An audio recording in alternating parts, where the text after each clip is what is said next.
desert air rests heavy with the memory of heat, long after the sun has surrendered itself to the horizon. Out here, in the folds of the Judean wilderness, the rocks do not forget the day's fire easily. They hold it, cradled in their pale limestone bones, and they release it slowly, reluctantly, as the first true cool of evening begins to drift down from the hills. The sky, a deep and faultless blue just hours before, now bruises into shades of violet and indigo. A single star, then another, prick the vastness, as if the fabric of the night were being threaded with light, one delicate stitch at a time. This is a landscape that does not negotiate with softness. It is a land of sharp edges and profound silences, a place where the world feels ancient, stripped down to its essential elements of stone, sky, and the slow, patient work of time. Across this terrain, the northwestern shoreline of the Salt Sea, known to many as the Dead Sea, carves a deep scar into the earth. The water itself is a paradox, a body of such intense salinity that it rejects almost all life. Yet it mirrors the heavens with a glassy, unblinking stare. The air here is thick with minerals, a briny, slightly metallic taste on the tongue, and there is a quality to the silence that is almost physical, a pressure against the eardrums.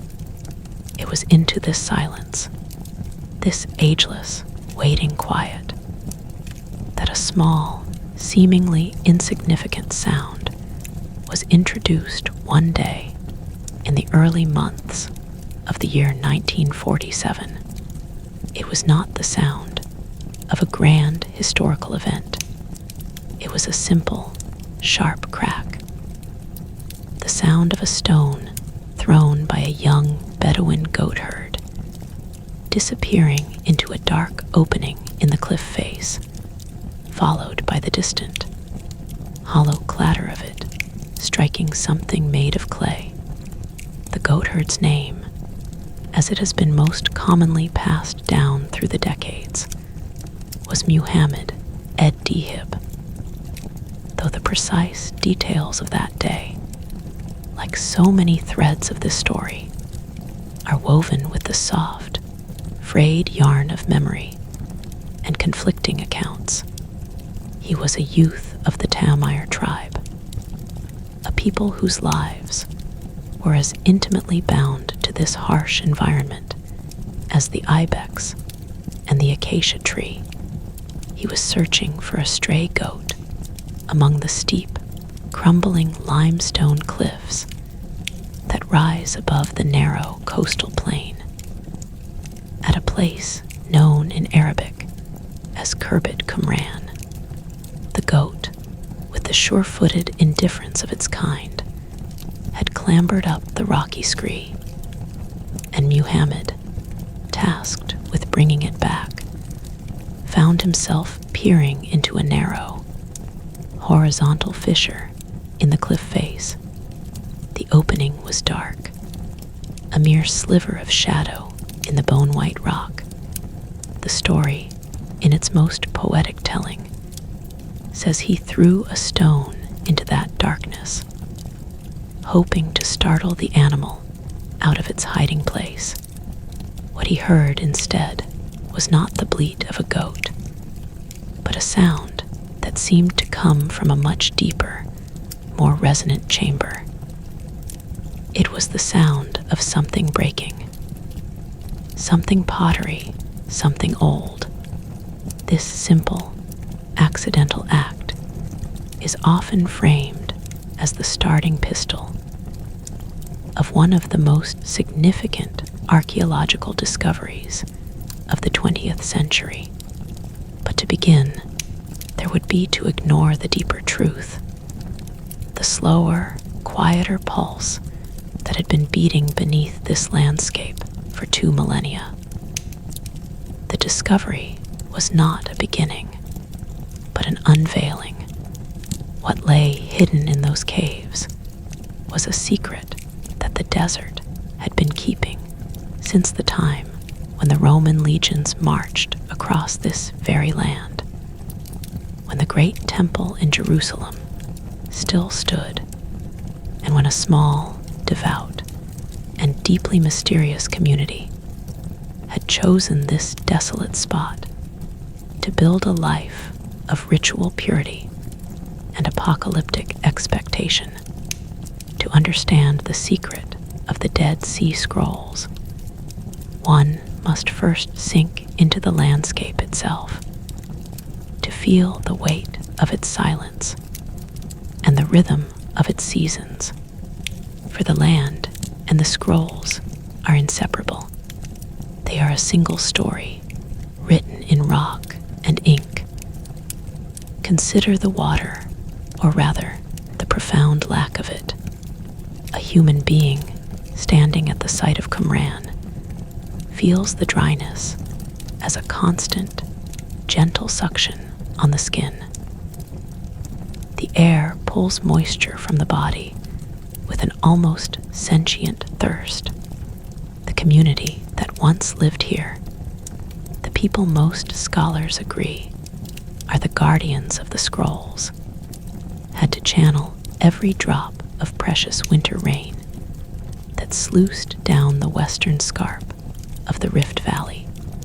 They carved aqueducts into the living rock, their channels still visible today, snaking across the marl terrace with a precision that speaks of both engineering skill and a deep, reverent relationship with water. This was not a place chosen for its comfort. It was chosen for its isolation, its starkness, its very inhospitality. It was a place to turn away from the world, to a life of intense spiritual discipline. The silence of the landscape was not an absence. It was a presence, a canvas upon which the quiet dramas of prayer, study, and ritual purification could be painted without the distracting noise of the cities. Imagine the rhythm of their days. These people often identified as the Essenes. The first light of dawn would have been a sacred moment, a time for prayer, facing the rising sun over the mountains of Moab, across the still, metallic mirror of the Dead Sea. The air, cool then, would be filled with the low murmur of blessings and the rustle of simple linen garments. Theirs was a life structured by a calendar, but not the official lunar calendar of the Jerusalem temple. Their calendar was solar, a perfect, unchanging cycle of 364 days, where festivals fell on the same day of the week, year after year. This was a critical point of descent, a cosmic schism with the priesthood they believed had corrupted the true path. The scrolls, in their meticulous detail, reveal a community that saw itself as the true Israel, the sons of light, preparing in the wilderness for a final cosmic battle against the sons of darkness.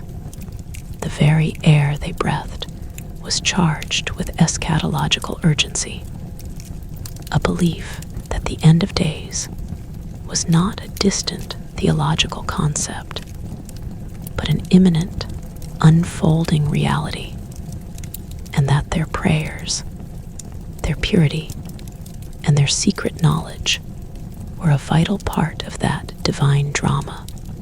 The landscape itself was the stage for this drama. The marl terrace upon which their settlement sat is a blinding white in the midday sun, a sterile platform that reinforces the sense of separation. Behind it, the limestone cliffs, honeycombed with caves, both natural and man-made, stand as silent witnesses. These caves were not just storage rooms. They were extensions of the community's life, perhaps places for solitary prayer, for the retreat of the most devout, and ultimately, as the Roman threat drew near, they became a library of last resort, a treasury of the word.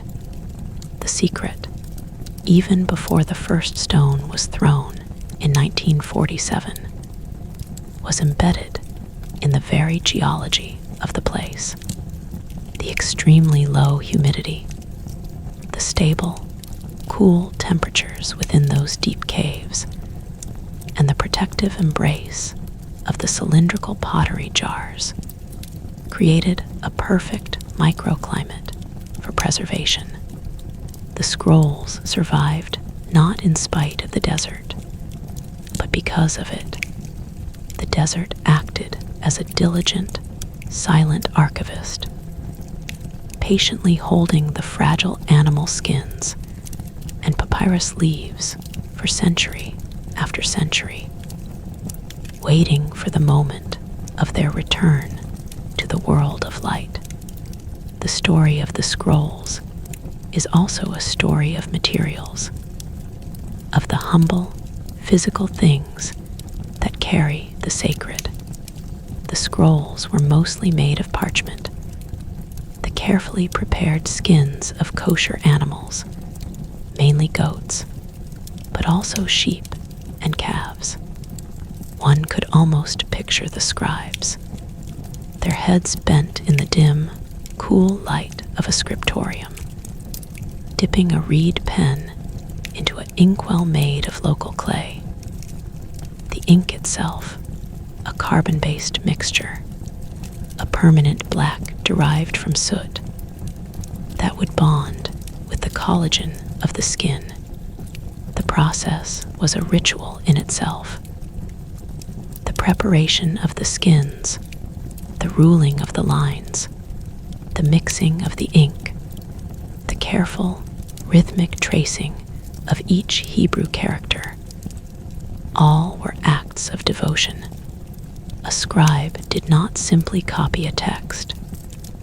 He entered into it, his breath mingling with the breath of the prophets who had spoken centuries before. A mistake was not merely erased. The entire piece of parchment might be set aside, buried with honor in a genizah, a sacred storeroom for the holy name of God.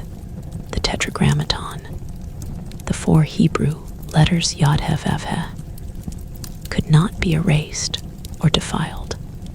When that young goatherd's stone shattered the pottery jar, it did not simply break a container. It broke a 2,000-year-old seal of sacred intent and released into the modern world a sound that was the echo of a prayer.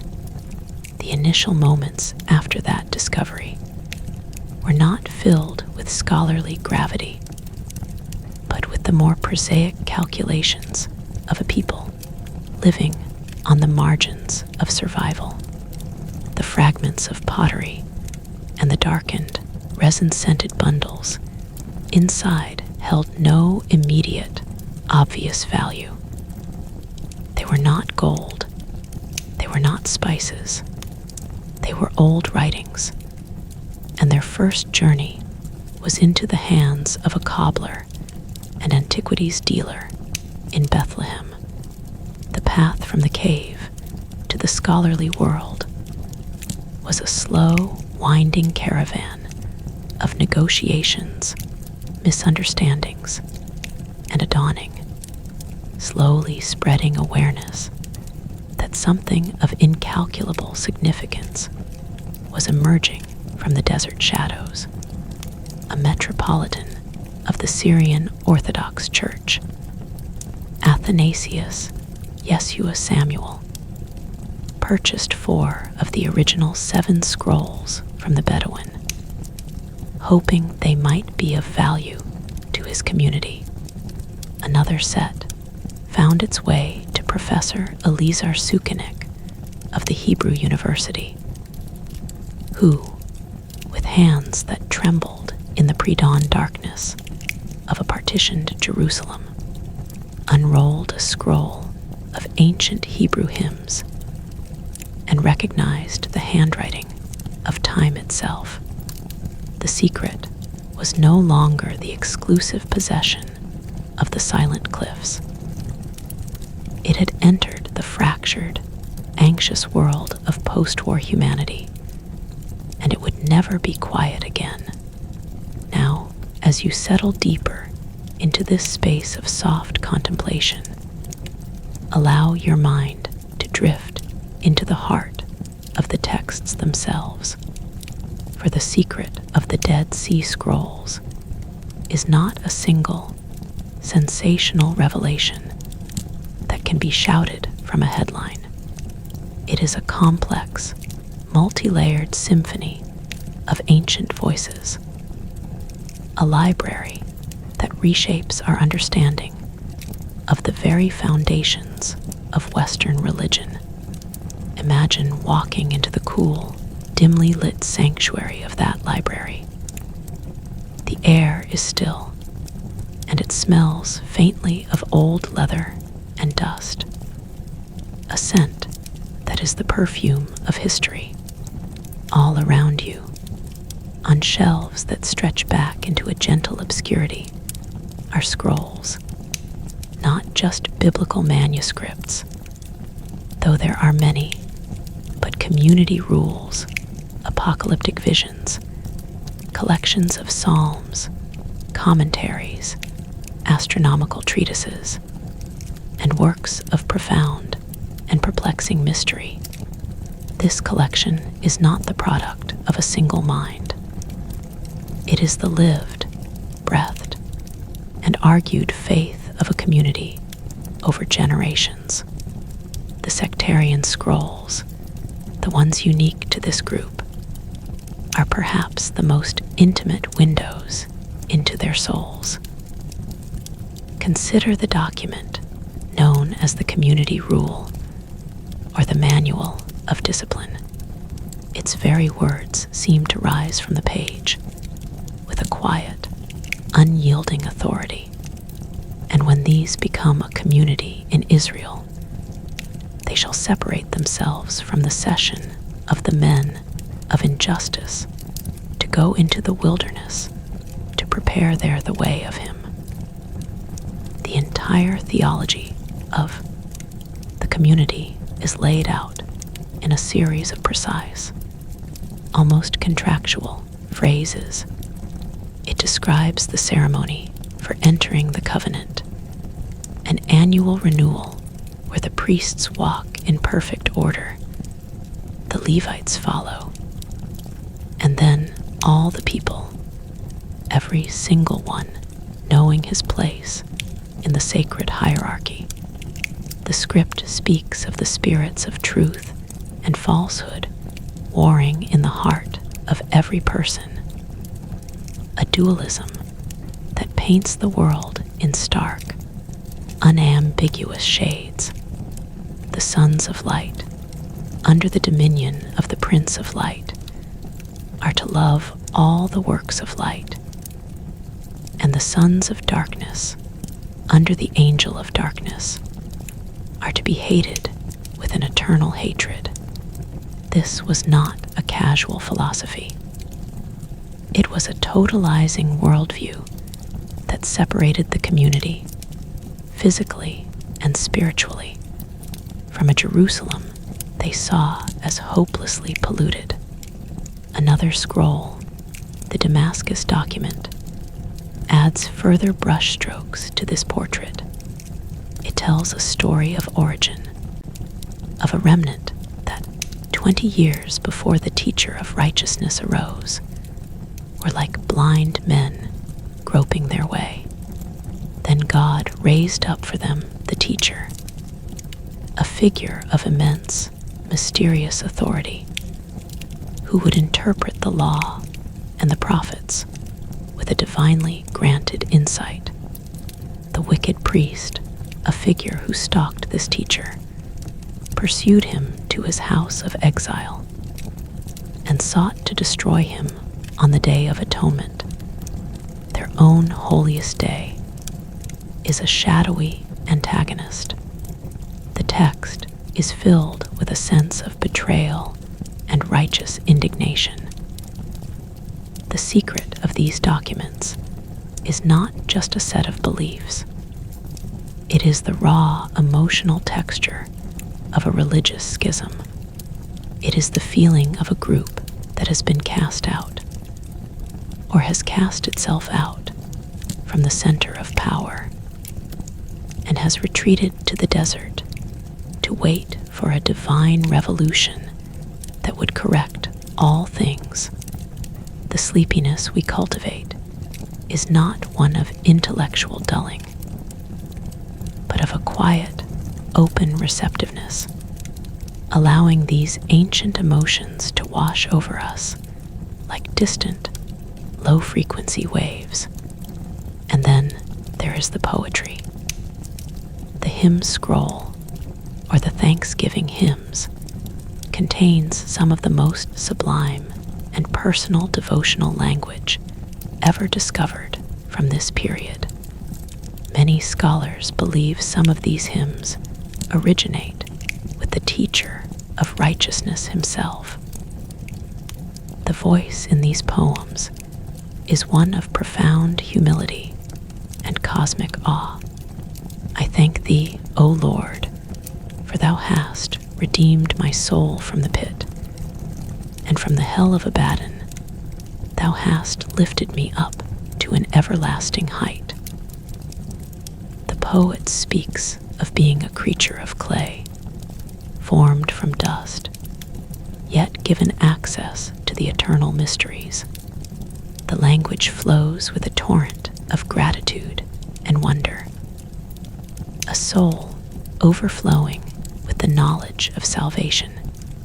There is a palpable sense of intimacy with the divine, a personal relationship that mirrors the most heartfelt psalms of the biblical tradition, yet with a distinct vocabulary and a specific communal context.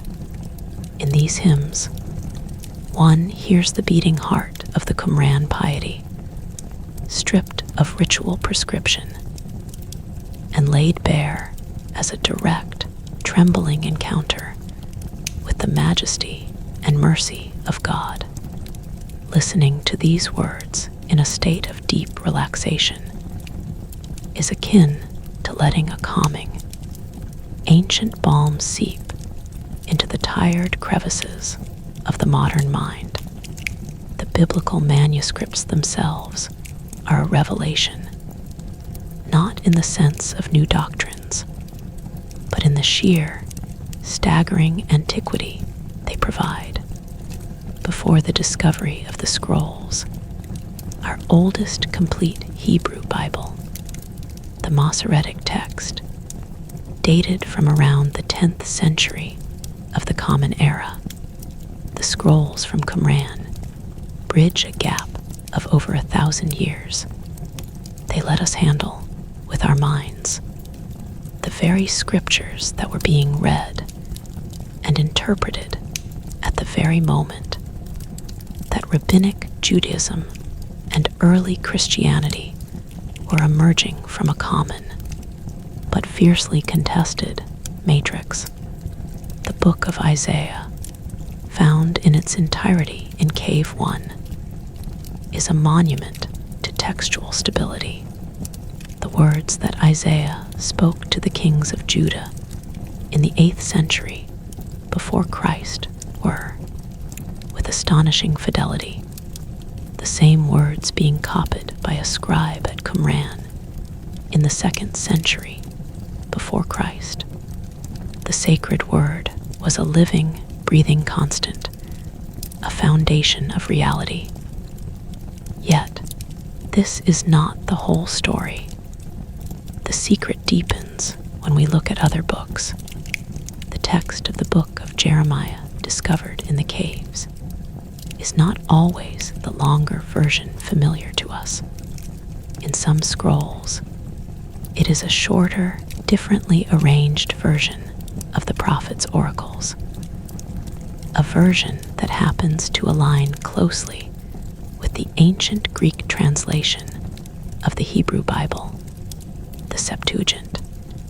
This quiet, textual fact dismantles any simple notion of a single, unchanging original. What it reveals is a living textual tradition, a pluriformity of sacred literature. The word was not a frozen monolith, but a living stream that branched and flowed in different channels, all considered authoritative. The secret here is one of fluidity and divine inspiration as a process, not just a single event. The scribes were not just photocopiers, they were, in a sense, editors, weaving the traditions together, sometimes expanding, sometimes arranging, always under the belief that they were faithfully transmitting the divine oracle for their own generation. The sleepy mind, drifting on the gentle current of this narrative, can appreciate the beautiful, organic complexity of it all, letting go of the need for rigid certainty. Perhaps no discovery is more tantalizing than the copper scroll, found not in the same cluster as the others, but in Cave 3, set apart, as its content is set apart from the pious hymns and rules. This scroll is not made of parchment or papyrus. It is a sheet of almost pure copper, so oxidized and brittle by the time it was found that it could not be unrolled. It had to be carefully sliced into segments at the Manchester College of Technology, revealing a text incised with a sharp stylus. A text that was not a sacred poem, but a dry, methodical inventory. It is a treasure map. It lists, in a repetitive, almost hypnotic formula, dozens of hiding places of staggering quantities of gold, silver, and temple vessels. In the salt pit that is under the steps, 42 talents of silver lie. In the cave of the old washer's house, on the 3rd terrace, 65 ingots of gold. The language is concrete, geographical, and completely, maddeningly obscure. The landmarks are wadis and ruins, named features of a landscape that has shifted and eroded for 2,000 years.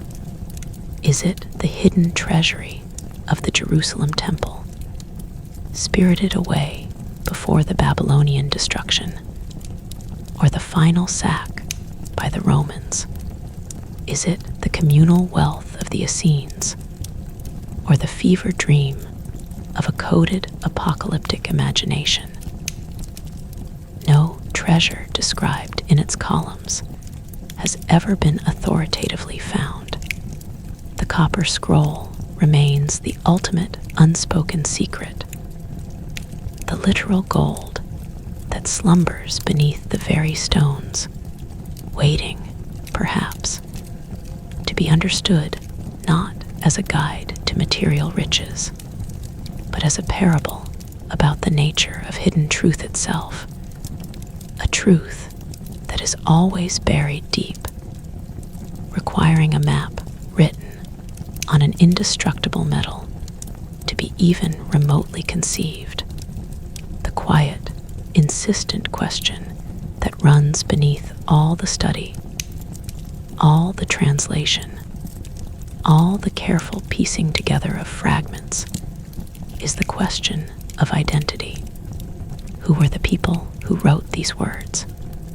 Who safeguarded these scrolls?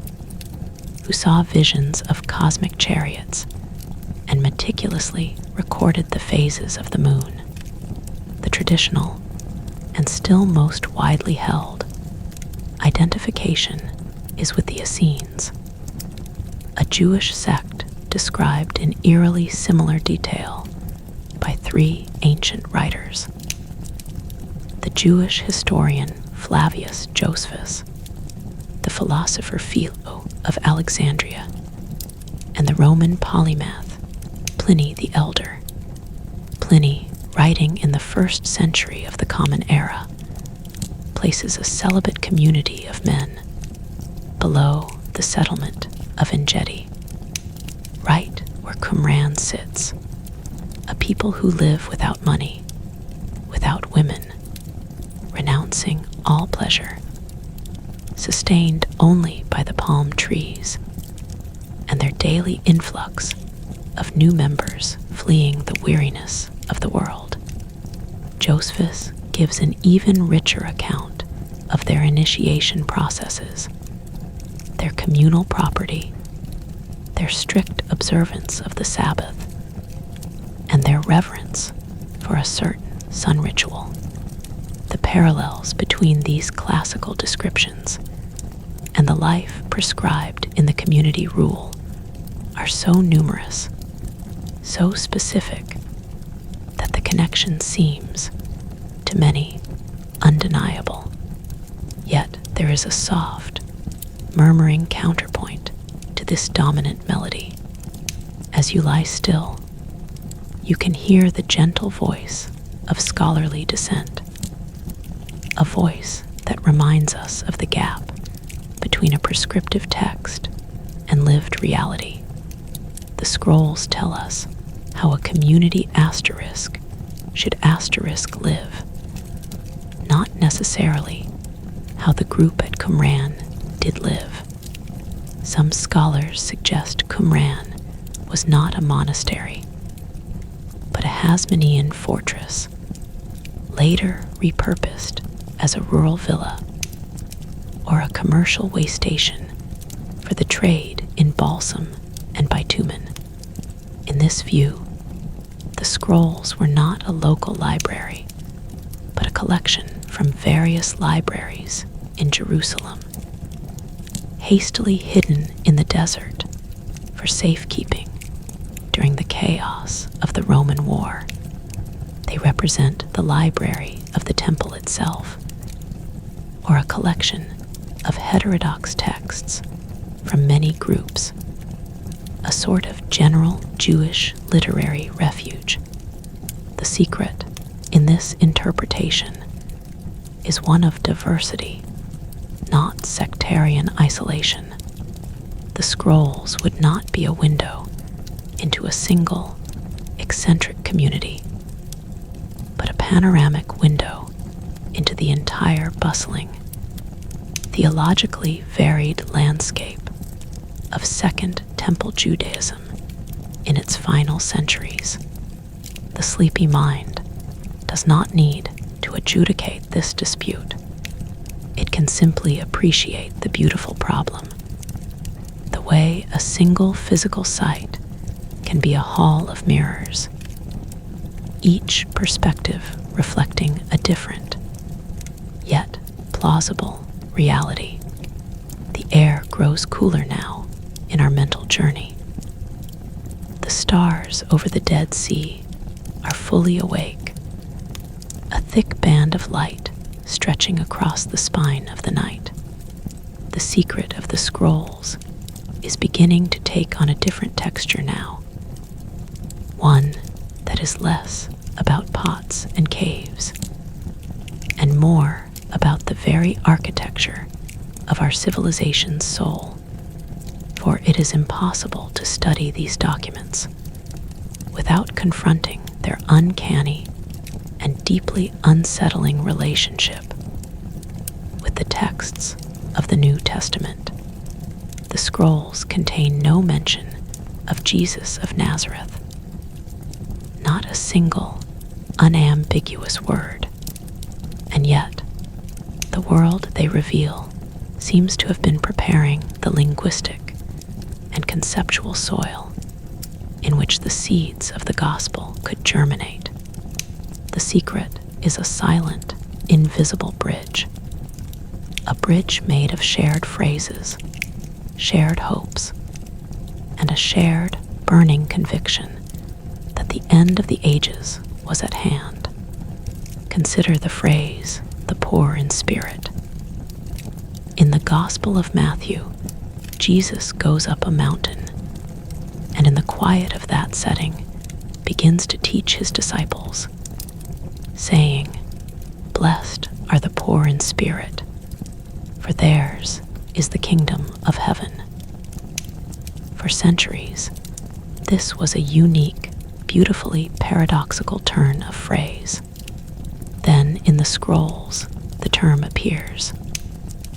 The community self-identifies as the poor ones, the Ebionim asterisk, but it goes deeper.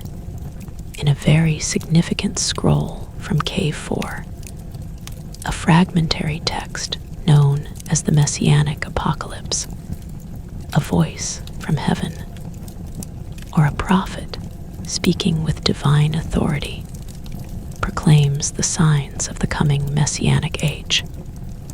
He will release captives, giving sight to the blind, raising up those who are bowed down. For he will heal the wounded, give life to the dead, and preach good news to the poor. The resonance with Jesus's answer to the disciples of John the Baptist: the blind receive their sight, the lame walk, the lepers are cleansed, the deaf hear, the dead are raised, and the poor have good news preached to them, is so profound that it feels like an echo across a narrow valley.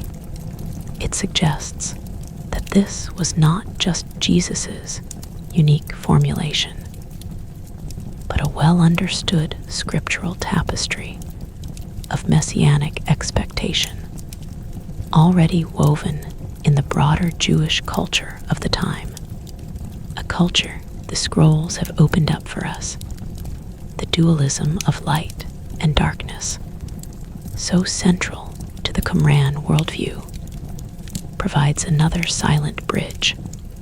The Gospel of John, with its majestic, philosophical prologue, speaks of the Word becoming flesh, and the light shining in the darkness, and the darkness not overcoming it. The entire Johannine literature is saturated with this symbolic contrast. The scrolls give us the vernacular of this high theology. The treatise on the two spirits in the community rule teaches that God created man to govern the world and appointed for him two spirits in which to walk until the time of his visitation, the spirits of truth and falsehood. The origin of truth is in a fountain of light, and the origin of falsehood is in a fountain of darkness. The children of righteousness are ruled by the Prince of Light and walk in the ways of light. The children of error are ruled by the angel of darkness. This is not to say John was quoting the community rule. It is to say, more beautifully and mysteriously, that this way of thinking, this entire symbolic universe of a cosmic war between light and dark, reflected in every human heart, was an idea that hung in the air of that time The scrolls let us breathe that air for the first time. They give us the scent of the conceptual world that gave birth to some of the most powerful language ever written. And then there is the subtle and profound matter of the meal. The gospel accounts of the Last Supper are etched into the core of Christian consciousness. In an upper room, Jesus takes bread, blesses it, breaks it, and gives it to his disciples, saying, "Take, eat, this is my body." He takes a cup, gives thanks, and says, "Drink from it, all of you, for this is my blood of the covenant." At Qumran, in a text called the Messianic Rule, we find a description of a future, ideal banquet, the meal to be held when the Messiahs, yes, two of them, a priestly Messiah of Aaron and a kingly Messiah of Israel, have come. The ritual is precise. When they gather at the table of community, let no one stretch out his hand over the first fruits of the bread and the wine before the priest, for it is he who shall bless the first fruits of the bread and the wine, and shall be the first to stretch out his hand over the bread. Afterwards, the Messiah of Israel shall stretch out his hands over the bread, and afterwards, all the congregation of the community shall bless, each man according to his dignity. It is a sacred, eschatological meal, presided over by a priestly figure, where bread and wine are the central, blessed elements, symbolizing a new order of divine rule. The scroll is not the Last Supper, but it is its architectural blueprint, the liturgical grammar of a messianic banquet that was, for some Jews of the time, the expected form of the coming redemption. The secret here is not one of direct borrowing, but of a shared, deep structure of sacred expectation. As our contemplative journey deepens, the light fades further, and we can turn our attention to the most painful and human part of the scroll's secret, the saga of their decay and restoration. The story of the physical scrolls after their discovery is a story of the second death. They suffered at the hands of those who were meant to save them. The initial 7 scrolls from Cave 1 were relatively intact. Their pale, soft leather still pliable enough to be carefully unrolled by a skilled hand. But the tens of thousands of fragments from Cave 4, the mother lode of the library, were a catastrophe upon arrival. They were not intact scrolls. They were a churned, chaotic mass of waxy, blackened, brittle shards, many no larger than a fingernail, looking more like damp, glued pieces of a cigar than parchment. This was the result of millennia of insect activity, bat guano, dripping water, and the crushing weight of debris, creating a dense, compressed mat of textual debris. The Jordanian Department of Antiquities, along with the French École Biblique in Jerusalem, assembled an international team of scholars to decipher this impossible jigsaw puzzle. Their task was Herculean, but their methods, seen through the clarity of today's light, were often tragically destructive. In the 1950s, the air in the scrollery, the room in the Palestine Archaeological Museum, now the Rockefeller Museum, where the work was done, was thick with cigarette smoke.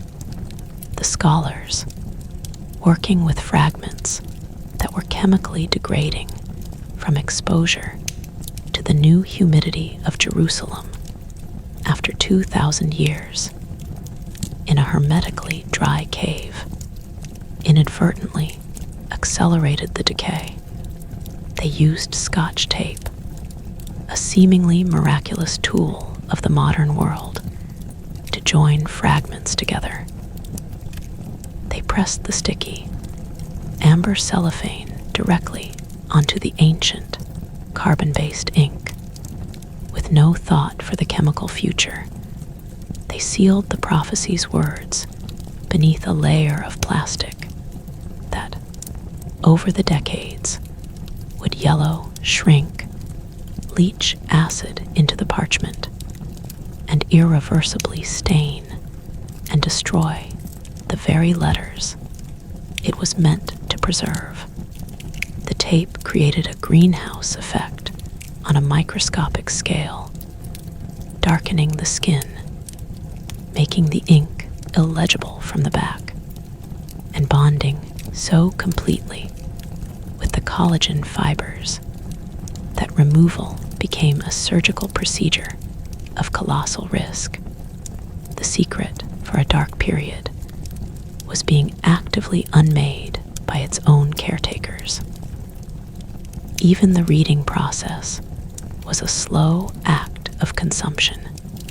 The scholars used castor oil to temporarily darken the blackened, carbonized fragments, allowing them to see the faint traces of letters for a fleeting hour before the oil evaporated or soaked in, sometimes leaving permanent damage. The pressure was enormous, the scholarly rivalries intense, and the access to the fragments was, for decades, jealously guarded by a small, closed circle. The scrolls, meant to be a light to the world, became a quasi-private treasure of a select academic priesthood. The cry went up from the larger scholarly world. It was the academic scandal of the century. This, too, is a part of the secret, the dark twin of the scrolls' revelation, is the human fallibility that nearly buried them a second time, not under the rubble of a cave, but under the weight of pride, possessiveness, and a tragic lack of foresight. The scrolls speak of a war between light and darkness. Their modern history reenacted it in the halls of a museum. But the desert does not give up its dead easily. A new chapter of revelation, one fitting for a world of satellites and fiber optics, began in the 1990s. The monopoly on access was broken, and the entire corpus was made available in photographic form. More recently, technology has become the scroll's ultimate redeemer, the gentle gaze of multispectral imaging, a process far more advanced than a simple photograph, has been turned upon the fragments. This technology captures dozens of narrow bands of the light spectrum, from the ultraviolet to the near-infrared, often using specific wavelengths of light-emitting diodes. The carbon-based ink, which is essentially soot-bound to the skin, absorbs certain wavelengths of light, while the parchment or papyrus substrate reflects it in different ways. The result is a digital unveiling, a fragment that appears to the naked eye as a uniform, dark brown smudge, a meaningless piece of ancient leather. Suddenly, under its multispectral portrait, blossoms into visible text, faint letters, hidden for millennia and further obscured by tape and oil, leap into sharp, readable contrast. The word is being restored not by physical touch, but by the silent, informational caress of light. Even more astonishing is the application of artificial intelligence. Sophisticated machine learning algorithms can now be trained on the hands of known scribes. Each scribe at Qumran had a unique, personal way of forming a letter, a distinctive ductus, a subtle angle in the stroke, a characteristic serif. The AI can learn these micropatterns, and then, when presented with a tiny, anonymous fragment of a single letter, can suggest, with a calculated probability, which specific scribe held the pen. The algorithm begins to group fragments not just by physical match, but by the ghost of the scribe's hand. This is a new kind of archaeology, a digital stratigraphy that reassembles texts based on the rhythm of a human heartbeat from 2,000 years ago. The secret is being rebuilt, pixel by pixel, algorithm by algorithm, in a climate-controlled server room, a place as far removed from the Qumran caves as one can imagine, yet intimately connected by the unbroken thread of human effort and a shared reverence for the word. The quiet work continues, a gentle, relentless, technologically augmented meditation on patience. Now, let your breath slow even further. The stones of Qumran are warm in the sun of our imagination. The aqueducts are dry, but the path they trace is still visible. And here, in this quiet space, we must sit with the most unsettling aspect of the Dead Sea Scrolls, secret. It is a secret that is not about what is in the scrolls, but about what is not. It is a secret of absence, of a profound and thundering silence. The scrolls, for all their hymnic beauty, their strict legalism, their vivid apocalyptic visions, are also deeply, undeniably exclusive and severe.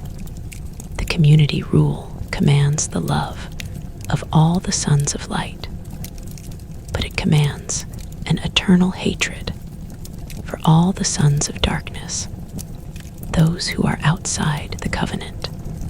It is a love that is defined strictly by its boundaries, an embrace that is only for the perfectly pure insider. The sect's solar calendar was a mark of cosmic election, a statement that their ordering of time was the only one sanctified by heaven, a direct rejection of the temple's rhythm of feasts. To eat food prepared by an outsider, or to accept a drink from them, was a potential source of ritual contamination. Imagine the psychological landscape of a child born into this community, or an adult convert who has left family and all worldly ties behind. The scrutiny would be constant and absolute. Every action, every word was subject to the community's rule. Transgressions were carefully calibrated. A man who lied about his wealth would be excluded from the pure meal for a year, and his food ration reduced by a quarter. A man who who angrily spoke against a priest would be excommunicated for a year. A man who fell asleep during a session of the General Assembly was subject to a penalty of 30 days. The system was total. The secret whispered here is the potential for a beautiful, holy ideal to curdle into a system of oppressive control. The wilderness was meant to be a place of purification. But isolation can also breed a dark intensity, where the shadow of the self, projected outward, becomes the hated other, the son of darkness. The scrolls, in their unflinching self-portrait, force us to confront the shadow side of a passionate faith. The question of what happens when the line between the pure and the impure becomes a wall that dehumanizes. Yet to leave it, there would be only half the truth. The secret is a paradox, and a paradox is a soft, rounded thing that fits comfortably in a relaxed hand. The same scrolls that speak of eternal hatred also contain the sublime, universalist poetry of the hymn scroll, where the author, standing in his own nothingness, thanks God for mercy that spans the cosmos. He knows he is a creature of dust, shaped from clay and kneaded with water, a foundation of shame and a source of impurity. Yet he is lifted to an eternal height, to a community with the angels. The secret is held in this tension. The human drive for purity, for order, for a clear separation of light from dark, is a powerful and sometimes dangerous thing, but the equally powerful human capacity for humility, for awe, and for an overwhelming sense of unearned grace also flows from these same ancient springs. The scrolls do not resolve this tension for us. They simply present it in all its raw, unedited, and deeply human reality. They are a mirror, not a window. In their fierce, fragile piety, we can see the roots of both the most inclusive and the most exclusive impulses in our own spiritual traditions and in our own hearts. The quiet of the desert, the silence of the cave, allows these questions to resonate without the need for a quick answer. The desert night, having fully claimed the world above, now works its slow, silent magic on the stone itself. The limestone cliffs of Qumran, which baked all day under the relentless Judean sun, begin to contract, emitting the faintest of sighs, a geological breath that no human ear could ever perceive. Deep within the caves, the temperature holds steady, a constant, cool embrace that has been the scroll's truest guardian for 2,000 years. The darkness in those hollows is absolute, a darkness so profound and undisturbed that it seems almost solid, a velvet weight against the eyes. And in that darkness, suspended in the memory of the cave, the words are waiting, not in a state of inactivity, but in a state of potential, a coiled stillness like the moment before dawn. The secret we began to uncover, the secret of a library and a people, is not a single chamber to be entered and exited, but a winding, descending path into the heart of a mountain. The first step was the discovery, the landscape, the community, the text of their rule and their hymns. Now, in the soft, rhythmic quiet, we take another step deeper into the shadowy inner sanctum, where the most intimate and unsettling revelations of the Qumran community lie in repose. Let your awareness settle gently into the figure who stands at the very core of this mystery. A figure whose historical name has been consumed by the ages, but whose spiritual title still echoes with a quiet, unyielding authority. The scrolls call him the teacher of righteousness. He is the axis around which the entire Qumran community revolves. The founder, the inspired interpreter, the one to whom God made known all the secrets of the words of his servants, the prophets. The Damascus document, that foundational text of the sect's history, tells us that God raised him up from among a remnant who were like blind men groping their way. He was not a warrior, not a king, but a priest, a reader of the sacred page, who saw in the ancient prophecies a hidden apocalyptic timetable that applied directly, urgently, and exclusively to his own generation. The secret of the scrolls is, in its deepest layer, the secret of his interpretive genius and the traumatic rupture that defined his life. To understand the teacher is to understand the scrolls not as a static collection, but as the sedimented layers of a living, breathing, and ultimately heartbroken movement. The voice of the teacher himself is believed by many to survive in the hymn scroll. Those thanksgiving psalms we touched upon. Here, the poetry moves from a general piety into a deeply personal, almost autobiographical cry.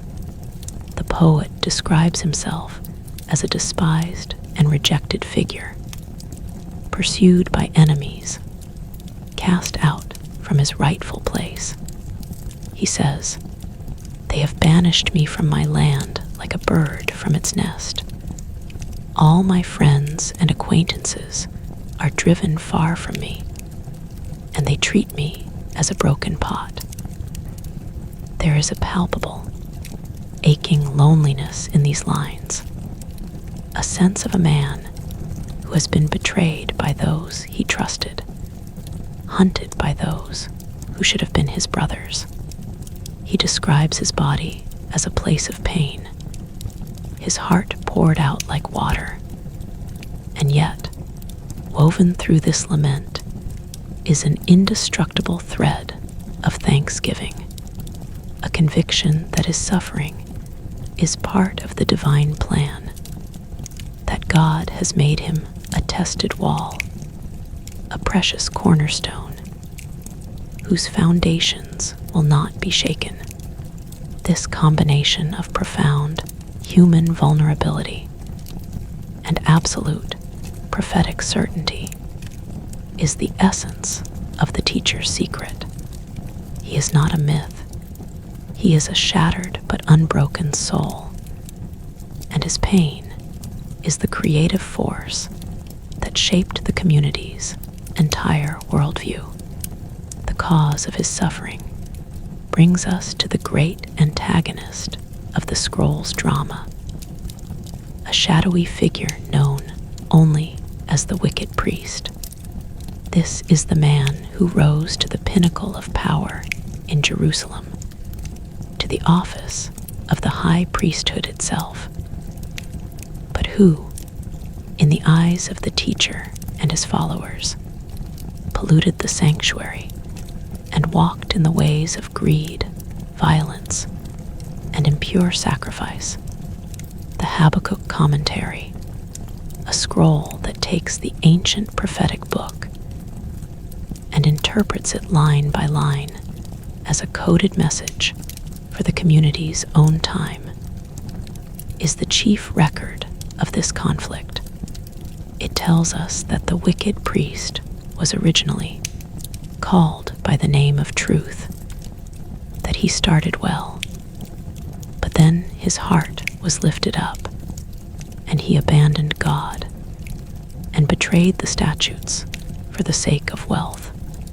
He pursued the teacher of righteousness to his house of exile, and in the most shocking detail, he confronted him on the Day of Atonement, the holiest day of the Jewish calendar, to swallow him or to cause him to stumble. The implication is staggering. The two men observed the solemn fast on different days because they followed different calendars. The wicked priest, following the official lunar calendar of the temple, traveled on what was for him an ordinary day to attack the teacher on what was, for the teacher, the very Sabbath of Sabbaths. It was not just a personal vendetta. It was a cosmic collision of law, time, and ritual purity, a schism that tore the very fabric of the sky. The identity of the wicked priest, like that of the teacher, is a cipher that has occupied scholars for a lifetime, and the quiet, drowsy mind does not need to settle on a single name to feel the weight of the drama. He could have been Jonathan Maccabeus, or his brother Simon, Hasmonean rulers who assumed the high priesthood in the mid-2nd century before the Common Era, an act that many pious Jews saw as a usurpation, as the high priesthood was meant to belong to the line of Zadok. The teacher in this reconstruction was the rightful Zadokite high priest, deposed by a political power grab. He fled to the desert, taking the true liturgy, the true calendar, and the true interpretive keys with him. The wicked priest's violent end, recorded in the same commentary, that he was given into the hands of his enemies and suffered torments, is seen as a divine judgment. The secret, however, is not the historical puzzle solving, but the emotional fossil it leaves behind. The raw, radioactive hatred between two ways of being Jewish, the intimate, brother against brother nature of the schism that birthed the Essene movement.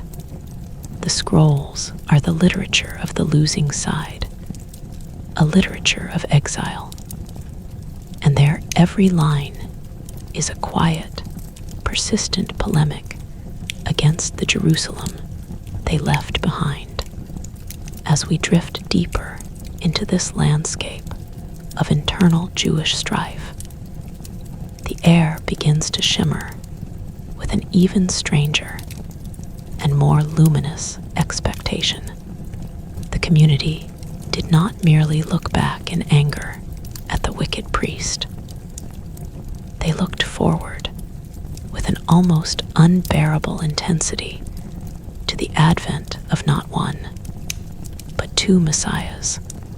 This is one of the scroll's most distinctive and challenging secrets, the normative Jewish hope of later tradition centered on a single Messiah, a son of David, a king who would restore the throne of Israel. But at Qumran, the community awaited a Messiah of Aaron, a priestly figure who would restore the true temple cult, and a Messiah of Israel, a kingly, Davidic figure who would lead the nation in the final earthly battle. The priestly Messiah was superior in dignity to the kingly Messiah. In the description of the messianic banquet in the messianic rule, it is the priest who blesses the bread and the wine first, before the Messiah of Israel. The hierarchy is clear. The true final redemption would be a liturgical reformation, a cleansing of the sanctuary. Before it was a military conquest. The secret here is a profound reorientation of messianic hope, placing the atonement of the land through purified ritual at the very center of the divine plan. A task for a priest, not a general. And then, on a small, damaged fragment of parchment from Cave 4, catalogued as 4Q246, we encounter a text that sends a quiet shiver across the centuries. It is known as the Aramaic Apocalypse, or the Son of God text. The fragment describes a figure who will arise, and of whom it is said, "He will be called the Son of God, and they will call him the Son of the Most High. Their kingdom will be an eternal kingdom, and their paths will be in righteousness." The language is so eerily resonant with the Annunciation scene in the Gospel of Luke, where the angel Gabriel tells Mary that her child will be called the Son of the Most High, and that he will reign over the house of Jacob forever. That the fragment, when first published, caused a sensation. Was this text about a coming messianic figure? Or was it, as some interpret it, a description of a negative, arrogant king who would claim these divine titles in blasphemy? The fragmentary state of the text keeps the secret. It is a whisper caught in a broken bell. But what is undeniable is that the vocabulary of a Son of God, a ruler with an eternal kingdom, was not a purely Christian invention. It was a phrase that swam in the complex theological currents of Second Temple Judaism, a possibility, a hope, a warning, waiting to be crystallized. This idea of a transcendent, almost superhuman Redeemer is even more vividly embodied in a stunning text from Cave 11, the scroll known as 11Q Melchizedek. This scroll unveils a secret that shatters simple categories, the ancient and mysterious figure of Melchizedek, the king of Salem and priest of God, Most High, who blesses Abraham in the book of Genesis, appears not as a historical human being, but as a divine, heavenly being. He is depicted as the chief of the celestial hosts, the leader of the sons of light in their battle against the forces of Belial, the angel of darkness. The scroll interprets the Jubilee year legislation of Leviticus, applying it to a cosmic scale. It proclaims that Melchizedek will, at the end of days, proclaim liberty to the captives, atone for their iniquities, and execute God's vengeful judgments. He is, in this text, a high priestly redeemer in the heavens, acting as the agent of salvation. The scroll directly applies the Old Testament phrase, "Your God reigns," by saying, "But Melchizedek, who will return them to what is rightfully theirs, will proclaim to them the Jubilee, to release them from the debt of all their iniquities. The secret is a vision of a heavenly high priest who atones not with animal blood, but with a final, liberating proclamation, a theology of redemption that unfolds in the celestial courtroom, far above the desolate stones of Qumran. Now, in the gentle, undisturbed silence of our contemplation, we turn to the noise and chaos of the final battle. No document from Qumran is more elaborately detailed, more meticulously choreographed than the War Scroll. Its full title, The War of the Sons of Light Against the Sons of Darkness, is a stark declaration of the community's dualistic universe. The scroll is not a record of a past war. It is a blueprint for a future 40-year-long holy war that will culminate in the final destruction of evil. It is written with the precision of a military field manual, but its battle plan is infused with a reality that is both earthly and angelic. The scroll describes the formations of the troops, the conscription of the soldiers by age, the array of weapons, the precise, liturgical inscriptions that must be engraved on the trumpets and the banners. The trumpets of the assembly are to be inscribed the called of God, while the trumpets of the slain are to bear the inscription, the hand of the mighty power of God in battle to throw down all the slain by treachery. Every piece of equipment is a sacred text, every tactical maneuver a liturgical act. The secret of the War Scroll is its vision of a universe where the physical and the spiritual are a single, unified field of combat, where the prayer house and the battlefield are the same place. The battle itself is a stunning paradox of divine omnipotence and human effort. The community was to fight in a rigidly ordered phalanx, with men of perfect physical and ritual purity, for the holy angels marched alongside them.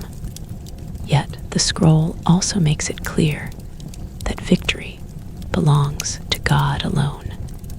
The battle is a seesaw, with the sons of light winning the first 3 lots, and the sons of darkness, empowered by Belial, winning the next 3, so that the power of God might be seen to be supreme when he delivers the final victory.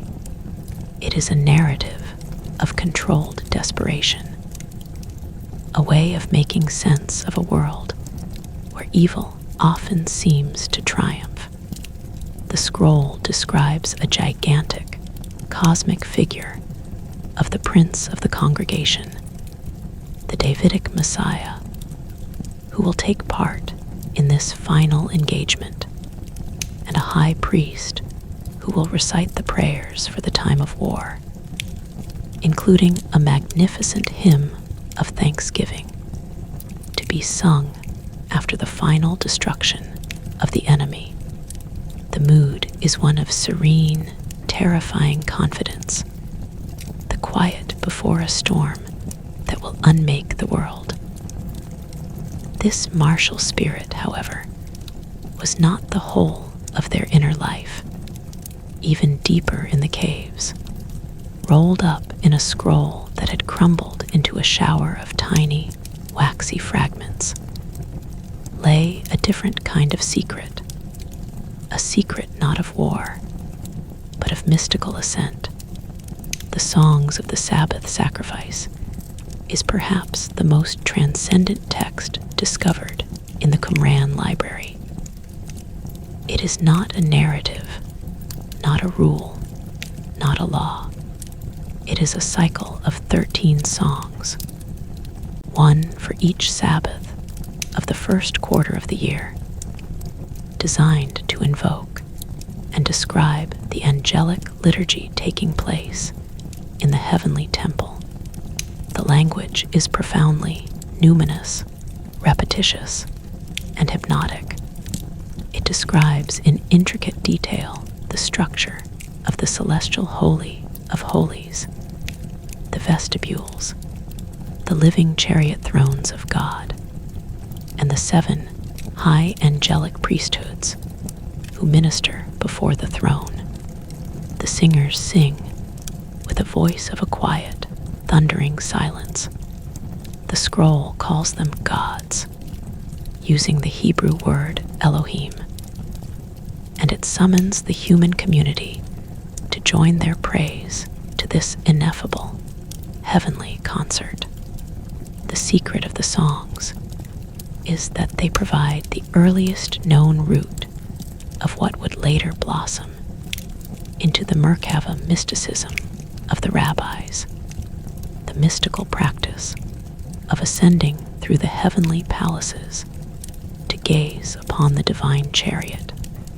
The community at Qumran, it seems, practiced a form of communal mysticism, a weekly liturgical journey where the veil between earth and heaven grew thin, and the reciters believed themselves to be standing among the angels, their voices blending into the single, holy song of creation.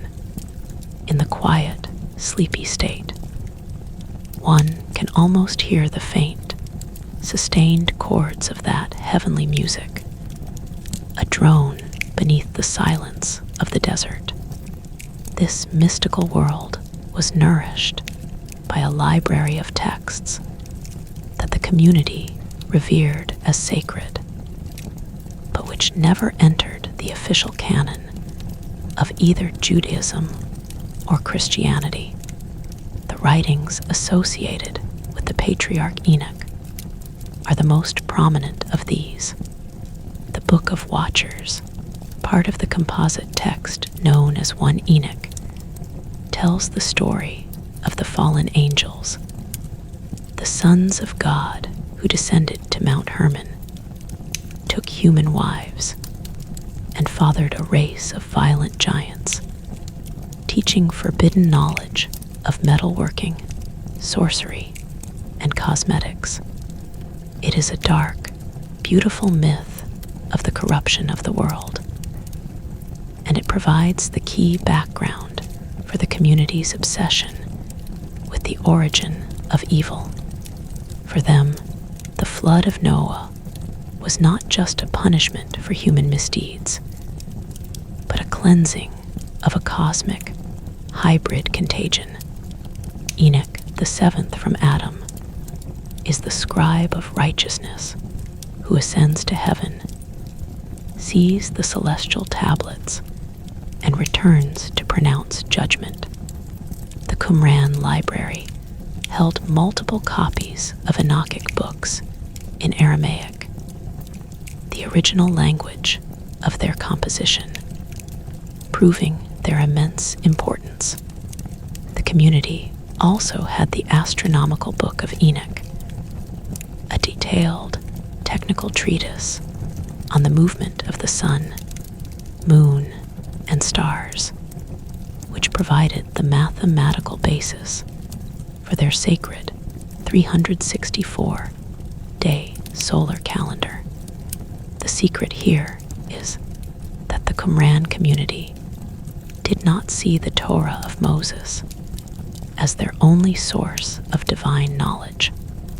They had a parallel esoteric tradition, a revelation mediated through Enoch, which provided the cosmological framework for their entire calendar, their understanding of evil, and their hope for a final judgment.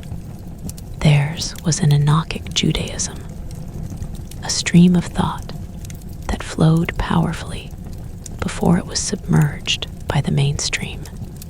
To sit with the scrolls is to realize that the very concept of scripture was fluid, that the lines between author, editor, and scribe were beautifully blurred. Nowhere is this more evident than in the Temple Scroll, the longest of all the Dead Sea Scrolls. This immense document presents itself as a new book of the law, but its most radical feature is that it rewrites vast portions of Deuteronomy, changing the third-person voice of Moses to the first-person voice of God, where the Bible says, "And the Lord spoke to Moses, saying," the Temple Scroll simply has God saying, "You shall build for me a sanctuary." God is the direct speaker, issuing a revised, expanded, and systematized Torah for the end of days. The scroll describes an ideal temple, not Solomon-S, not Herod-S, but a future temple of stupendous dimensions, arranged in 3 concentric courtyards of increasing sanctity, with elaborate regulations for purity, festival sacrifices, and the organization of the land and the king. The secret of the Temple Scroll is its audacious claim to be the true, final revelation, the perfected Torah that would be enacted when the Sons of Light finally took control of the Jerusalem sanctuary. It is a temple built of words, a blueprint for a utopia that never materialized.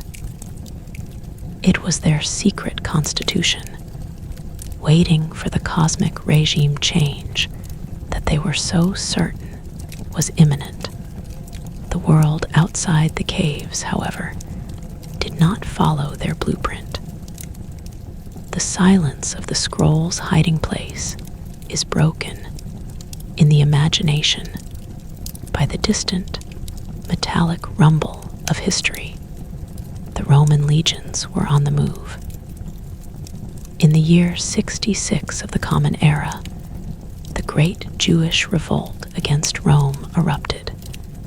A desperate, fractious, and ultimately catastrophic bid for freedom.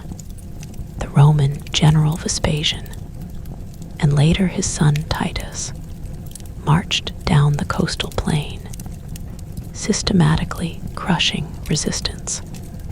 In the spring of 68 CE, a detachment of the 10th Legion, Legio Exfratensis, advanced down the Jordan Valley.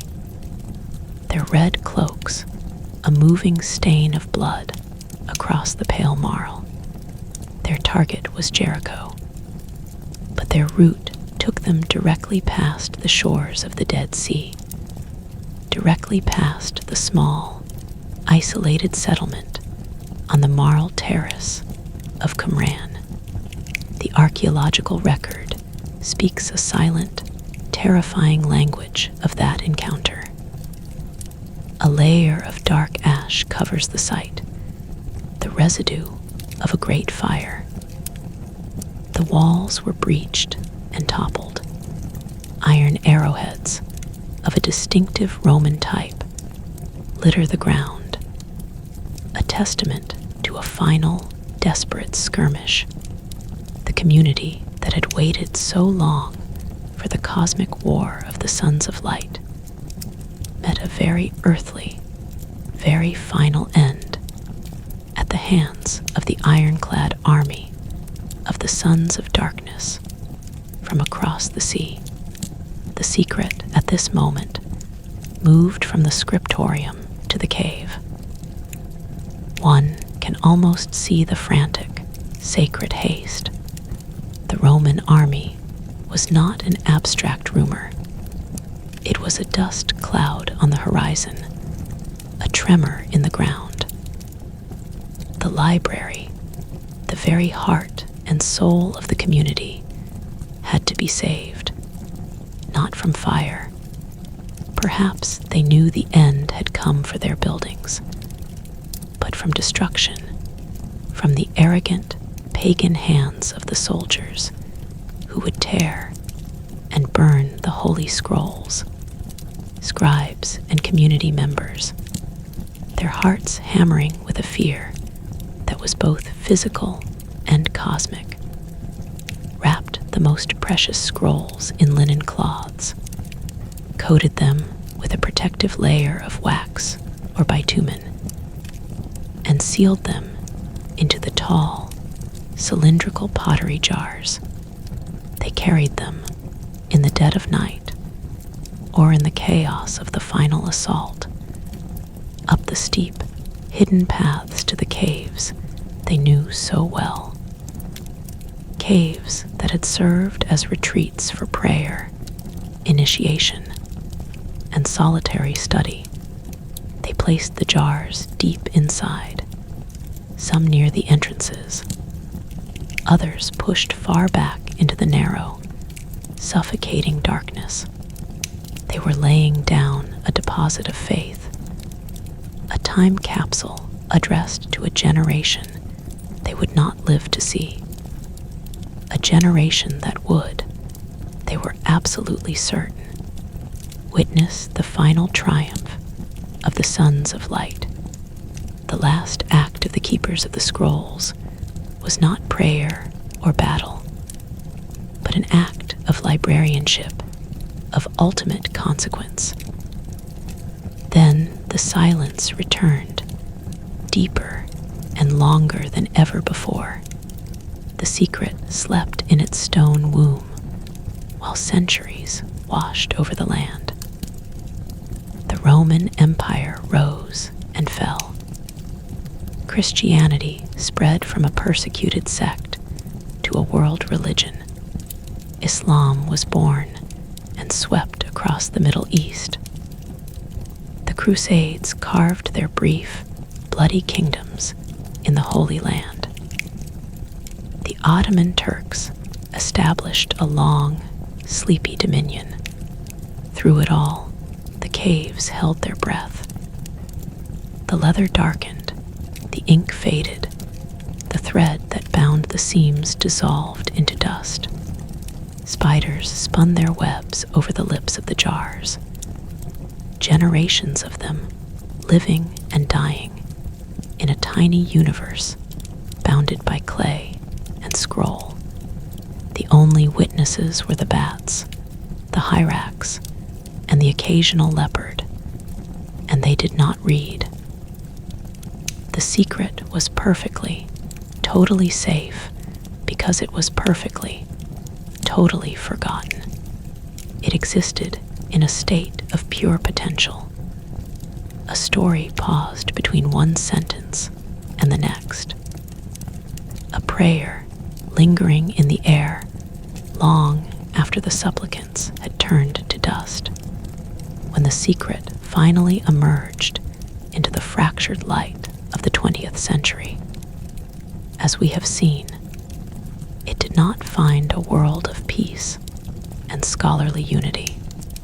It found a world war, a new state, a divided city, and a scholarly community that would reenact. In its own miniature and nonviolent way, the fractiousness of the scroll's original authors, the academic scandal of the century, the decades-long restriction of access to the cave, 4 fragments by a small, authorized team, is a necessary, if sad, part of the secret. The slow pace of publication, the whispered accusations of a scholarly cartel, the frenzied speculation that fueled conspiracy theories. All of this was a dark, modern layer deposited on the ancient text. If a text is locked in a museum safe, known only to a few, what other secrets public mind wondered were being kept. The conspiracy theories grew in the fertile soil of this secrecy. The most persistent of these whispers was that the Vatican had intervened to suppress scrolls that would destroy the foundations of Christianity, that there was a direct, unambiguous account of Jesus of Nazareth as a militant Essene zealot, or a text that would prove he survived the crucifixion and married Mary Magdalene. The quiet, sober truth is both more mundane and more profound. The scrolls contain no such bombshell, not because it was suppressed, but because the scrolls are a library of a sectarian Jewish community that predates, or is concurrent with the very beginnings of, the Christian movement. They are not about Jesus. They are about the world that made Jesus possible, and that, in its own way, is far more destabilizing than any newspaper headline could ever be. The sleepy, contemplative mind can look at these conspiracy theories not as threats, but as a strange kind of tribute, an unconscious acknowledgement of the scroll's power. The human psyche, faced with a mystery of this magnitude, reaches for a narrative that matches its sense of awe. A story of a Vatican vault holding a suppressed truth is a story that maintains a clear division between good and evil, between the powerful institution and the hidden truth, a division that would have made perfect sense to the authors of the community rule. The real secret of the scrolls is more integrated, more challenging, and more beautiful. It is not a single suppressed text, but 1,000 voices, a shattered symphony that, when pieced together, shows us that the past was as complex, as chaotic, and as theologically diverse as the present. The scrolls dismantle the illusion of a monolithic Judaism, from which Christianity cleanly and simply parted. They replace it with a living, breathing, multivocal, and deeply contentious religious world, a world where the boundary between what we now call Jewish and Christian was not a solid wall, but a permeable, shifting membrane of shared texts, shared hopes, and shared vocabulary. Now, let the mind settle back into the quiet of the cave. The jars are all broken now, their contents removed. The fragments are in climate-controlled vaults and digital servers.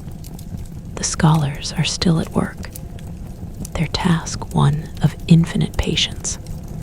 The artificial intelligence algorithms hum softly in their server rooms, comparing curves of letters, finding matches that the human eye would miss in 1,000 years. A new piece of the puzzle clicks into place, connecting a fragment of a hymn to a fragment of a commentary. The text grows, word by word. The secret is not being solved. It is being deepened, enriched. Every answer in the scrolls opens several new questions, which is the hallmark of a truly great text. The scrolls are not a problem to be finished. They are a well that never runs dry. Their quiet, ancient, and deeply human voices will continue to speak for as long as there are ears to hear them. In the quiet of a study, in the hum of a server room, or in the soft, drifting state between waking and sleep, where the boundaries of time dissolve, and the sons of light and the sons of darkness become not factions in an ancient war, but the perennial, competing impulses of the human heart, the eternal battle fought anew in every generation and in every soul. The silence of the cave, the profound and patient silence that held the scrolls for 2,000 years, was never truly a silence at all. It was a state of suspended speech, a breath held in the lungs of the earth, waiting for the right moment to exhale. And now, in the slow, steady rhythm of our own quiet contemplation, we have begun to hear that exhalation. The words have emerged from the darkness, not as a triumphant shout, but as a low, continuous murmur, a conversation that spans the chasm of ages. We have walked with the teacher of righteousness through his sorrow. We have stood in the ranks of the sons of light. We have listened to the angelic choirs described in the songs of the Sabbath sacrifice. But the library of Qumran is vast, a labyrinth not of stone, but of thought, and many of its most intimate chambers remain unexplored. The deeper secret, the one that settles into the soul like the fine, silky dust of the desert floor, is not found in the grand, dramatic texts alone. It is found in the quiet corners, in the fragments that seem at first to be nothing, in the meticulous details of the calendar that governed every breath, and in the very physical substance of the scrolls themselves, the skin and ink that carry the word. Let the tired mind, drifting on the current of this narrative, now settle into the most foundational of all the community's secrets, the invisible architecture upon which their entire world was built. This is the secret of sacred time. The calendar of the Qumran community was not a convenience, not a mere schedule of festivals.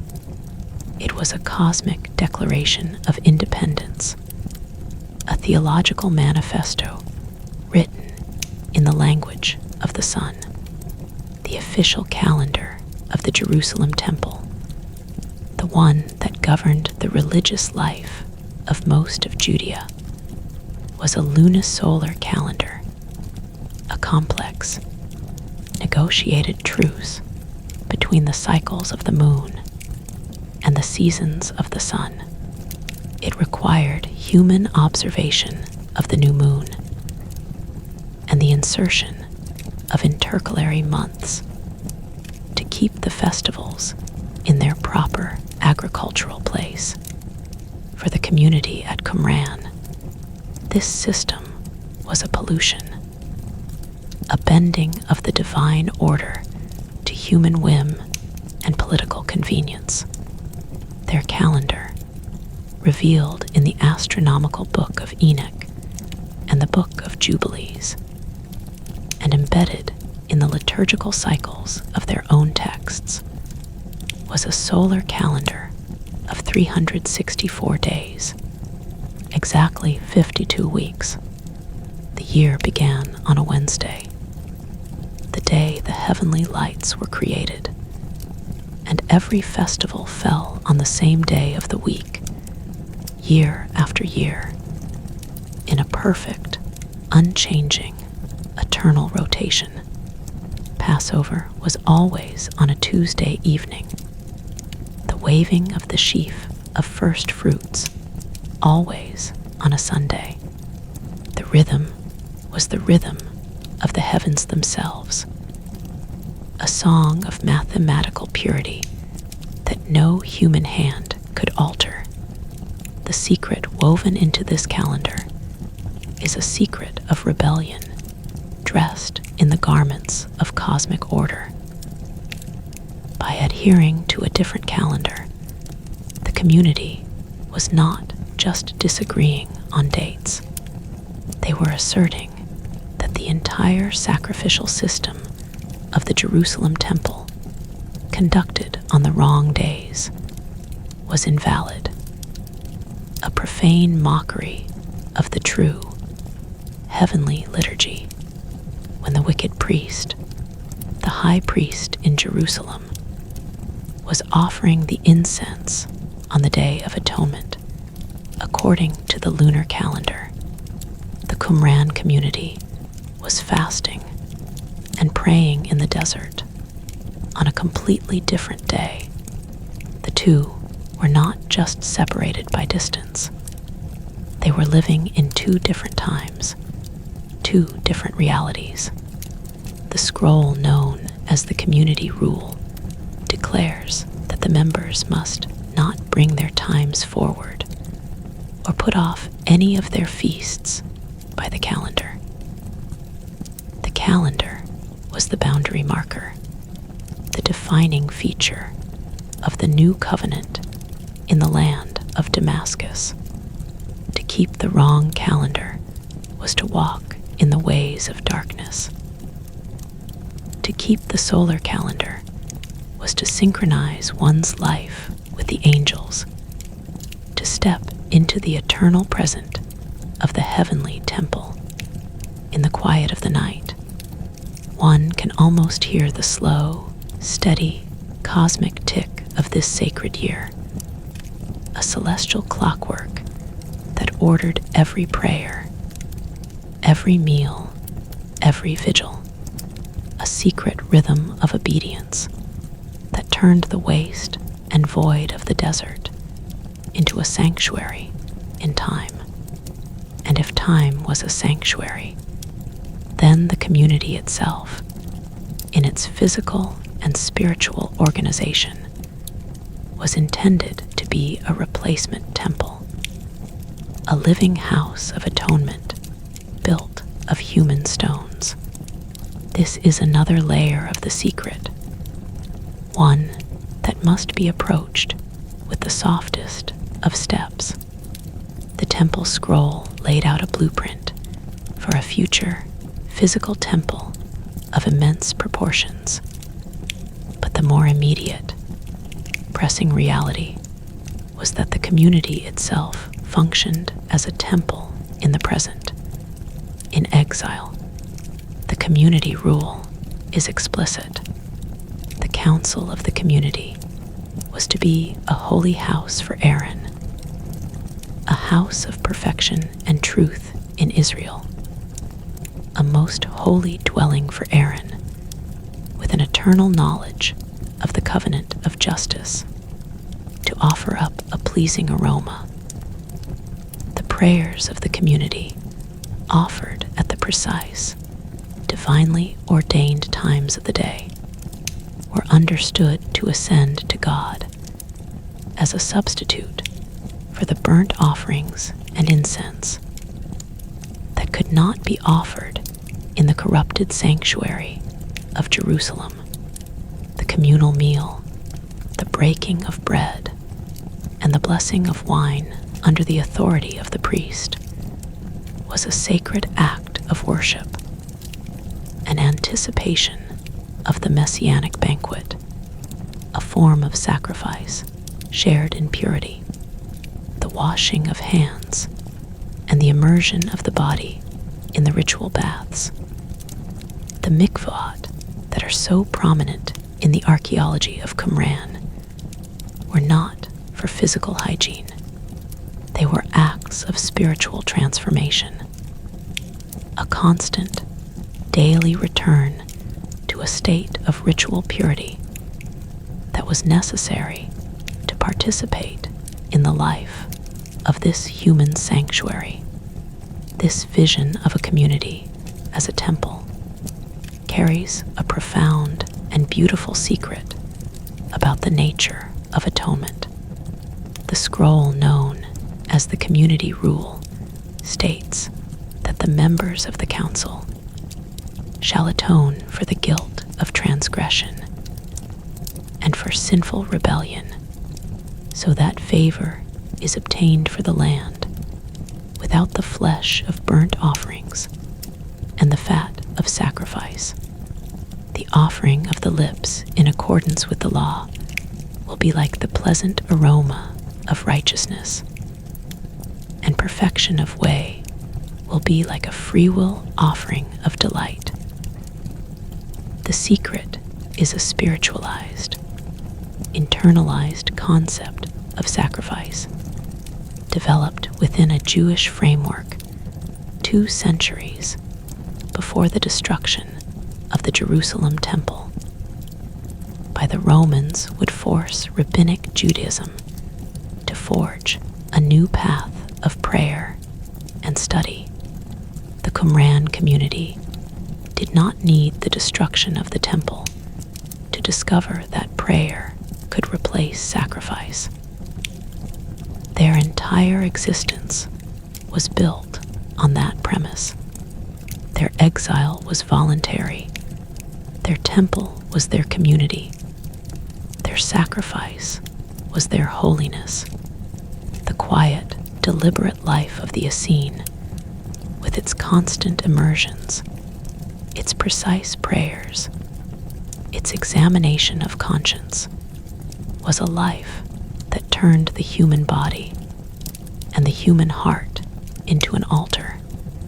This secret, whispered in the desert long before the Great Fire, consumed the sanctuary in Jerusalem, challenges our simple timelines, and reveals that the deepest revolutions in religious thought can germinate in the most isolated places.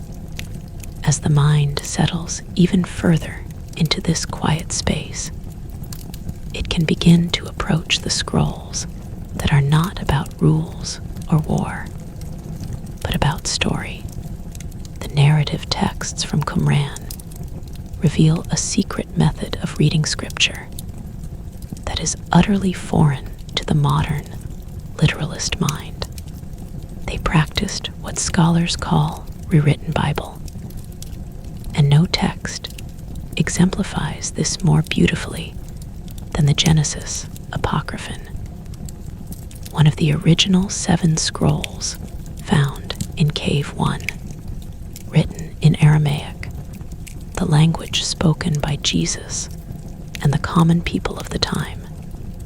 It retells the stories of the patriarchs, filling in the gaps, expanding the dialogue, and adding the kind of rich, novelistic detail that the biblical text so often omits. The scroll was in such a deteriorated state that it remained largely unreadable until Dr. Joseph by Burkraut's pioneering conservation work allowed it to be unrolled. When it was finally read, it was a revelation. The story of Abram and Sarai in Egypt, told in a few terse verses in Genesis, becomes a sweeping, dramatic narrative in the Apocryphon. When Abram is about to enter Egypt, he has a prophetic dream of a cedar tree and a palm tree, symbols of himself and his wife, and he understands that to save his life, he must say she is his sister.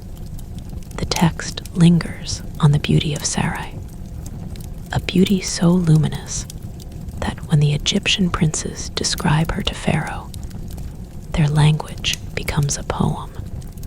How beautiful is the look of her eyes, and how fine her nose, and all the radiance of her face, how lovely her breasts, and how beautiful all her whiteness. Her arms, how beautiful, and her hands, how perfect. The secret here is not hidden history, but the way the sacred text was a living, breathing story that invited expansion and imaginative participation. The scribe was not falsifying scripture. He was entering it, becoming a co-teller of the sacred narrative, filling the silence between the verses with the sound of his own prayerful imagination. The sleepy mind, adrift on the current of the story, can appreciate the way the ancient world did not draw a hard line between reading and storytelling, between Bible and commentary. This impulse to expand and deepen the primeval stories of Genesis is even more dramatically evident in the fragments of the Book of Giants. This text, which circulated under the name of the patriarch Enoch and was previously known only in later Manichaean sources, was found in multiple copies at Qumran. It takes the brief, enigmatic passage in Genesis about the Nephilim, the giant offspring of the fallen angels and human women, and explodes it into a full-blown pre-flood epic. The giants, with names like Hahia, Mahaway, and the monstrous Gilgamesh, are no longer a mere notation in a genealogy. They are characters with violent, troubled inner lives.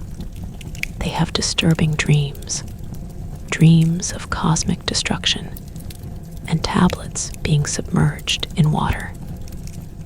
And they are terrified by these visions of their own impending doom.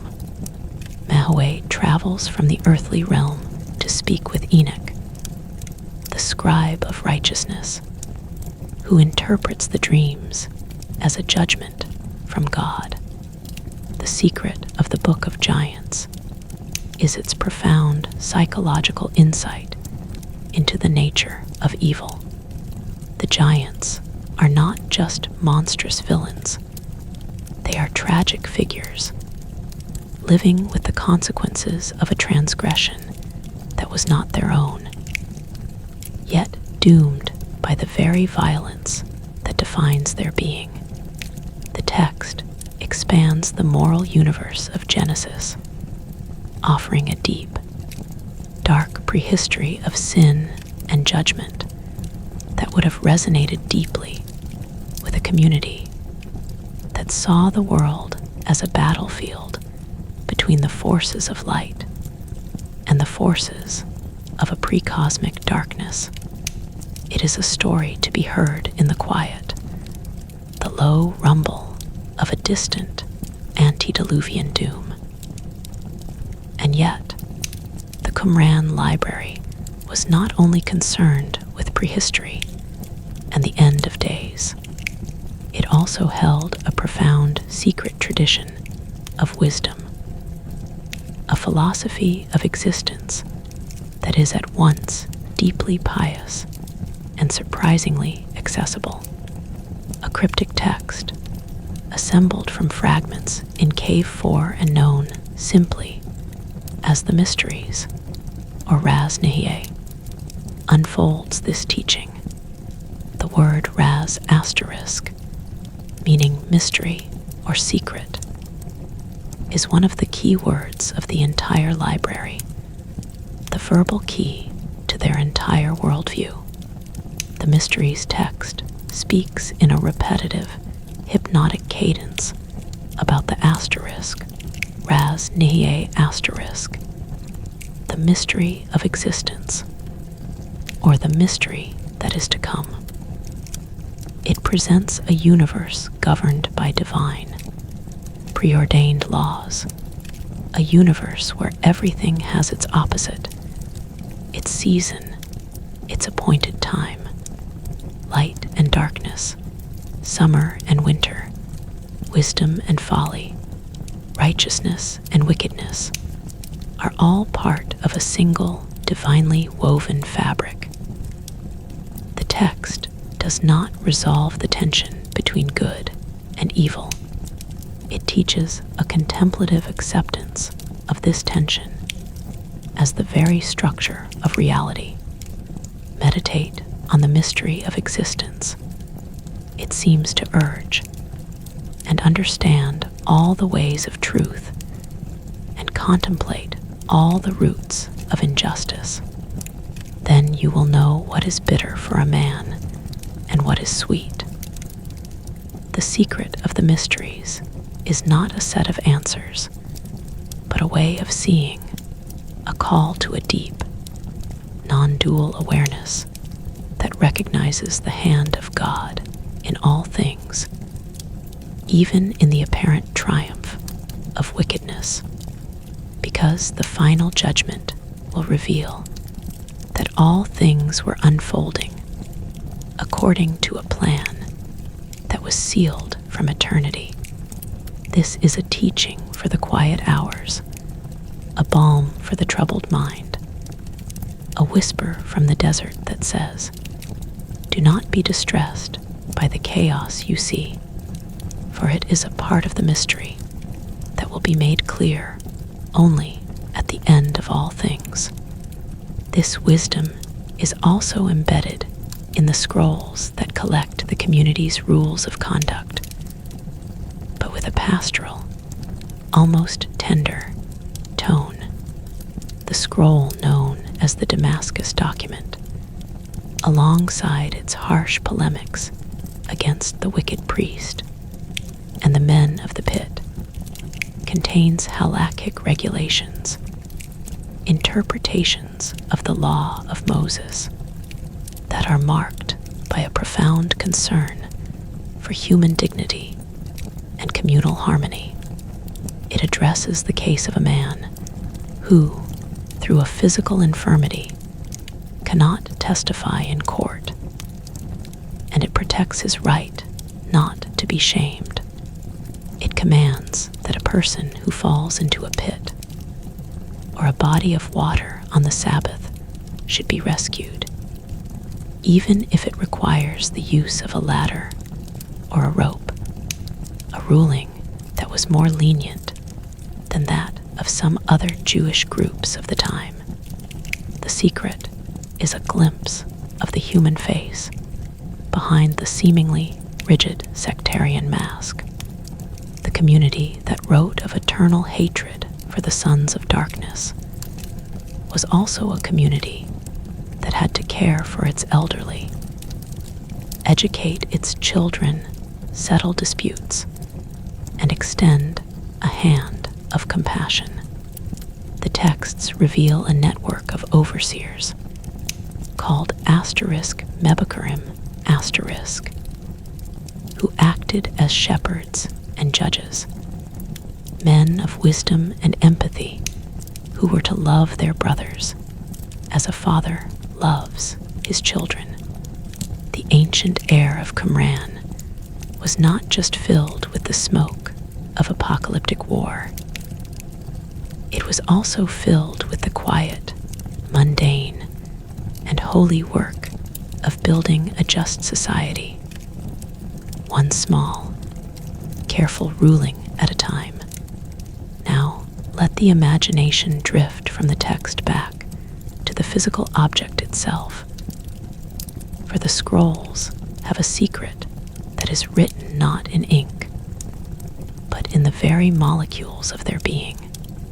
The parchment and papyrus on which the words are inscribed are biological archives, carrying within them the DNA of the animals whose skins were stretched and scraped and prepared to receive the sacred text.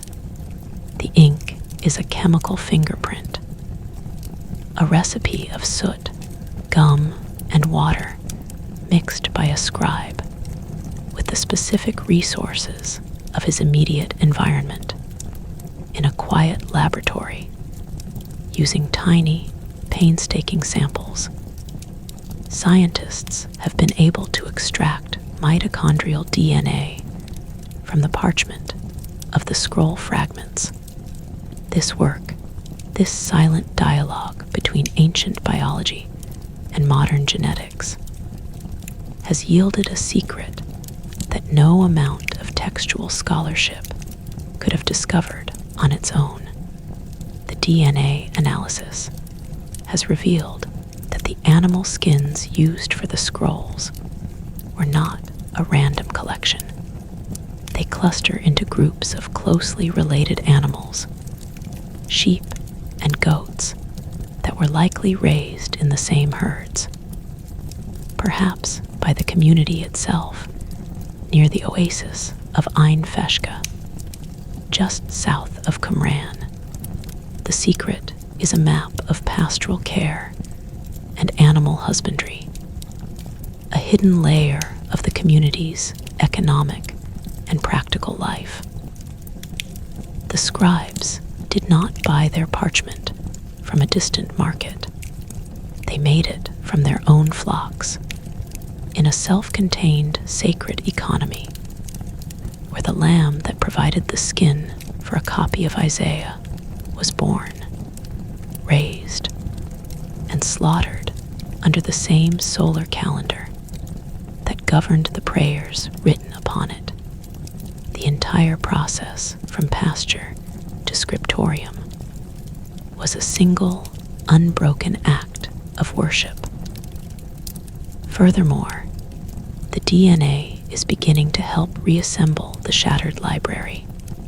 As we have learned, an artificial intelligence can match a fragment to a scribe's handwriting.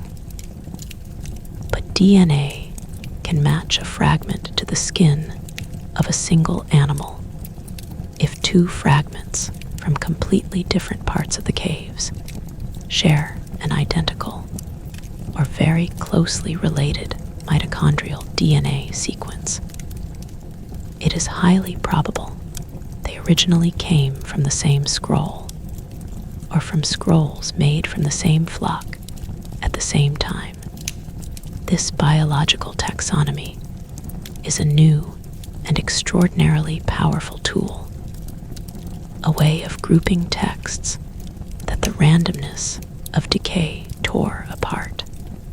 A fragment of a psalm and a fragment of a community rule found in different baskets during the original excavations might be reunited not by a scholar's intuition, but by a geneticist's data. The Library of Qumran is being reconstructed not only through the logic of its ideas, but through the silent, persistent testimony of the sheep and goats who, 2,000 years ago, grazed on the sparse, mineral-rich vegetation of the Dead Sea shore, completely unaware that their skin would one day become a carrier of eternity. As the scientific gaze penetrates even deeper, another layer of the physical secret is revealed. The ink of the scrolls is, for the most part, carbon-based, a stark, permanent black. But on a few very special manuscripts, the ink has a subtle, metallic glint. Using particle accelerators and X-ray fluorescence spectroscopy, researchers can now map the elemental composition of the ink without even touching the scroll. The analysis has shown that some of the temple scroll's ink contains traces of mercury, perhaps from cinnabar, a red mineral used to add a decorative, perhaps even magical, quality to the writing. Other texts show the presence of lead, copper, or zinc. These are not contaminants. They are specific, intentional recipes. The secret is that the scribes were not just copying words. They were practicing a material technology of the sacred, an alchemy where the physical substance of the writing participated in the power of the divine name. The ink was not just a carrier of meaning. It was a substance charged with its own holiness. The quiet, analytical hum of a synchrotron light source. A machine the size of a football field is being used to interrogate the microscopic secrets of a letter written by a man in a dim, candlelit room on the shores of the Dead Sea, revealing a shared human commitment to the materiality of the word. The most visually stunning of these physical secrets, however, belongs to a collection of fragments discovered not in the caves, but in a chamber on the Qumran plateau itself, wrapped in linen and deliberately hidden.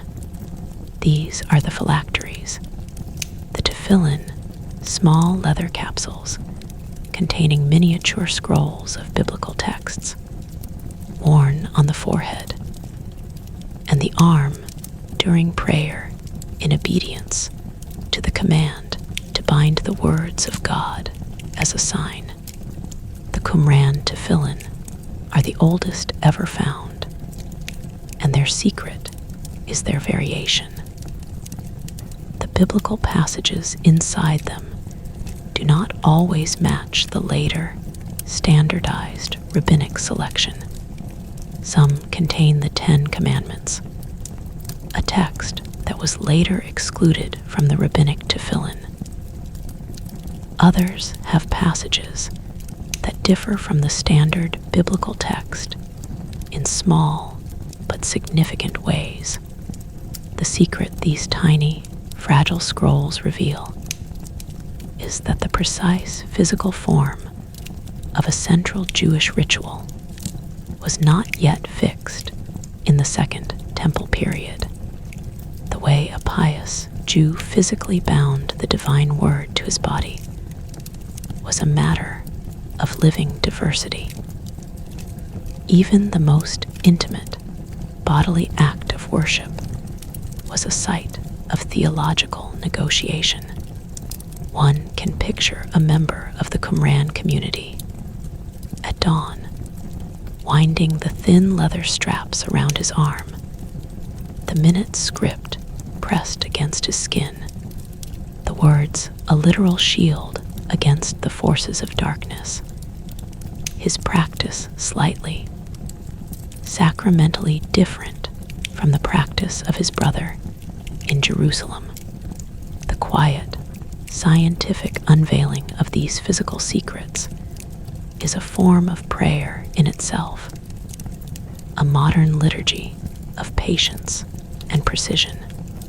But the scrolls also contain secrets that science cannot touch, secrets that lie in the realm of the spirit. The community's deep immersion in the world of prophecy is one such realm.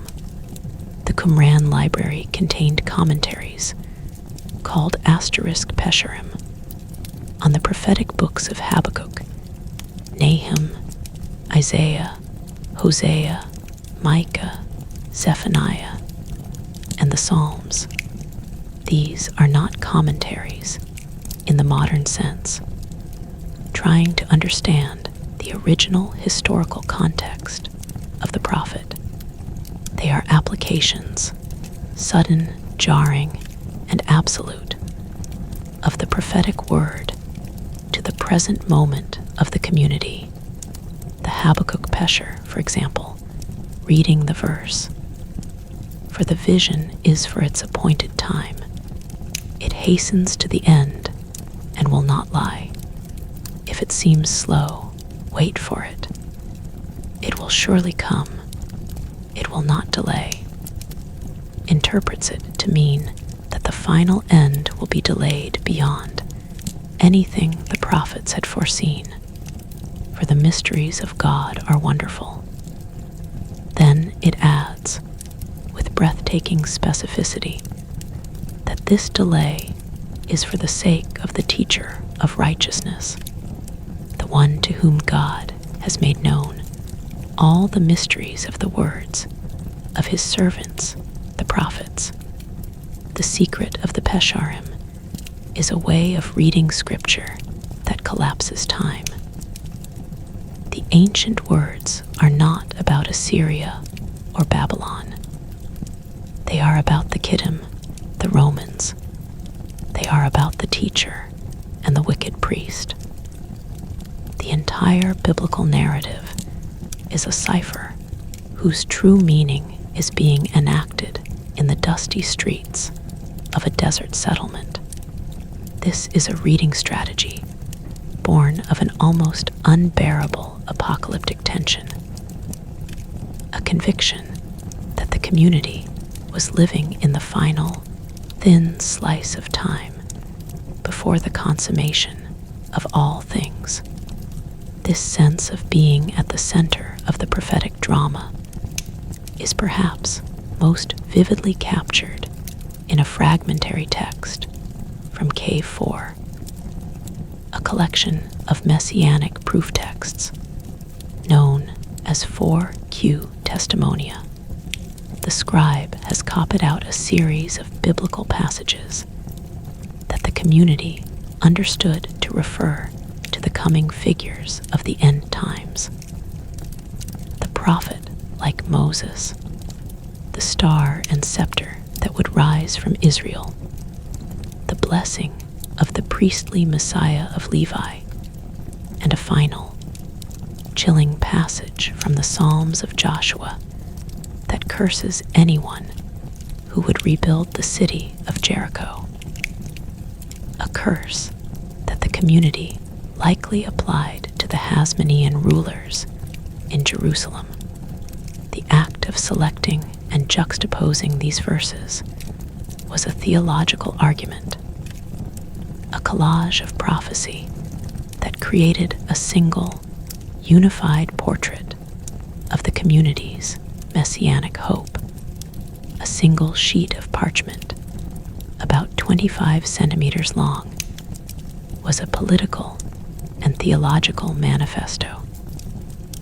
The secret is that the scrolls were not just passive receptacles of tradition. They were active, even aggressive, acts of interpretation designed to shape the community's identity and to arm them with the scriptural ammunition for the final conflict. As the quiet narrative draws on, we come to rest on the most intimate of all the scroll's secrets, the secret of the scribe's soul, the physical work of the scribe. The asterisk Sofer asterisk was a monastic discipline of the highest order, the scriptorium at Qumran, if the room identified as such by the excavators is correctly interpreted, was a long, narrow chamber on the upper floor of the main building, perhaps with windows to catch the low morning light. The benches, the plastered tables, the inkwells, one still containing the dried residue of carbon ink, all speak of a place of silent, focused labor. A scribe would prepare his own parchment, a task of ritual slaughter, skinning, dehairing in a lime solution, stretching on a frame, and scraping with a pumice stone until the surface was smooth and receptive. The ruling of the lines, using a sharp point to draw a faint grid, was a mathematical meditation. The mixing of the ink was a chemical prayer. And then the writing itself, each letter carefully formed with a reed pen, was a world. The scribe was not allowed to write from memory. He had to have a master copy in front of him, and he had to pronounce each word aloud before he wrote it. The breath, the asterisk ruach asterisk, the spirit, was an ingredient of the text, A mistake in writing the divine name, the Tetragrammaton, Yod Heh Vav Heh, meant the entire sheet of parchment had to be set aside. The secret is that the creation of a scroll was a reenactment of creation itself, a bringing of order out of chaos through the careful division of space, the separation of light ink from dark background. The scroll was not just a container of the word. It was, in its very physical genesis, a microcosm of the divine act of creation. Many of the scrolls are written in a script called the Paleo-Hebrew script, not in the square Aramaic script that was the common currency of the time. This ancient script, the script of the first temple period, of the kings and prophets of old, was used for books of special holiness, such as Leviticus and Job, and always for the Tetragrammaton itself. The secret of this archaizing script is a visual polemic. By writing the name of God in the script of David and Solomon, the scribes were making a claim of continuity and authenticity. They were visually linking their own community to the glory of Israel's past, bypassing the corrupted, Hellenized present. A single letter, an ancient angular asterisk aleph, where a smoother, square one would have been expected, was a silent declaration of allegiance.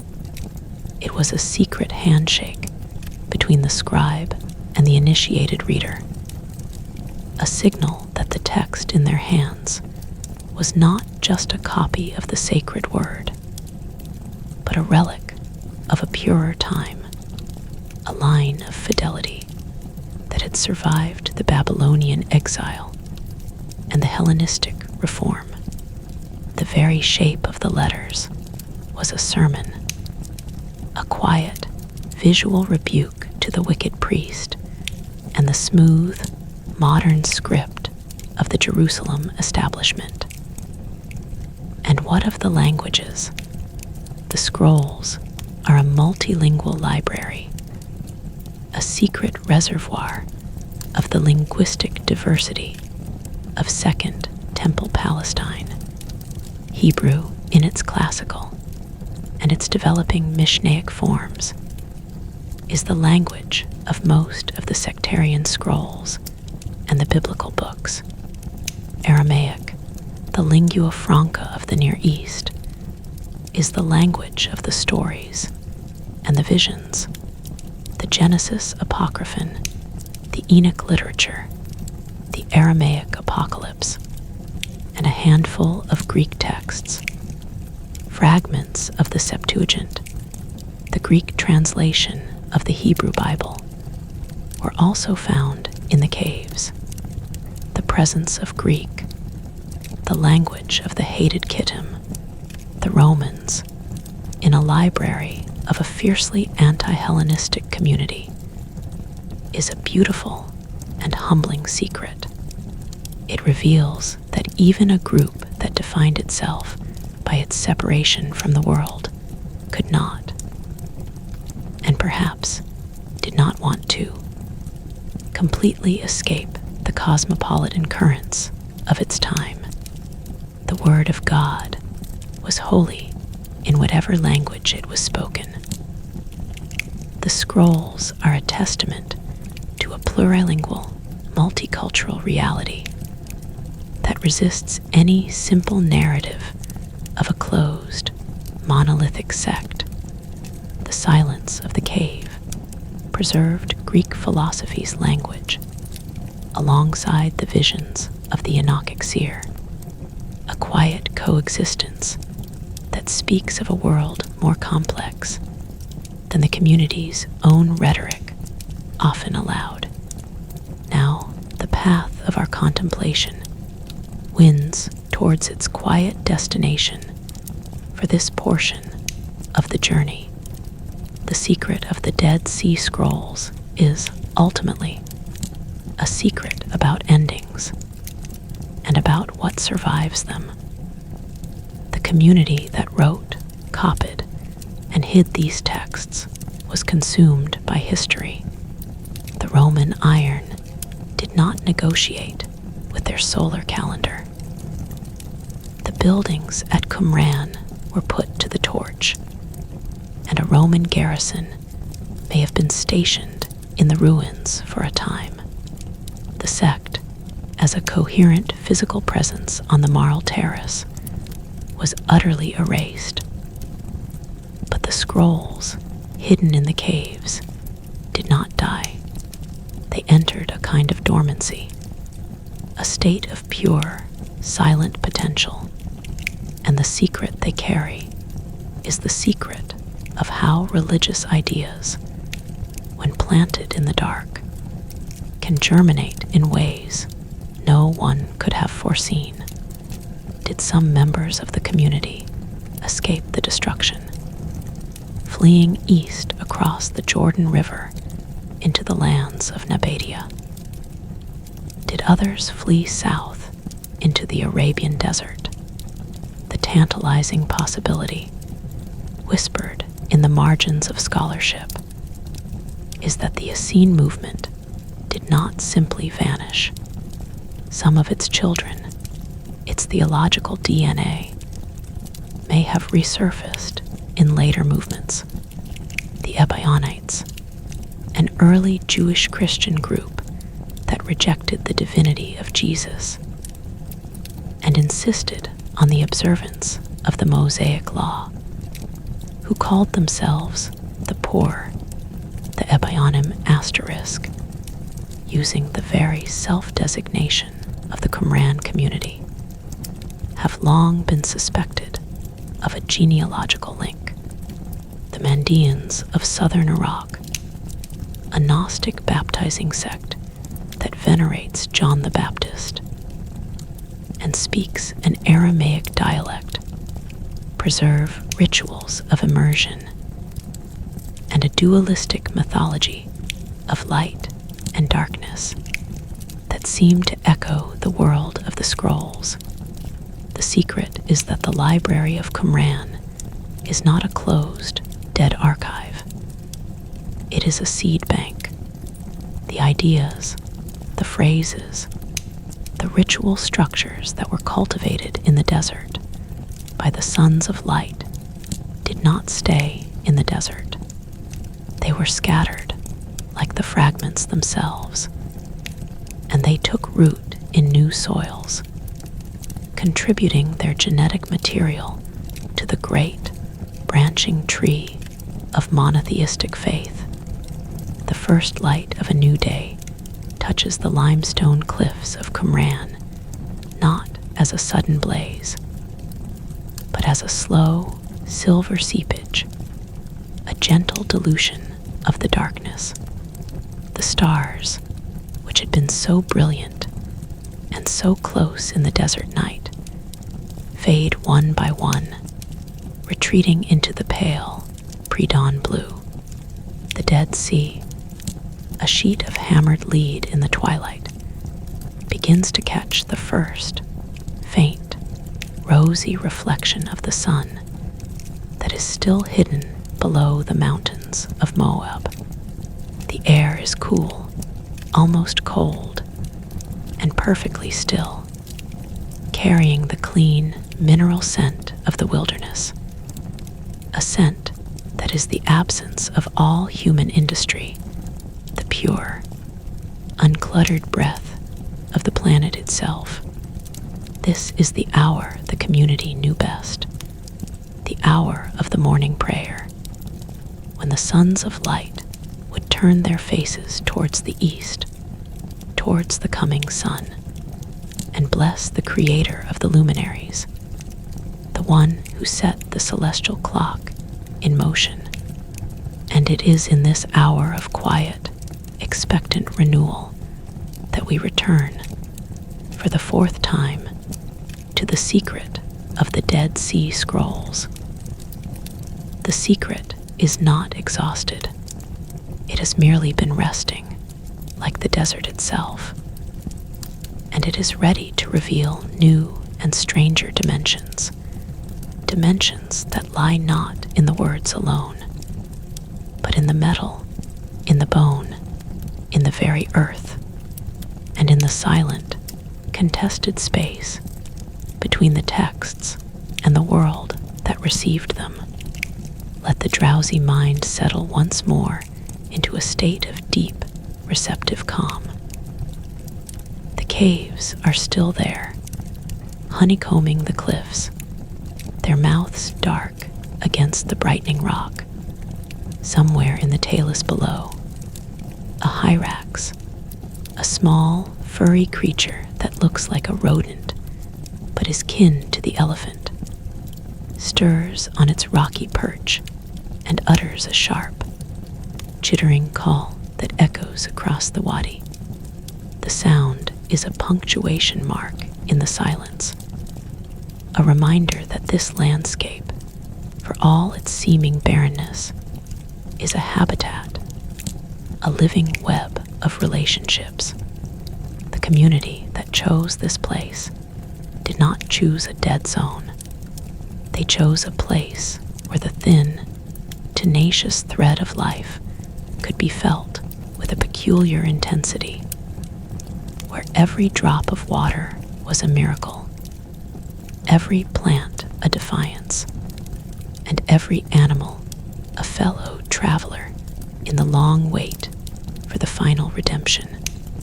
The secret of the scrolls is, in this morning light, a secret of ecology as much as theology, a recognition that the physical location, the marl terrace, the water system, the cliffs, and the caves are not merely the backdrop for the story, but a character within it. And it is to one particular cave, Cave 3, that our attention now quietly turns, for it held a secret that was not made of leather or papyrus, but of the very substance that defines the age of industry and warfare. It held a secret of copper. The discovery of the copper scroll in the spring of 1952 was a departure from the established pattern. The other scrolls, for all their drama and mystery, were recognizable as religious texts. They were Bibles, commentaries, hymns, rules. They fit, however broadly, into the category of sacred literature. But the copper scroll, found by a team of archaeologists rather than Bedouin shepherds, lying on a stone near the entrance of Cave 3, was something else entirely. It was not a scroll in the conventional sense. It was 2 rolled sheets of almost pure copper, heavily oxidized and encrusted with a thick green patina of age, fused together so completely that they could not be unrolled.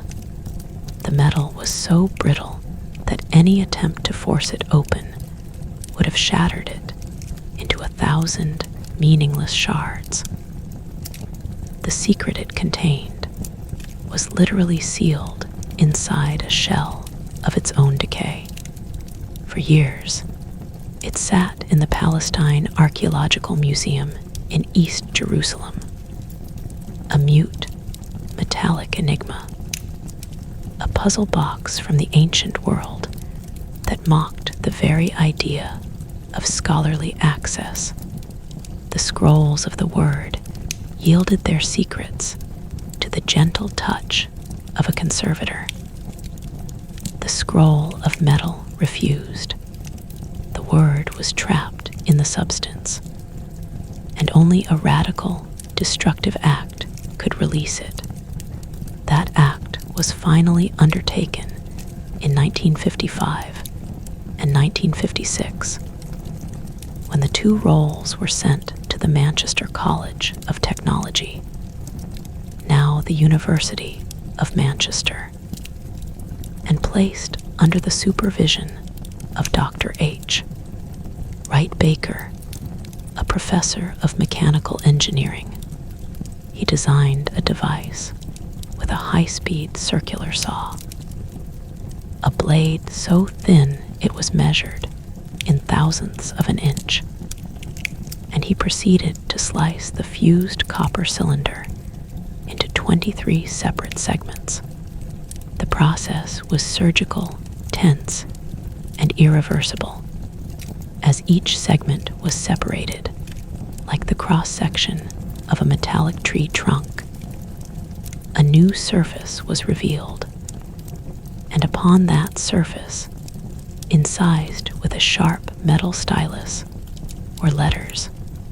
The script was a formal, somewhat crude Hebrew, and the language was a form of Mishnaic Hebrew, the vernacular of the common people. And as the scholars began to read the text, the secret that emerged was so unexpected, so utterly material, that it sent a shockwave through the world of biblical archaeology. The copper scroll was a treasure list. It was a map, not drawn in lines, but written in a dry, repetitive, and obsessively detailed inventory of buried wealth. The voice of the copper scroll is not the voice of a prophet or a psalmist. It is the voice of a quartermaster, a temple accountant, a man whose mind is filled with weights and measures, with landmarks and hiding places. It lists, in a formulaic cadence, the locations of vast hoards of gold, silver, and precious temple vessels in the fortress, which is in the Vale of Achor, 40 cubits under the steps entering to the east. A chest of silver and its vessels, 17 talents by weight. In the sepulchral monument, in the third course of stones, 100 bars of gold. In the cistern of the court of the peristyle, in the spout in its floor, concealed in a hole in front of the upper opening, 900 talents. The numbers are staggering. The total weight of the precious metals listed, if the talents are taken at face value, amounts to many tons of gold and silver, a treasure that would rival the wealth of entire kingdoms. The locations are precise, but infuriatingly opaque. They refer to local landmarks: the Vale of Achor, the Mount of Gerizim, the steps of the House of Hakaz, the Queen's Aqueduct, many of which can no longer be identified with certainty. The landscape of the Copper Scroll is a landscape of ruins and memory, a topography that has shifted and eroded for 2,000 years. The secret of the Copper Scroll is, on its surface, the most literal and tantalizing secret imaginable. The location of a vast, hidden fortune, lying undiscovered beneath the stones of the Holy Land. But what fortune and whose? The quiet, contemplative mind, turning this question over like a smooth, cool pebble, soon realizes that the secret of the Copper Scroll is not a single secret, but a nested series of secrets, each one leading to a deeper mystery, the most immediate and dramatic interpretation, and the one that has fueled countless expeditions and dreams, is that the treasure is the hidden treasury of the Jerusalem temple. The text of the scroll uses terms that seem to have a priestly, liturgical context. It speaks of tithe vessels, of the vestments of the high priest, of the gold and silver of the temple treasure. The historical context is suggestive. The Jewish revolt against Rome ended in the year 70 of the Common Era, with the destruction of Jerusalem and the burning of the temple. The temple was the economic heart of the Jewish nation, the repository of immense wealth accumulated through centuries of donations, tithes, and tribute from Jewish communities across the diaspora. What happened to that vast treasure? The Roman historian Josephus describes the triumphal procession in Rome, where the spoils of the temple, including the golden menorah and the table of showbread, were paraded through the streets and later depicted on the Arch of Titus, where their carved image can still be seen. But Josephus also hints that much of the temple's wealth was hidden before the final siege, spirited away by the priests to secret locations in the desert, to be recovered when the time of wrath was over. The copper scroll, in this interpretation, is the archive of that desperate final act, a record left by the temple's guardians, perhaps the very Essenes, or perhaps a different priestly faction, to ensure that the sacred wealth would not be lost forever. Even if the temple itself was reduced to ash, the secret deepens when one considers the sheer scale of the treasure. If the copper scroll is to be taken literally, the amounts of gold and silver it describes are so immense that some scholars have questioned whether they could have possibly existed in the entire ancient Near East, let alone in a single temple treasury. The figures seem hyperbolic, almost mythological. This has led to a second, more symbolic interpretation. Perhaps the copper scroll is not a map of earthly treasure, but a coded text of apocalyptic secrets. The numbers might be gematria, a system of assigning numerical values to Hebrew letters and words, and the locations might be symbolic references to spiritual realities. The treasure in this reading is not gold, but knowledge. It is the hidden wisdom of the community, the secret interpretation of the Torah, the mysteries of the heavens, the calendar, and the angelic world, buried in coded language to be deciphered by the initiated. The very material of the scroll supports this. Copper is a durable, almost indestructible metal, far more resistant to fire and decay than parchment. The text was literally cut into the metal, an act of immense labor. This was a message designed to survive an apocalypse, a record that would endure when all other libraries had turned to dust. The secret it protected was, in the mind of its author, of ultimate, eternal importance, something that had to be preserved at all costs. A third, more sobering, and perhaps more philosophically profound secret emerges from the copper scroll's history since its discovery. The scroll has been read, its text published, its locations analyzed, and its measurements calculated for over half a century.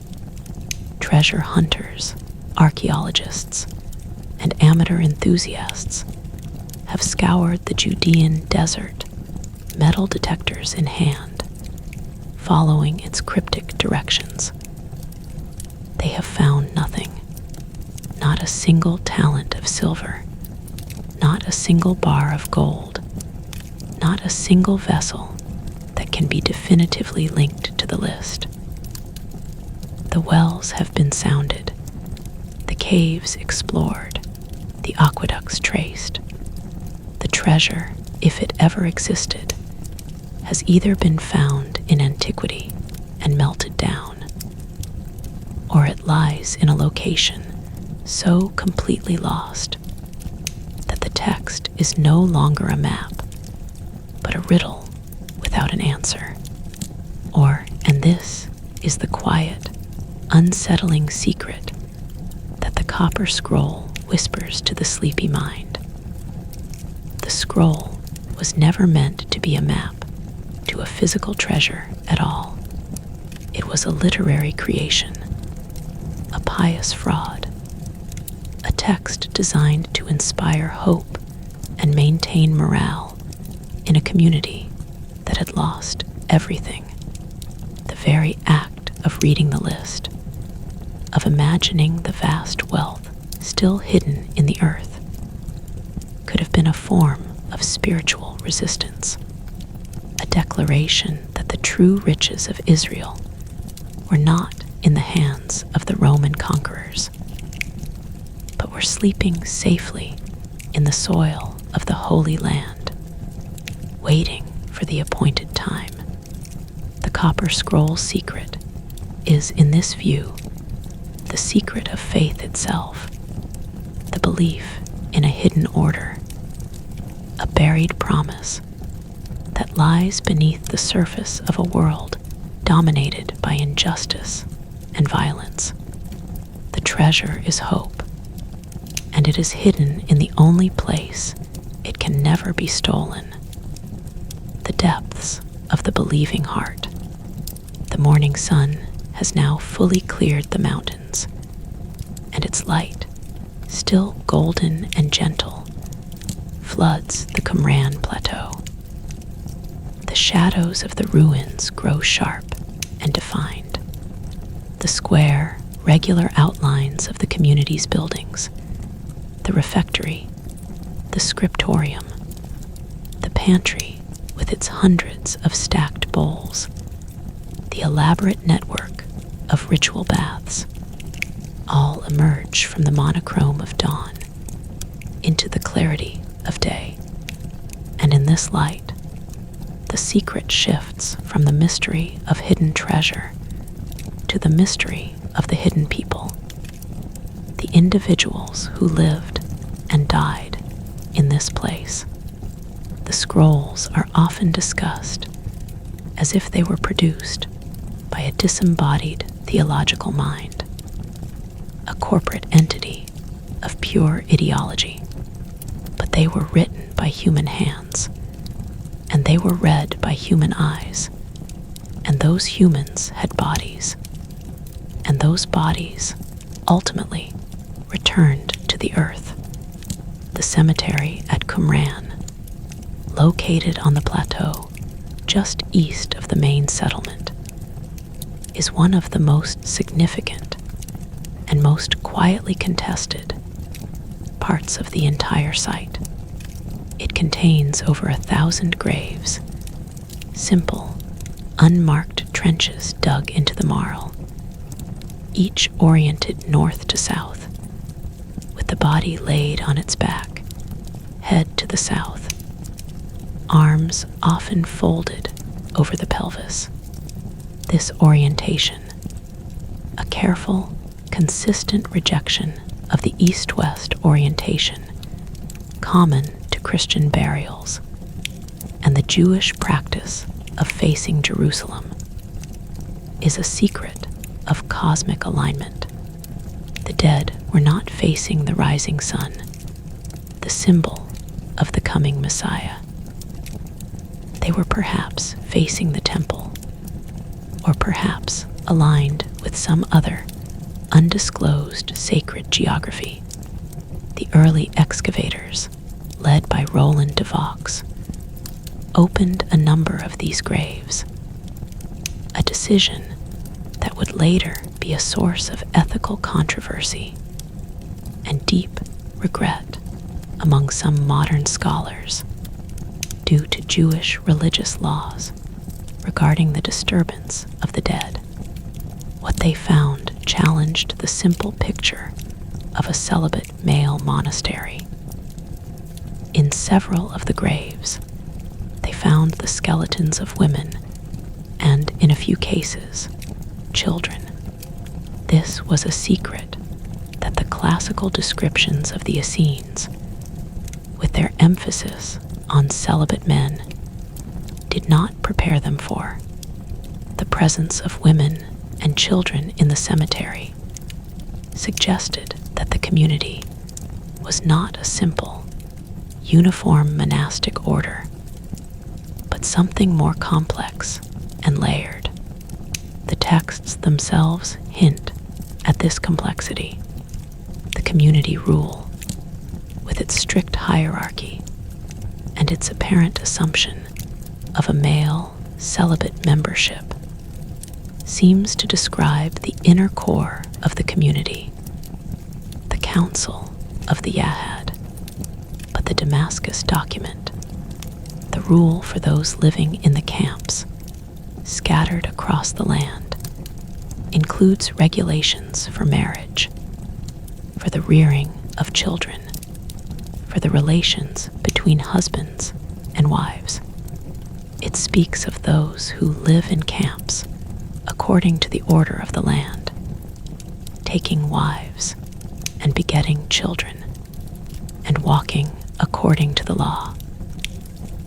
The secret is that the movement founded by the teacher of righteousness was not a single, isolated settlement, but a network of communities, some more rigorous and separatist, others integrated into the towns and villages of Judea, living ordinary family lives while maintaining a distinct sectarian identity and a deep loyalty to the mother house in the desert.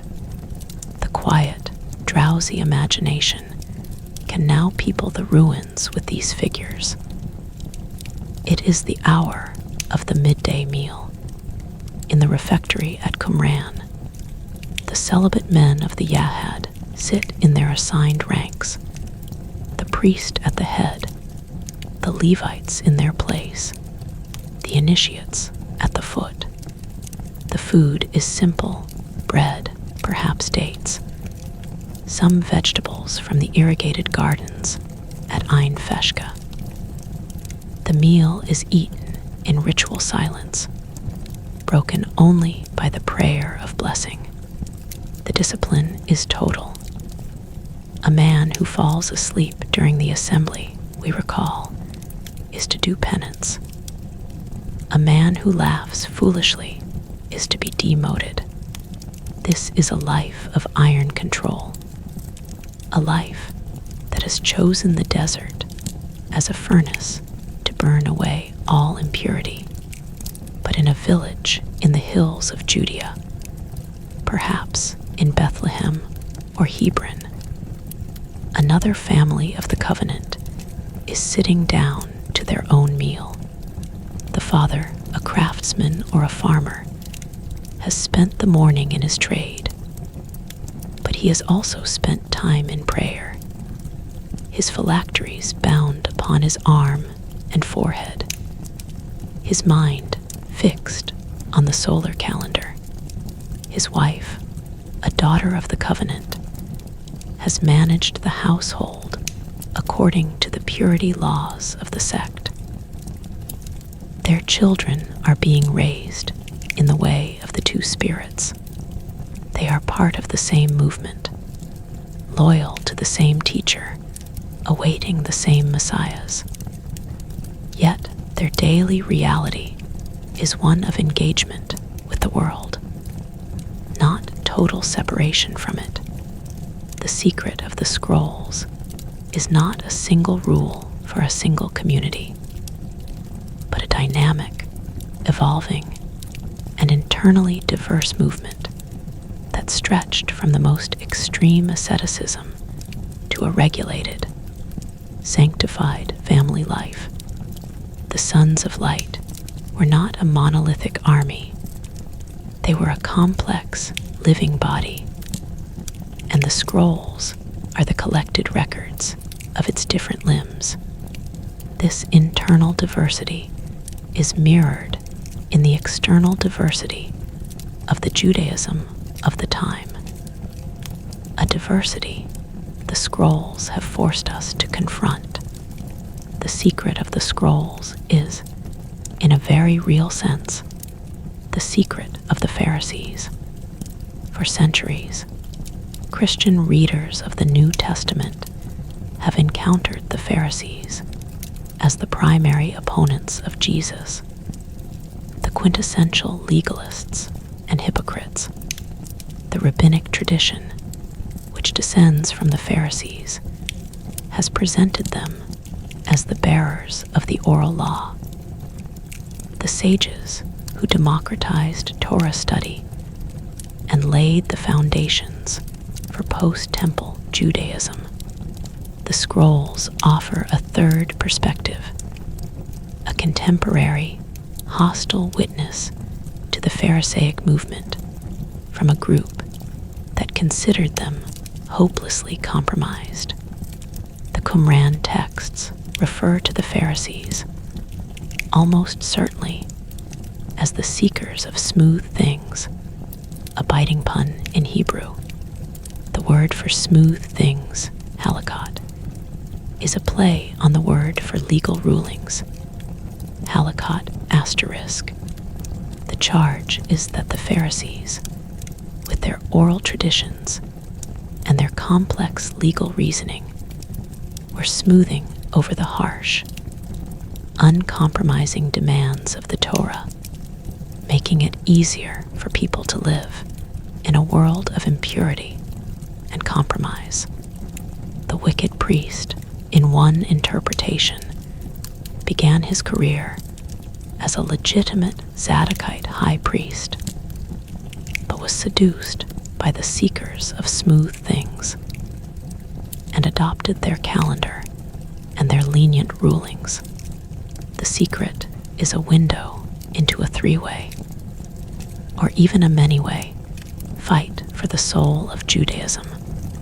Sadducees, Essenes, Pharisees, Zealots, and various apocalyptic and messianic movements all contended for the right to define what it meant to be Israel.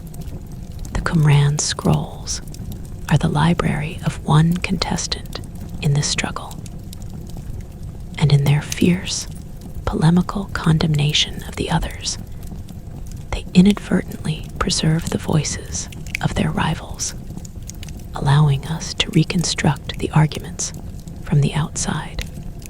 One of the most tantalizing and elusive secrets of the scrolls concerns a figure who does not appear in them, but whose shadow seems to fall across their pages. This is the figure of John the Baptist.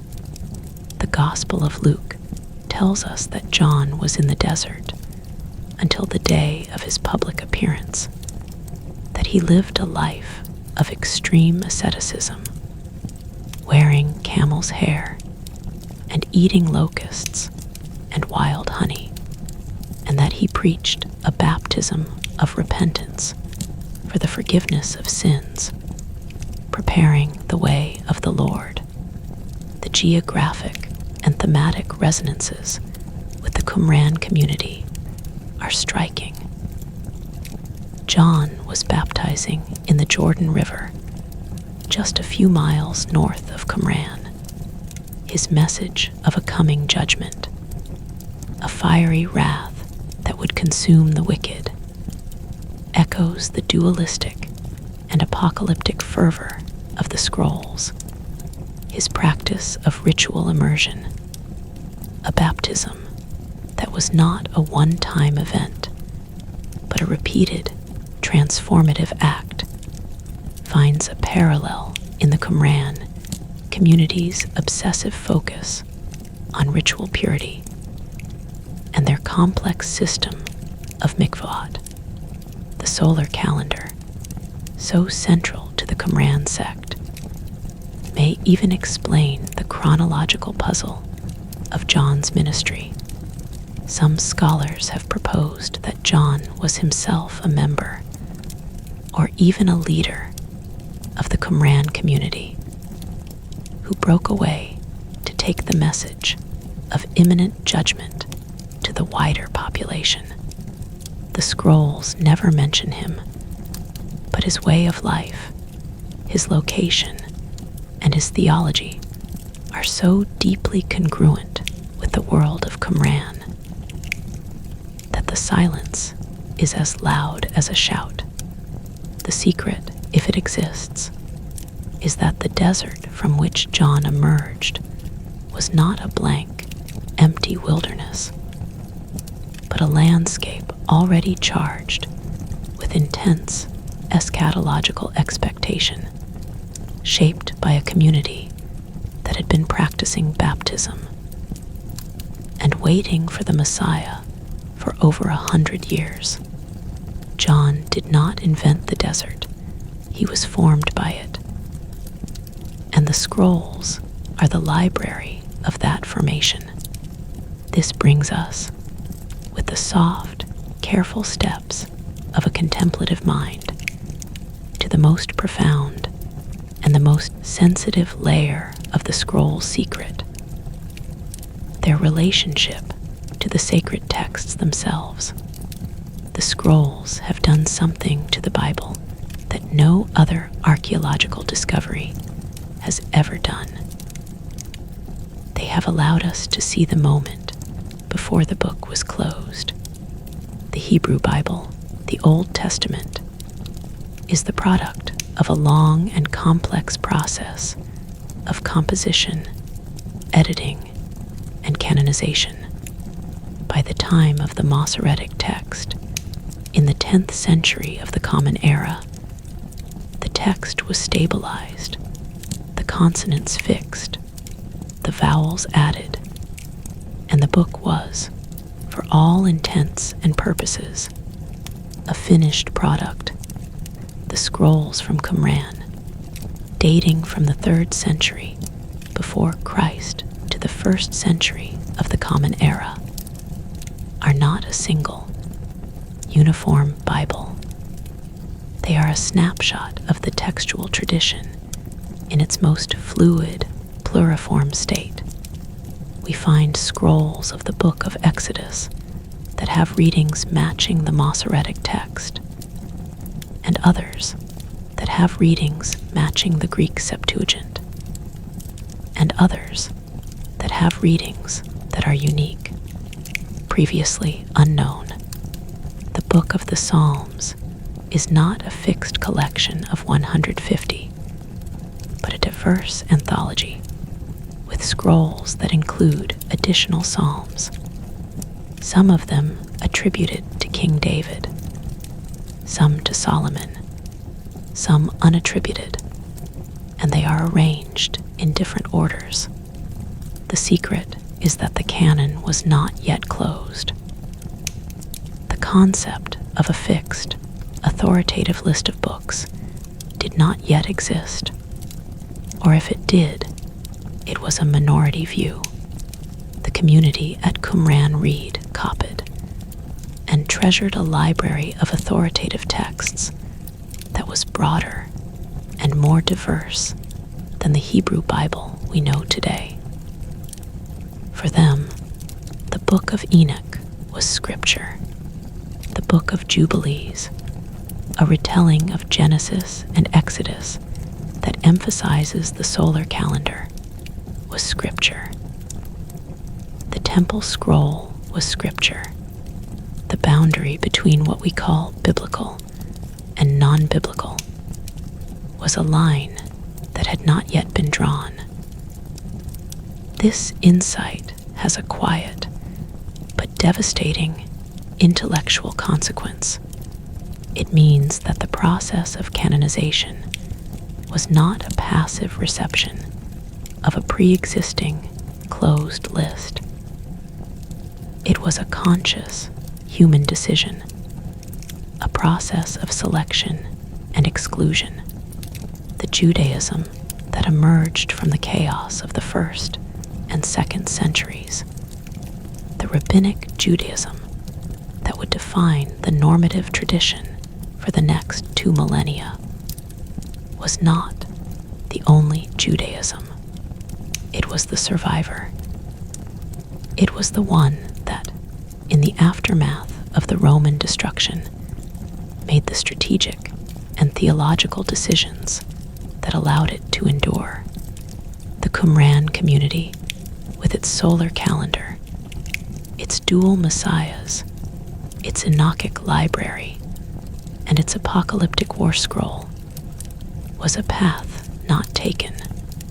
The scrolls are the library of that path, a vast, detailed record of a form of Judaism that was vibrant, sophisticated, and deeply pious, but that ultimately failed to adapt to the New World Order.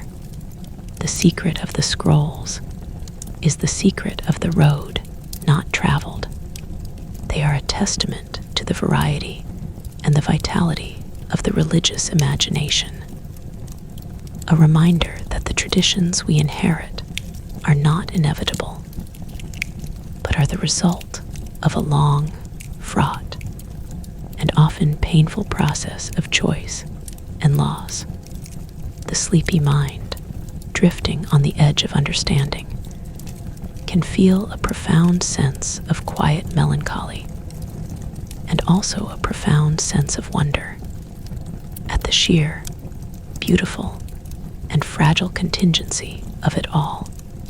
As the afternoon sun begins its slow descent, casting long shadows across the marl terrace, the focus of our contemplation shifts to the very substance of the scrolls, survival, and the second, more silent battle for their preservation.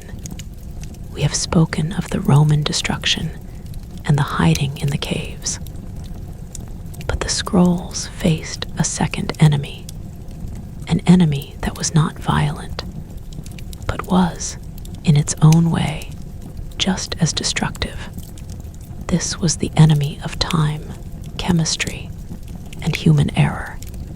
When the tens of thousands of fragments from Cave 4 arrived at the Palestine Archaeological Museum in the 1950s, they were in a state of advanced, catastrophic decay.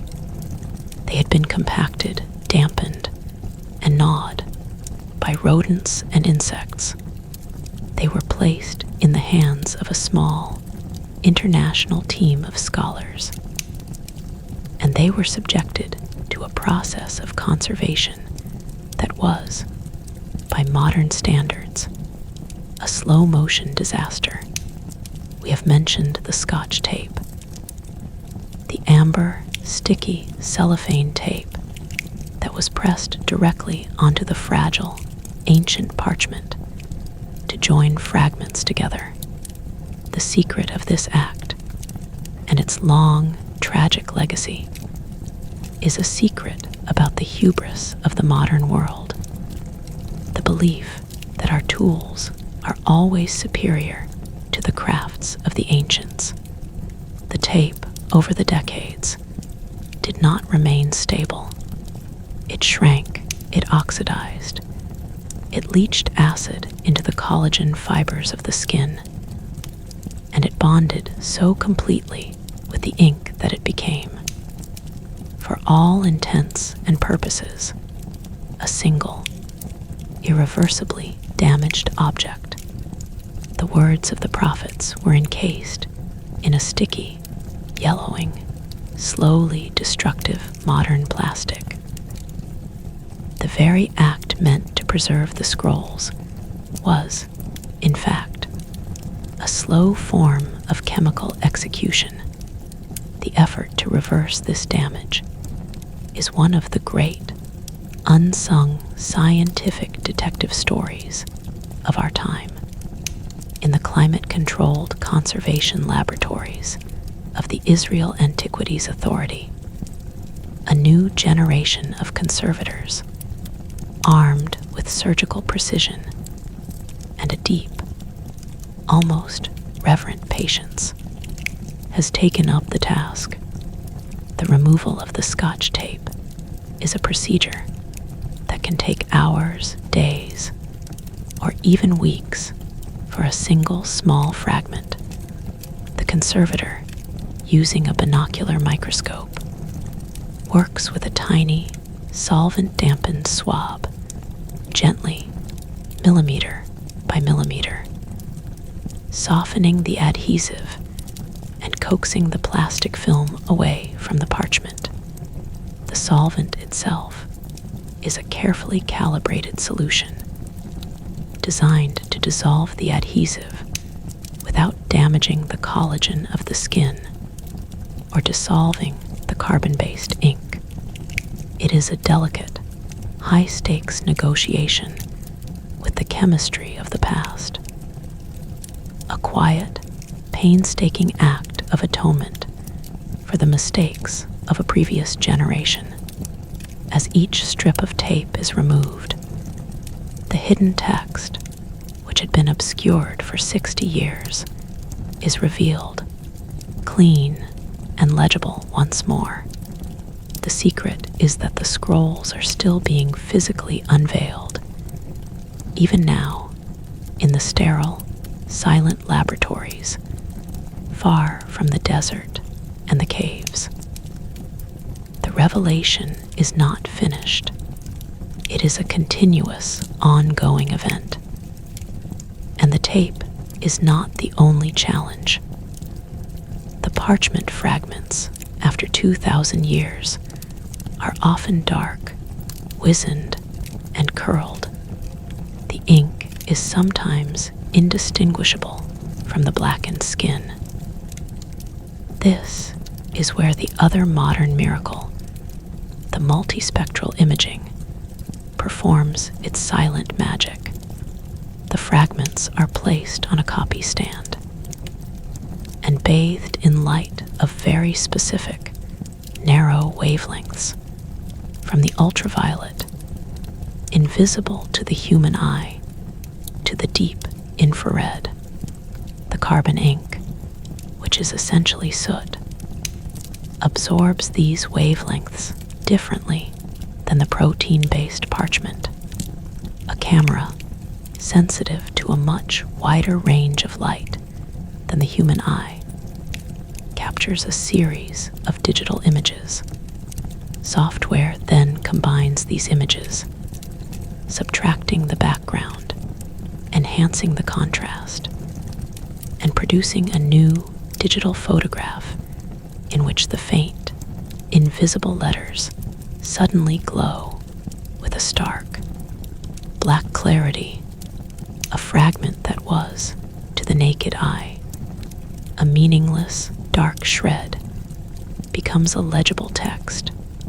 The secret that was lost to time, to damp, to the very chemistry of decay, is reclaimed by the application of light and digital logic. The word is being called back from the darkness, not by a miracle in the ancient sense, but by the patient, systematic application of scientific reason, which is, in its own way, a kind of miracle. The quiet, digital reassembly of the library is the next frontier. The fragments from Cave 4 are not just numerous.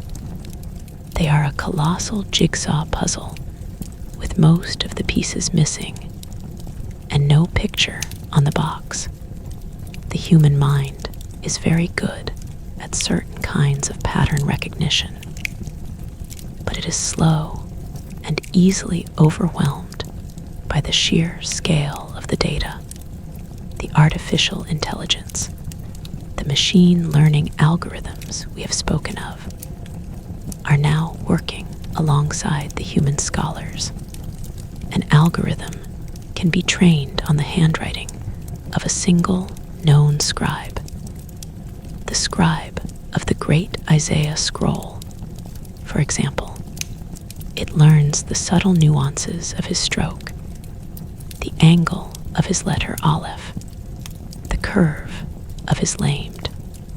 Then it can be presented with a database of thousands of unidentified fragments, and it can scan them, looking for matches.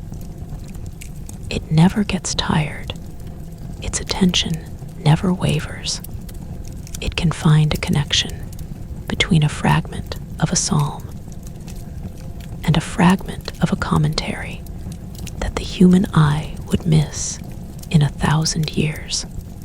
The secret is that the Library of Qumran, which was scattered by the Roman war and further scattered by the methods of early scholarship, is now being virtually reassembled in the distributed, silent network of computers around the world.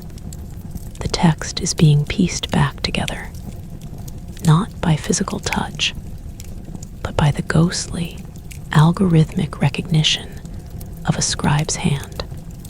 This is a new kind of resurrection, a gathering of the scattered words by a digital shepherd. This scientific rigor has also cast a sobering light on the darker side of the scroll's modern story, the shadow market of antiquities and the rise of forgeries. The Dead Sea Scrolls are, tragically, one of the most forged artifacts in history since the 1990s, and especially after 2002. A flood of purported Dead Sea Scroll fragments began to appear on the private antiquities market, sold to wealthy collectors and evangelical Christian institutions, often for millions of dollars. These fragments, mostly of biblical texts, were accompanied by expert opinions of authenticity and compelling provenance stories. They were, to the naked eye, indistinguishable from the genuine scrolls. The secret, however, was beginning to be whispered by conservators and material scientists. The parchment was wrong. The ink was wrong.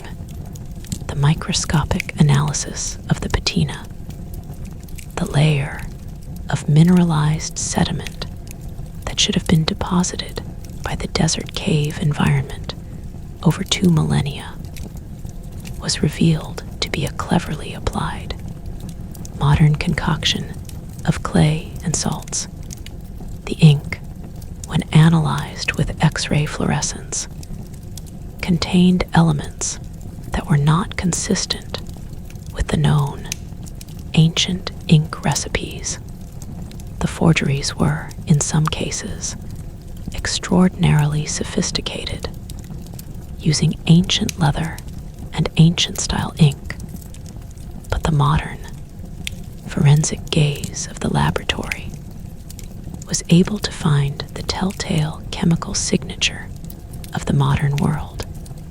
The secret of the forgeries is a cautionary tale about desire and deception, the hunger for a tangible, physical connection to the divine, the need to hold a piece of the past in one's hand, had created a market, and that market had been ruthlessly exploited. The quiet, objective voice of the scientist had to enter the fray and declare, with a heavy heart, that some of these fragments, so lovingly displayed in museums and so fervently believed in by their owners, were not the voice of the ancient prophets, but the whisper of a modern con man And so, as the long shadows of the afternoon blend into the soft, golden light of early evening, the secret of the Dead Sea Scrolls settles into a new, and perhaps more mature, configuration. The scrolls are not a simple, transparent window into the past. They are a complex, layered, and often contradictory phenomenon. They are a library of a lost sect, and also a library of a diverse religious landscape. They are a treasure map and a theological treatise. They are a testament to the power of the written word, and a warning about the fragility of its physical vessels. The secret is that the scrolls are, in a very real sense, a mirror.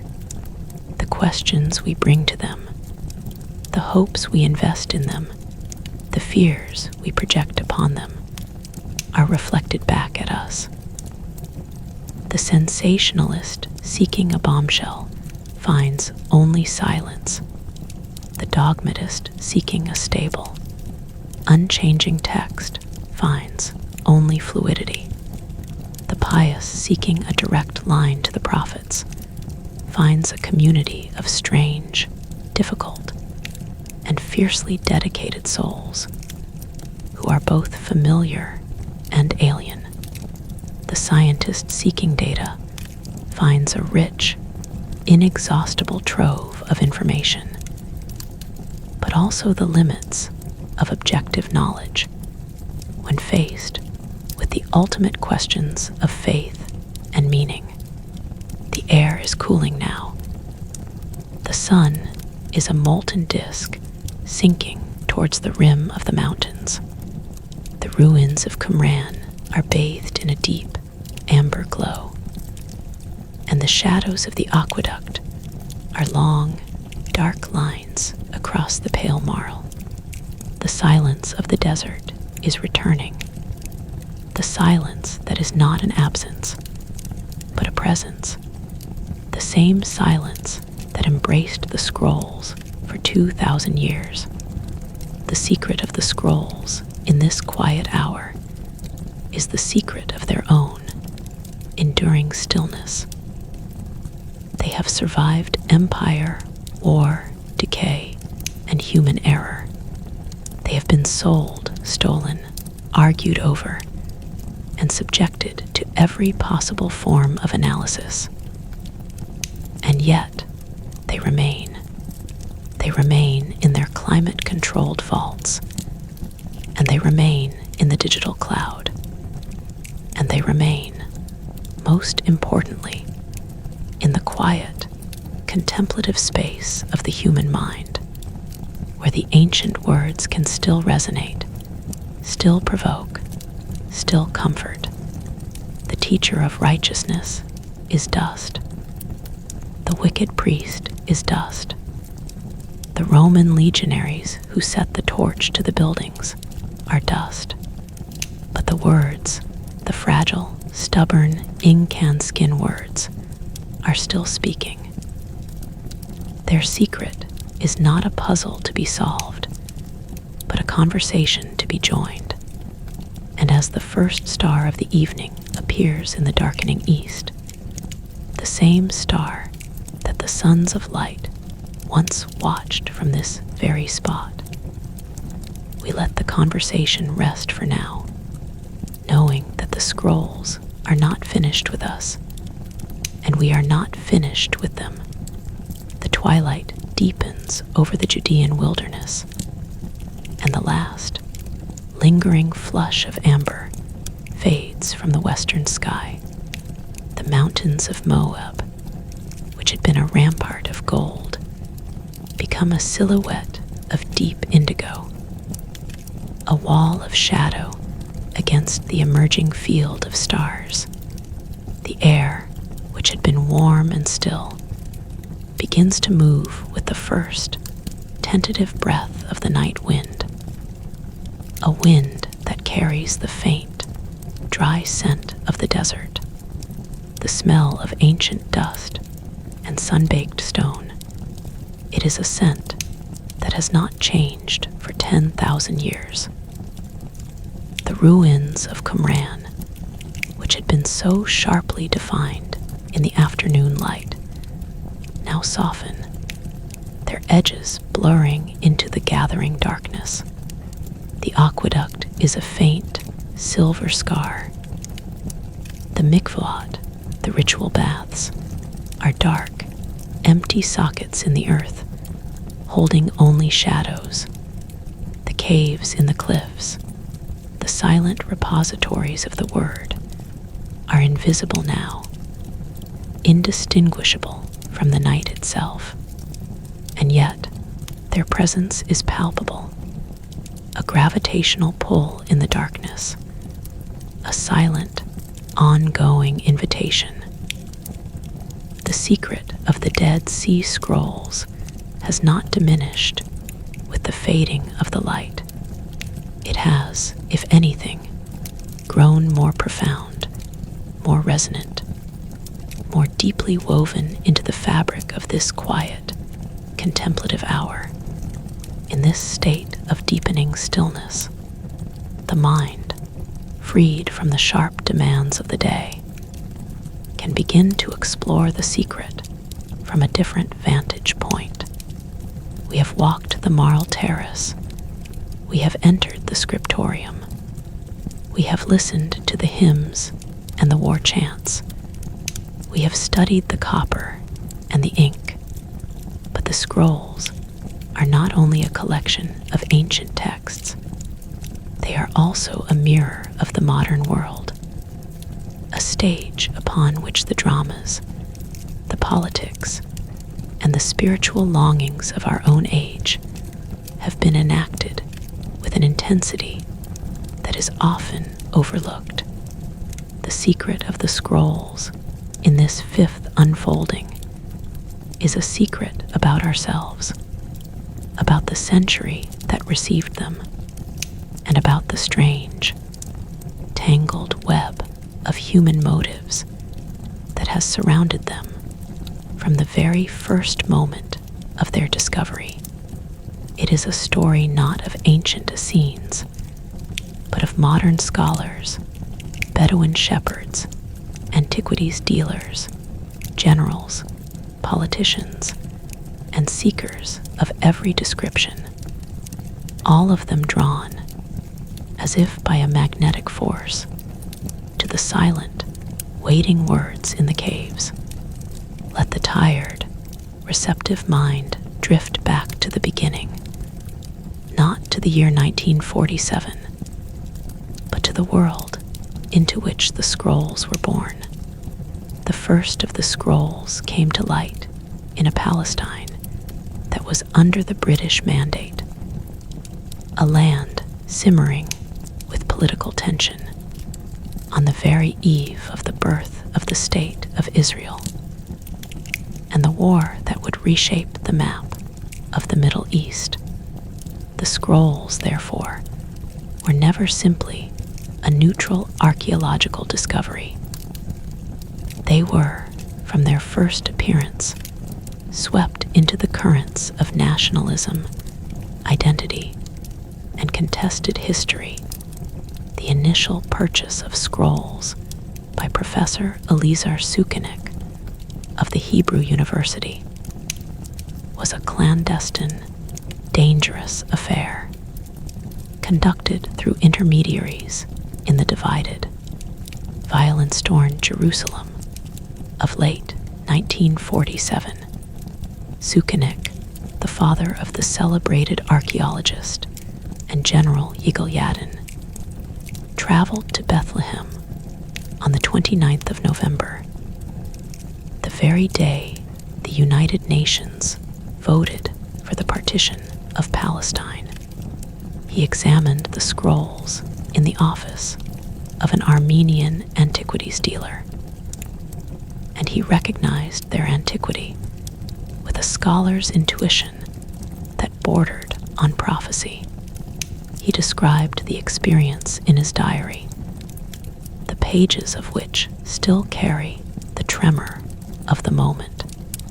He was holding, he knew, a tangible piece of the Jewish past, a relic from the very period when Rabbinic Judaism and Christianity were taking their formative shapes. He purchased 3 of the scrolls for the Hebrew University, a transaction conducted as war was about to break out. A secret mission of cultural salvation in a city on the brink. The other 4 scrolls from Cave 1 had a more circuitous journey, ending up in the hands of Metropolitan Athanasius Yeshua Samuel of the Syrian Orthodox Church in Jerusalem, who, after failing to interest scholars in the Middle East, took them to the United States in 1949. There, in a bid to sell them, they were displayed in the Library of Congress and eventually, in a famous and almost unbelievable twist of fate, were advertised for sale in a classified ad in the Wall Street Journal in 1954. The ad, placed under the heading "Miscellaneous for Sale," read, "The 4 Dead Sea Scrolls, biblical manuscripts dating back to at least 200 BC, are for sale. This would be an ideal gift to an educational or religious institution by an individual or group." The secret embedded in this almost comical episode is a profound dislocation. The scrolls, the sacred library of a community that had renounced the world and all its wealth, were being marketed as a luxury commodity, an ideal gift for a wealthy patron. The world of the Sons of Light and the world of mid-century American capitalism had collided, and the jarring dissonance was a sign of the many cultural translations the scrolls would have to undergo. The eventual purchaser, acting through an intermediary, and under a cloak of secrecy to avoid driving up the price, was Yigal Yadin, Sukenik's son, who had become a prominent Israeli general and archaeologist. The 4 scrolls, purchased for $250,000, were reunited with the 3 his father had bought, and they found their home in the shrine of the book, the iconic white-domed museum in Jerusalem that was built specifically to house them. The secret of the purchase is a story of a nation, reborn after a catastrophe, reaching back through the millennia to reclaim a physical emblem of its ancient heritage. The shrine of the book itself is a testament to the powerful symbolic role the scrolls immediately assumed. Its architecture, a stark white dome shaped like the lid of one of the scroll jars, set beside a black basalt wall, is a visual representation of the war of the Sons of Light against the Sons of Darkness. The white dome, bathed in sunlight, stands for the forces of light. The black wall, a dark, solid monolith, stands for the forces of darkness. The building is not merely a museum. It is a theological statement in stone and concrete, a modern reinscription of the Qumran dualism into the landscape of 20th century Jerusalem. The scrolls inside are displayed not as mere archaeological artifacts, but as sacred relics, the foundational documents of a nation's identity. The way the scrolls are presented the hushed lighting, the central drum-like display case for the great Isaiah scroll, the reverent atmosphere, all communicate that the visitor is not in a library, but in a sanctuary.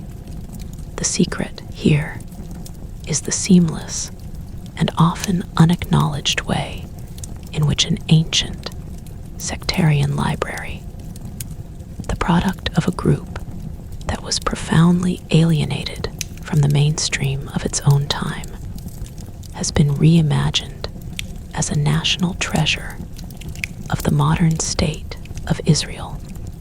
The Essenes, the Sons of Light, the community that rejected the Jerusalem temple and its priesthood, have been posthumously adopted into the very fabric of the Jewish state, their writings a symbol of continuity and resilience. This national embrace of the scrolls, however, was not without its complications and its shadows. The academic study of the scrolls became, for decades, deeply entangled with politics. After the 1948 war, Qumran and the Palestine Archaeological Museum, where the bulk of the fragments were housed, fell under Jordanian control. An international team of scholars, predominantly Christian and exclusively Western, was assembled to piece together and publish the cave 4 fragments. No Jewish scholars were included, a decision that was a direct reflection of the political reality, and that would become a source of deep resentment when Israel captured East Jerusalem and the Rockefeller Museum during the 1967 Six-Day War. The scroll fragments came under Israeli authority. The international team was allowed to continue its work, but the political landscape had shifted irrevocably. The scrolls were now, effectively, in Israeli hands, and the terms of their study were subject to the complex and often fraught dynamics of the Israeli-Palestinian conflict. The quiet, dusty corridors of the Rockefeller Museum, with its octagonal tower and its cloistered courtyard, became a kind of diplomatic backchannel, a place where scholars navigated not only the intricacies of ancient Hebrew, but the sensitivities of modern sovereignty. The secret of the scrolls, modern history, is that they are a microcosm of the larger conflict over the land, a contested patrimony whose very ownership and interpretation carry immense symbolic weight. This symbolic weight pressed down most heavily on the small, beleaguered team of scholars who were entrusted with the primary task of publication. The international team, as it was known, originally consisted of a brilliant and eccentric group of young men, mostly Christian clerics and academics, who had been trained in the rarefied disciplines of paleography, philology, and biblical criticism. Figures like Father Joseph Milik, a Polish priest of immense learning and a legendary capacity for sustained labor, Father Roland de Vaux, the French Dominican who directed the École Biblique and led the archaeological excavations, and John Strugnell, a prodigiously gifted British scholar who would later struggle with personal demons, all dedicated their lives to the impossible puzzle. Their task was of a magnitude that that is difficult to overstate. Tens of thousands of fragments, many no larger than a fingernail, had to be cleaned, sorted, flattened between glass plates, and deciphered. The work was painstaking, requiring a knowledge of Hebrew, Aramaic, and Greek, as well as a deep familiarity with the biblical text, apocryphal literature, and the paleography of a dozen different scribal hands.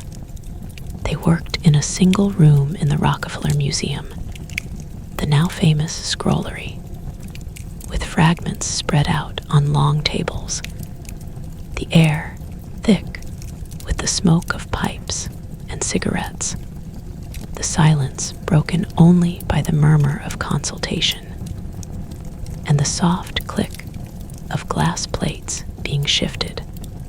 The secret of the scrollery is a secret of immense monastic dedication, but also of a gradual, creeping paralysis. The task was too great for such a small team.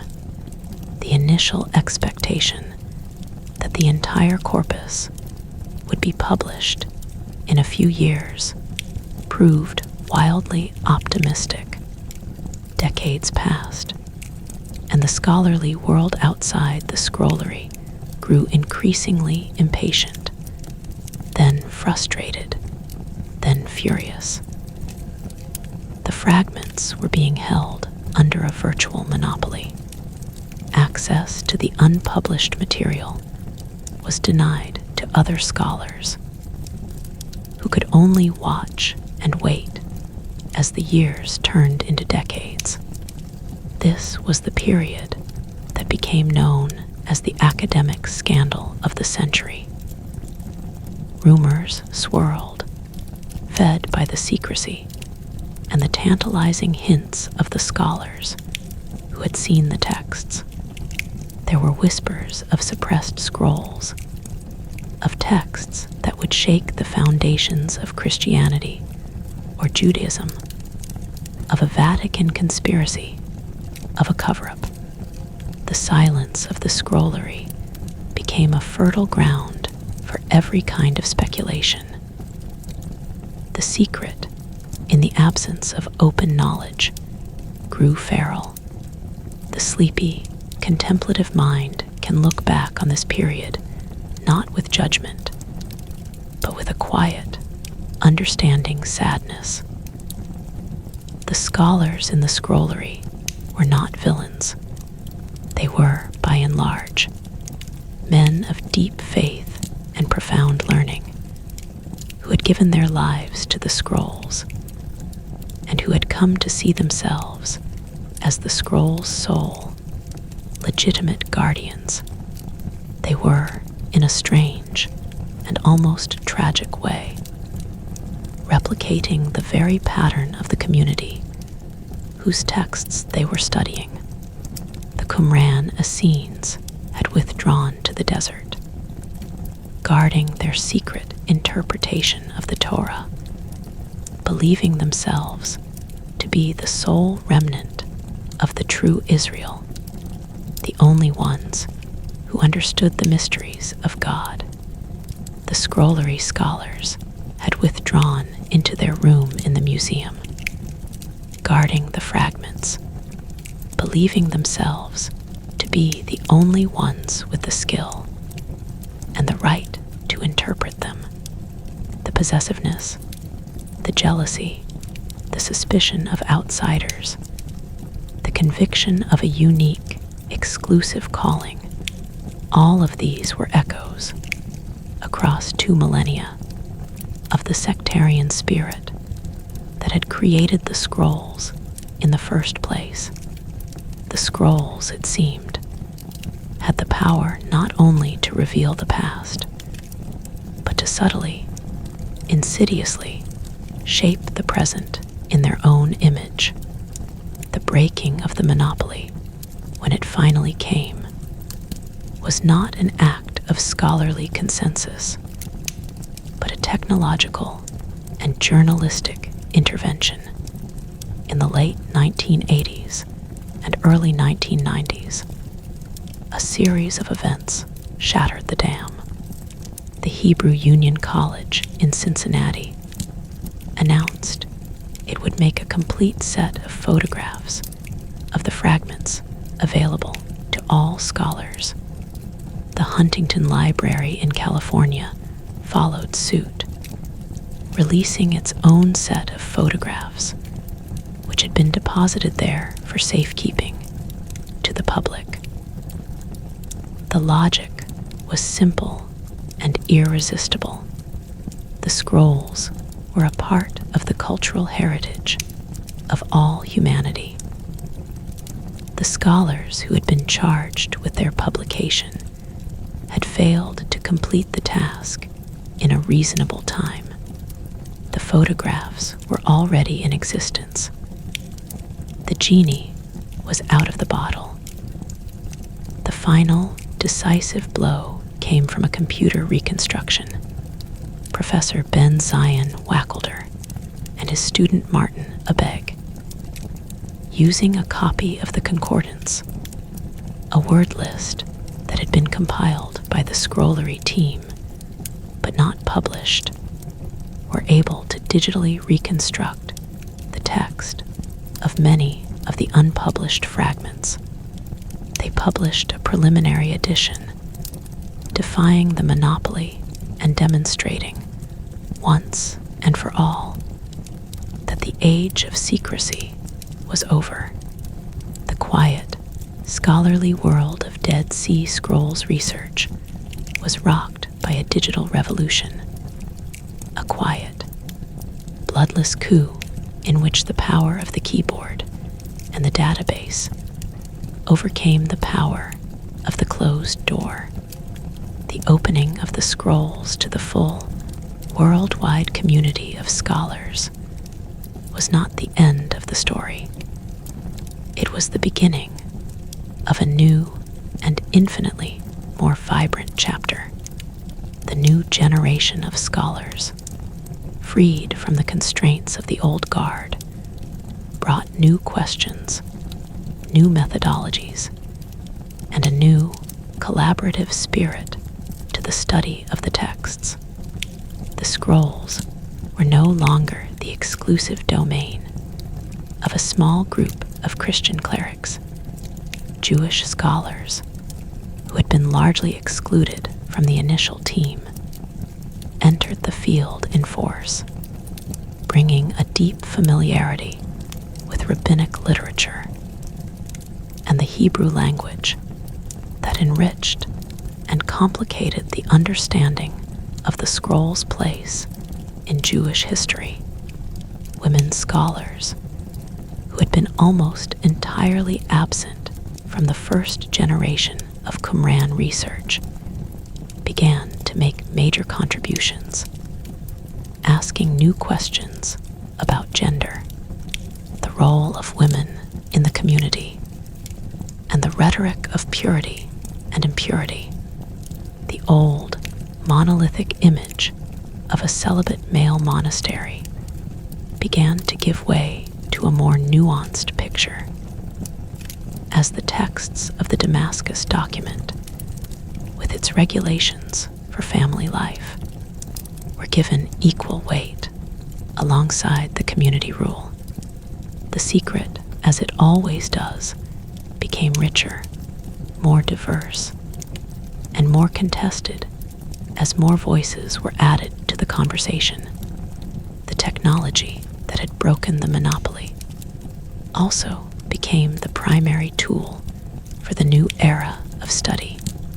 The digital imaging, the multispectral photography, and the online databases have created a permanent, accessible archive of the scrolls that is available to anyone with an internet connection. The Leon Levy Dead Sea Scrolls Digital Library, a project of the Israel Antiquities Authority in partnership with Google, has placed high-resolution images of thousands of fragments online, along with translations, bibliographies, and paleographic data. A student in Tokyo, a pastor in Nairobi, a curious soul in Buenos Aires can now, in the quiet of their own room, zoom in on a fragment of the hymn scroll with a level of detail that would have been the envy of the greatest scholars of the previous century. The secret is no longer locked in a vault. It is diffused in the digital cloud, a silent, shimmering constellation of data, accessible to all. This democratization of knowledge is, in its own quiet way, a fulfillment of the scroll's own deepest impulse.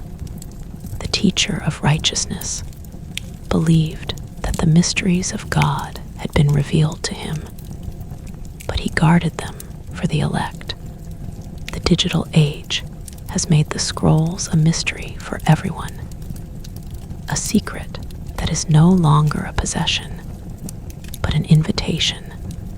Yet, even as the digital scrolls spread across the world, the physical land from which they came continues to hold its own stubborn, unyielding secrets. The cliffs of Qumran have not been exhausted. The Bedouin, whose ancestors first found the scrolls, have never stopped searching. The discovery of the scrolls created a new shadow economy in the Judean desert, a clandestine trade in antiquities that has persisted for decades. The Bedouin treasure hunters, with their intimate, generational knowledge of the terrain, have scoured every wadi, every crevice, every cave, looking for more. And they have found things. Small fragments, sometimes entire scrolls, have surfaced on the antiquities market, their provenance murky, their journey from cave to collector a labyrinth of secret deals and whispered negotiations. The story of the scrolls since 1947 is also the story of this parallel, illegal archaeology, a desperate, often destructive scramble for ancient wealth that has pitted the Bedouin against the authorities, the diggers against the scholars. Caves have been ransacked, their contents ripped from their context, their archaeological information destroyed forever, all for a fragment that might fetch a few $1,000s on the black market. The secret of the scrolls has a dark twin, a shadow narrative of looting and loss that continues to this day.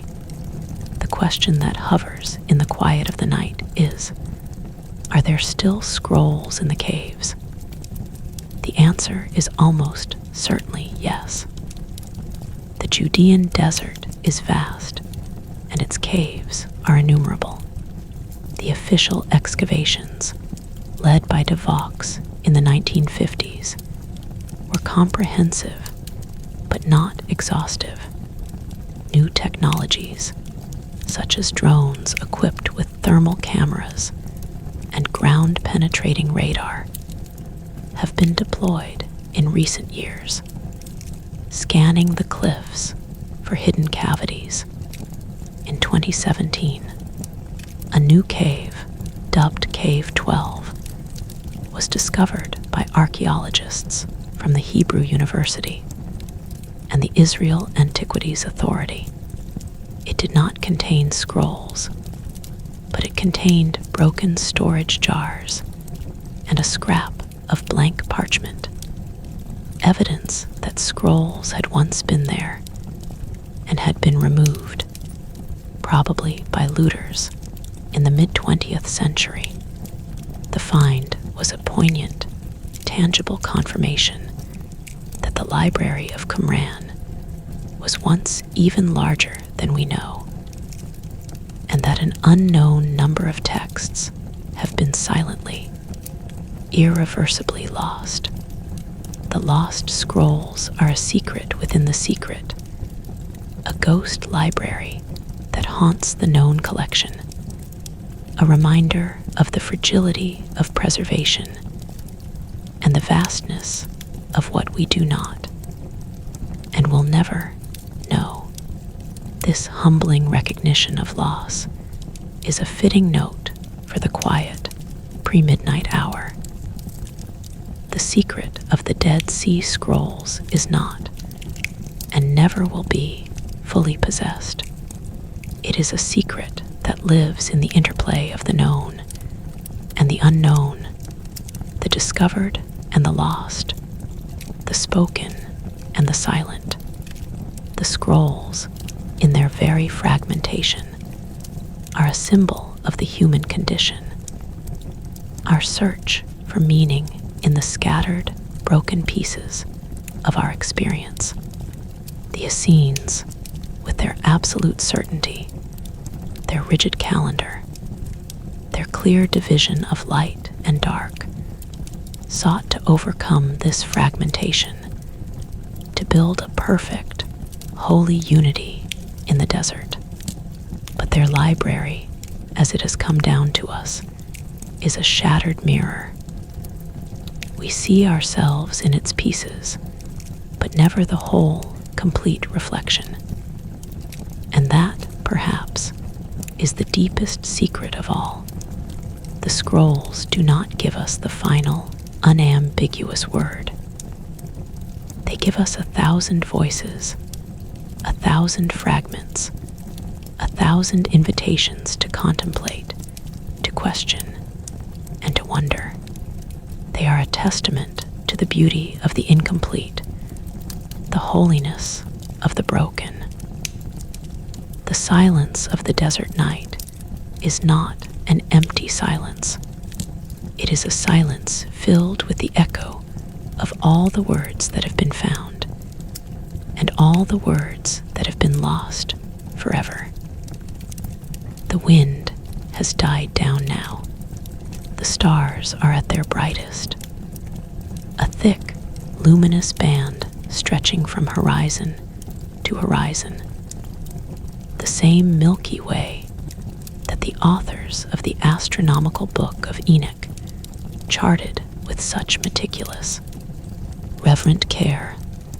The Dead Sea is a faint, silver glimmer far below.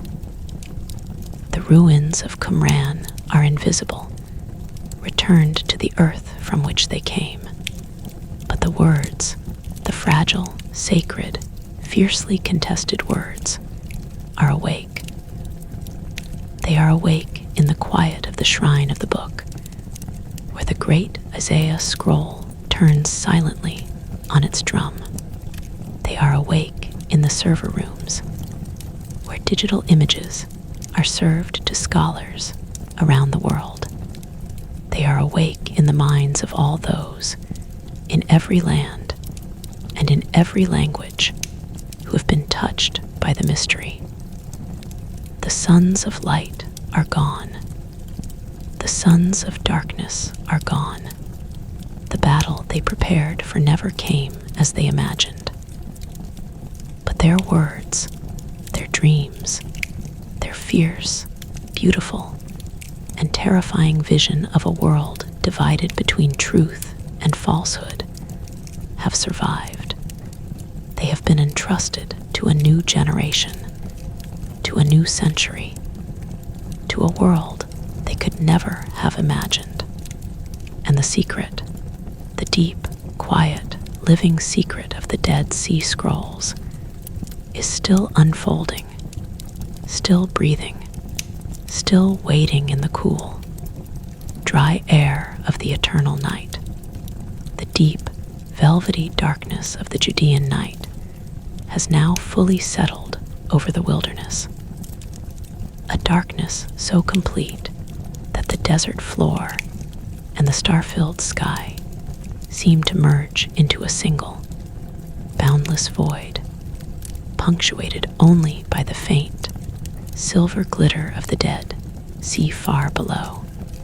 The silence has become a living presence, a vast, enfolding quiet that holds within it the memory of every prayer, every footstep, every whispered word that has ever echoed among these cliffs. The temperature has dropped, and the cool, mineral-scented air brushes softly against the skin of the imagination. A gentle, persistent reminder of the physical reality of this place. The rock, the dust, the water, the salt. And in this profound, pre-midnight stillness, the secret of the Dead Sea Scrolls opens a new chamber. A space not of physical artifacts or historical dramas, but of the quiet, slow-moving currents of thought and faith that have flowed from these ancient texts into the deep, wide river of human spirituality. The scrolls, having been discovered, fought over, and technologically unveiled, now perform their most intimate work. They speak, in a voice too soft for the waking world, to the innermost structures of belief, challenging, enriching, and subtly transforming the religious consciousness of the modern age. Let the weary mind sink gently into this new dimension, like a stone dropping into a still, dark well, the ripples spreading out in slow, concentric circles. The secret that emerges in this quiet space is the secret of the scrolls, theological weight. The way in which these fragile, fragmented texts have quietly, persistently, and without fanfare, reshaped the understanding of the very foundations of two world religions. This is not the loud, public secret of a conspiracy theory or a sensational headline. It is a deeper, quieter revolution, a slow, seismic shift in the landscape of theological scholarship that has taken place over the course of decades, largely unnoticed by the general public, but with consequences that are still unfolding. The scrolls have not destroyed faith, as some once feared. They have instead provided a new, richer, and more complex context for it. A context that has forced both Judaism and Christianity to re-examine their own origins, their own scriptures, and their own identities. The first, and perhaps most profound, theological secret of the scrolls is the secret of continuity and discontinuity. Before the discovery of Qumran, the period between the closing of the Hebrew Bible and the emergence of rabbinic Judaism and early Christianity was a dark age, a historical void. Scholars spoke of the intertestamental period as a kind of blank space, a tunnel from which the new religious movements emerged fully formed. As if by a miracle, the scrolls flooded that dark tunnel with light. They revealed a Judaism that was not a monolithic, static entity, but a vibrant, churning, and deeply conflicted ecosystem of competing theologies, all of them wrestling with the same sacred texts, the same existential questions, and the same burning hope for redemption. The scrolls show us that the ideas that would become central to Christianity, the kingdom of God, the messianic expectation, the dualism of light and darkness, the concept of a new covenant, the practice of a sacred meal of bread and wine, the identification of a righteous teacher as a suffering servant were not foreign imports or sudden radical innovations. They were deeply rooted in the Jewish soil of the time, part of a common heritage that was being argued over, reinterpreted, and lived out in different ways by different communities. The secret is that the boundary between Judaism and Christianity in the first century was not a clear, hard line, but a broad, overlapping penumbra of shared texts, shared language, and shared dreams. The scrolls have given us the vocabulary and the grammar of that shared world, allowing us to hear the conversation that was taking place before the paths diverged. This revelation has been, for many Christian thinkers, a source of profound enrichment rather than a threat. The scrolls have provided the missing background against which the figure of Jesus of Nazareth can be seen in sharper, more historically grounded relief when Jesus speaks of the poor in spirit. He is using a term that was already a self-designation of the Qumran community when he teaches his disciples to pray for the coming of the kingdom. He is echoing the central petition of the Qumran liturgy when he institutes the Last Supper. He is drawing on a ritual pattern of a messianic banquet that was already elaborated in the texts of the Dead Sea. The secret is not that Jesus was an Essene, a theory that has been proposed and largely rejected as too simplistic. The secret is that Jesus was a first-century Jew, and his teaching, his parables, his prophetic actions, and his self-understanding were all articulated within the symbolic universe that the scrolls have so vividly illuminated. The scrolls do not explain Jesus. They explain the world in which Jesus made sense. They give us the language of his prayer, the texture of his hope, the categories of his thought. For the believer, this does not diminish the uniqueness of the Christian message. It deepens the mystery of the Incarnation, grounding it in the gritty, complex, and deeply human reality of a particular time and place.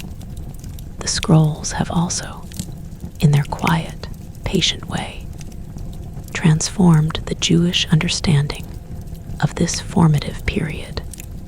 For much of Jewish history, the Second Temple era was known primarily through the lens of the rabbinic literature that followed it, a literature that was itself a selective and polemical reconstruction of the past. The Pharisees, the predecessors of the rabbis, were presented as the true guardians of the tradition, while the other sects, the Sadducees, the Essenes, the apocalypticists, were relegated to the footnotes, dismissed as heretical or marginal. The scrolls have restored the voice of one of those marginalized groups, and in doing so, they have revealed the true diversity and vitality of pre-rabbinic Judaism. The Essenes, with their solar calendar, their strict purity laws, their dual messiahs, and their apocalyptic war scroll, were not a minor, irrelevant sect. They were a major, sophisticated, and theologically creative movement that attracted adherents from across the Jewish world and preserved a vast library of texts that were considered authoritative by a significant portion of the population.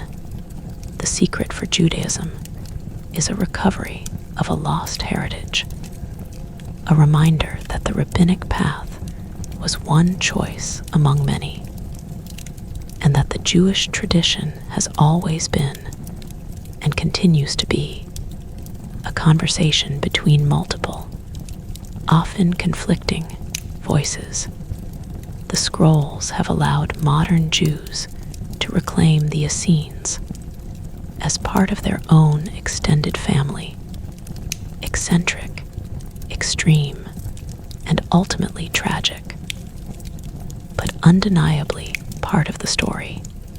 This reclamation has had a quiet but profound impact on the dialogue between Judaism and Christianity in the middle years of the 20th century. When the scrolls were first discovered, the relationship between the two faiths was still marked by deep theological suspicion and the long, painful shadow of historical anti-Semitism. Some Christian scholars, initially, were tempted to use the scrolls to drive a wedge between Jesus and Judaism, to present him as the superior fulfillment of a degenerate, legalistic tradition. But the deeper the study of the scrolls progressed, the more impossible that project became. The scrolls revealed a Judaism of immense spiritual depth, ethical seriousness, and messianic passion, a Judaism that was fully capable of producing its own profound and beautiful religious expressions without any need for a Christian correction. This forced a recognition that Jesus was not an alien figure in his own context, but a participant in a rich and diverse Jewish conversation.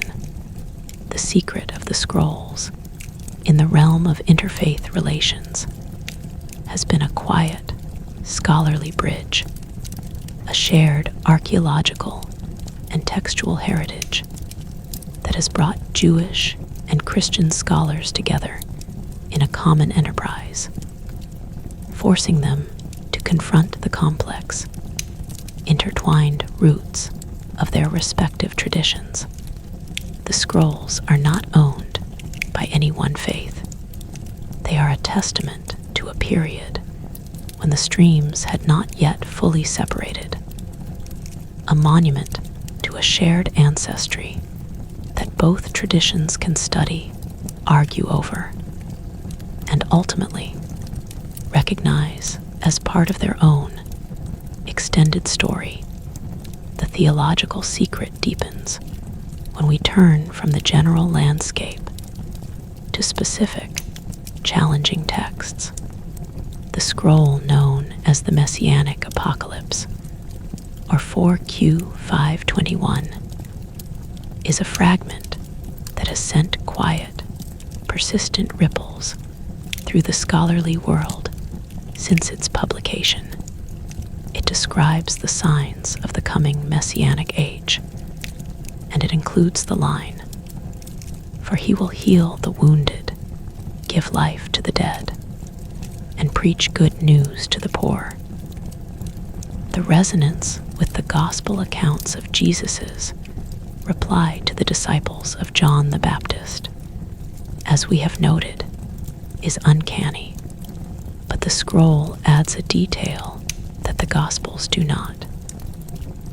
It seems to connect this messianic figure with the prophet Elijah, or perhaps with a figure modeled on Elijah, who is expected to return before the great and terrible day of the Lord.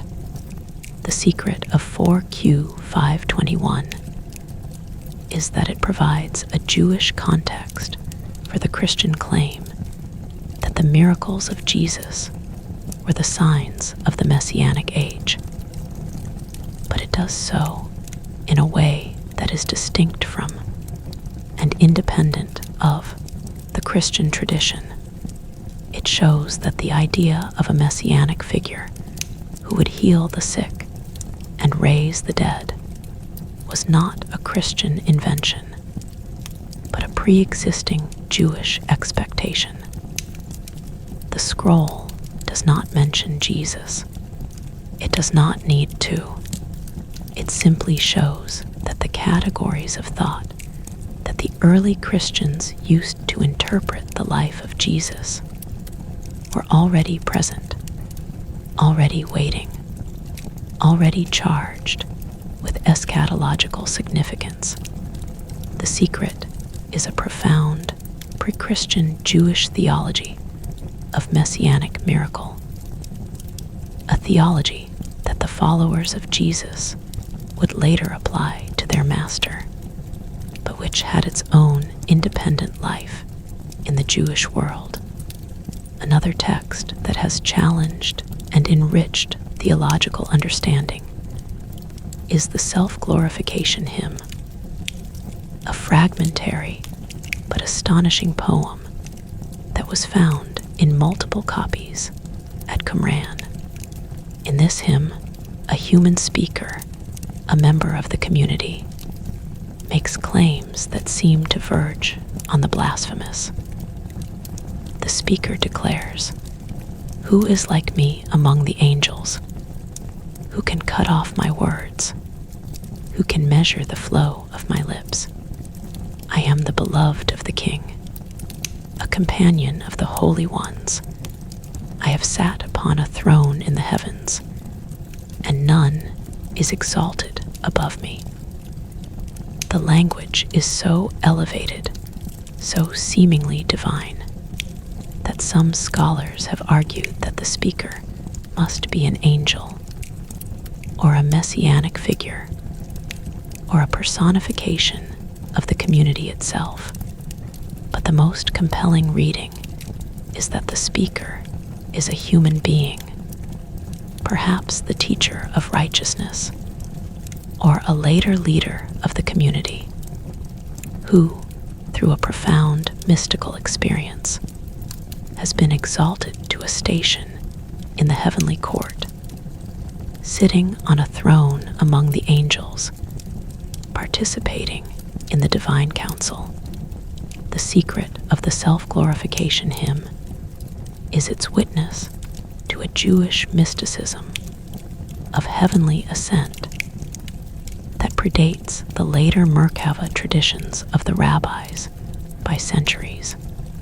It shows that the idea of a human being becoming divine, or being divinized through a vision of the heavenly throne, was not a Greek or a Christian innovation, but a possibility that was already being explored in poetry and in prayer within the heart of Second Temple Judaism.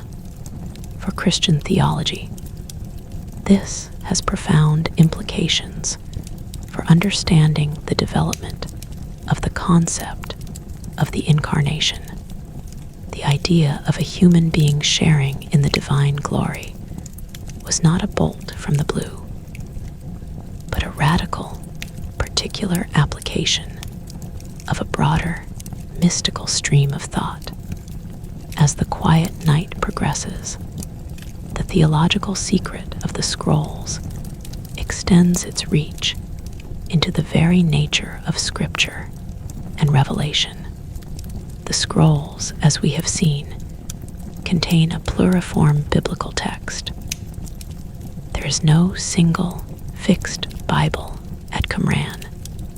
There are multiple versions of the same books, existing side by side, all considered sacred. This has forced a rethinking of the doctrine of inspiration. If the community that preserved the scrolls believed that the Word of God was living and active. It did not express that belief by creating a single, immaculate, unchanging text. It expressed it by allowing the text to breathe, to adapt, to be expanded and interpreted even as it was being copied. The book of Jeremiah is shorter in one scroll and longer in another, and both were acceptable. The Psalms are arranged in a different order, and additional Psalms are included, and no one seems to have been scandalized. The secret is that the concept of an inerrant, unbroken chain of textual transmission is a later, post-canonical development. The community at Qumran lived before that idea, in a time when the fluidity of the text was not a problem to be solved, but a sign of its divine vitality. The Word of God was not a frozen monolith. It was a living stream, and the scribes, in their careful, prayerful copying, were participating in its ongoing, unfolding life. This insight has allowed modern theologians, both Jewish and Christian, to approach their own scriptures with a new freedom, recognizing that the text has a history, that it has changed and grown, and that the process of interpretation is not a corruption of the original, but a continuation of the same spiritual dynamic that produced the text in the first place. The deep, slow-moving river of theological reflection carries us now to the very edge of the apocalypse. The war scroll, with its detailed 40-year battle plan for the final destruction of evil, is the most vivid expression of the Qumran eschatology. But it is not the only one. The scrolls are saturated with a sense of the imminent end, a conviction that the community was living in the final, narrow slice of history before the great, cosmic intervention of God. This apocalyptic urgency shaped every aspect of their life, from their calendar to their purity rules to their communal organization. The secret that the scrolls whisper to the modern, sleepy mind is a secret about the nature of time and hope. The Qumran community was, in a very real sense, wrong about the end. The war they prepared for never came. The messiahs they awaited did not appear. The kingdom of God did not descend in a blaze of angelic glory. The Roman legions came instead, and the community was destroyed, its library hidden, its members scattered or slain. The scrolls are a testament to a failed prophecy, a disappointed hope, and yet they are not a document of despair. They are a document of a hope so powerful, so consuming, that it transformed a barren desert into a sanctuary, and a scattered group of exiles into the sons of light. The theological secret is that the value of an apocalyptic hope is not in its predictive accuracy, but in its power to create a community of meaning, to sustain a people through suffering, and to focus the mind on the ultimate questions of justice, mercy, and the presence of God. The scrolls teach us that hope is not a prediction. It is a posture of the soul. This contemplative reflection on hope leads, in the quiet of the night, to a deeper, more personal secret. The scrolls are a library of a community, but they are also a library for the individual soul. The hymn scroll, with its raw, personal voice of the teacher of righteousness, is a map of the interior life, a record of a soul that has passed through the dark night of despair and has emerged into the light of a profound, unshakable gratitude.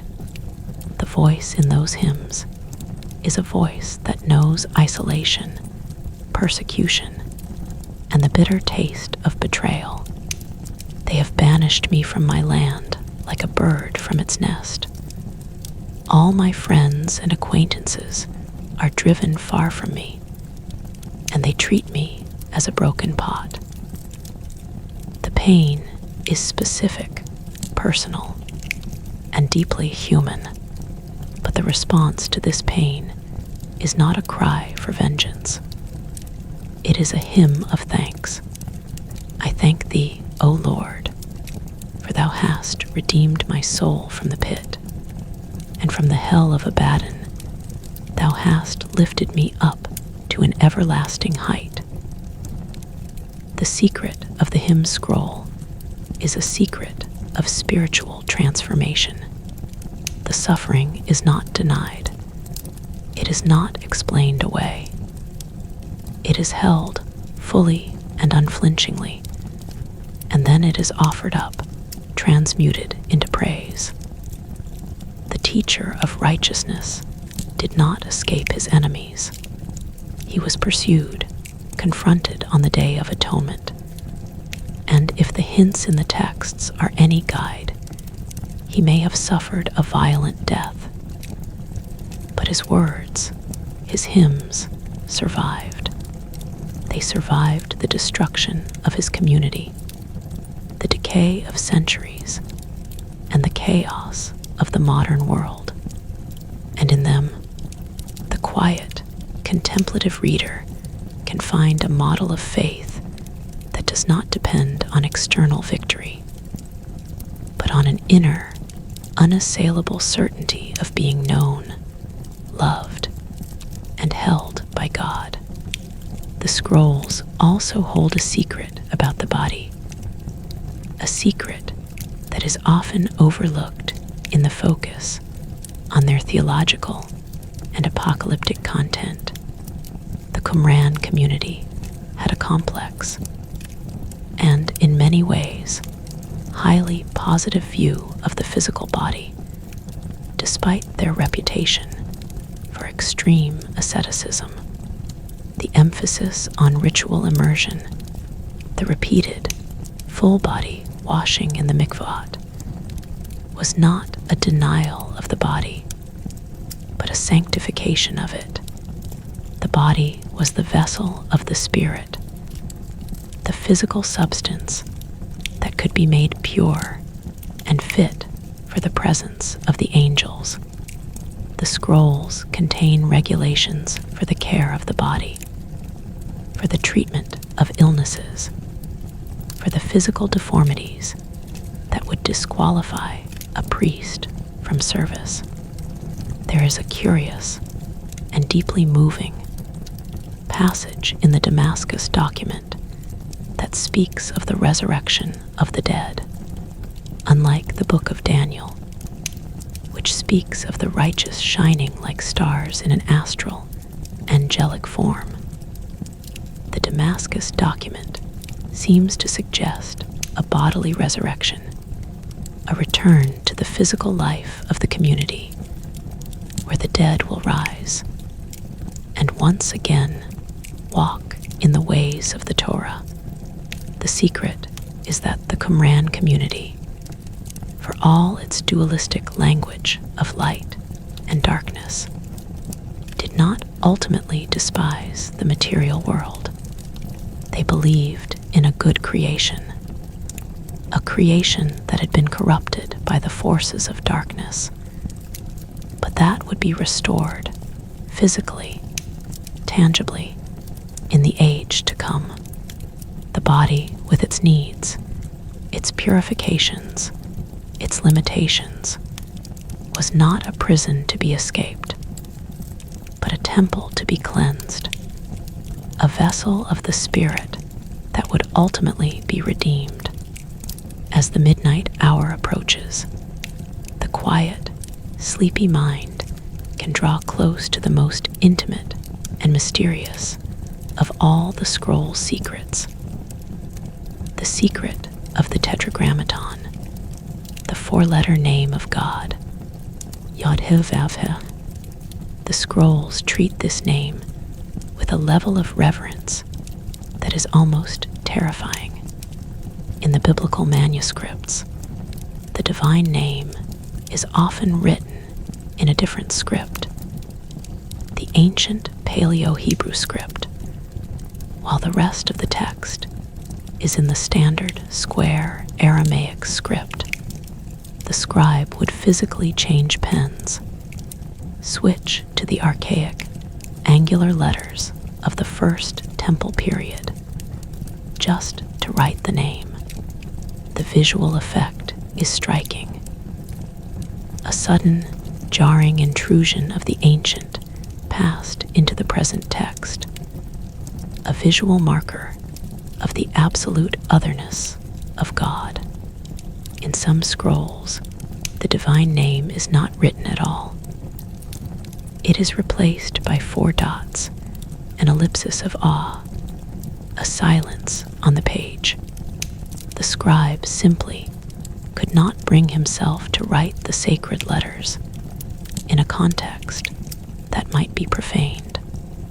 The secret of the name is the secret of the unbridgeable distance between the human and the divine, a distance that the community, for all its claims of mystical communion with the angels, never forgot. The God they worshipped was not a familiar friend. He was the transcendent, unfathomable source of all being, and his name was a concentration of that awesome, dangerous holiness. The quiet, attentive reader, in the silence of the night, can feel a faint echo of that holy fear, a sense of the numinous that the modern world, with its casual familiarity, has largely lost. The theological journey through the scrolls, in this quiet, contemplative mode, brings us at last to a place of unresolved tension, a tension that is, perhaps, the scroll's most honest and enduring gift. The Library of Qumran contains the community rule, with its command of eternal hatred for the sons of darkness, and it contains the hymn scroll, with its sublime poetry of universal mercy and the nothingness of the human being before God. It contains the war scroll, with its detailed, gleeful choreography of slaughter, and it contains the songs of the Sabbath sacrifice, with its serene, peaceful vision of the angelic liturgy. The secret is that the scrolls do not resolve the tension between these two poles. They do not offer a synthesis. They simply hold both, side by side, in a single, vast, and untidy library. The community that produced them was capable of both profound, mystical love and fierce, dehumanizing hatred. It was a community of saints and of zealots, of humble seekers and of rigid enforcers. The scrolls, in their honesty, force the modern reader to confront the same tension within themselves, within their own religious traditions, and within the human heart itself. The line between the sons of light and the sons of darkness does not run between communities or between religions. It runs, as the treatise on the two spirits itself suggests, through the very center of every human soul. The secret of the scrolls is that they are a mirror, not a window. They show us not just the ancient past, but the timeless, turbulent, and eternally divided landscape of the human spirit. The night is now at its darkest, the stars at their brightest. The wind has completely stilled. The desert is holding its breath. The scrolls, in their climate-controlled vaults and their digital servers, are silent, but their work continues. The slow, quiet, theological fermentation that began when the first stone was thrown into the cave in 1947 will continue for generations, for centuries. The scrolls have become a permanent part of the human conversation about God, about suffering, about time, and about hope. They are no longer the exclusive property of any one tradition. They are a shared treasure, a common ground, a place where Jews, Christians, and seekers of all kinds can meet, not to argue, but to listen together to the ancient, whispering voices of the desert, the profound, star-dusted darkness of the Judean midnight holds the desert in a perfect, motionless embrace.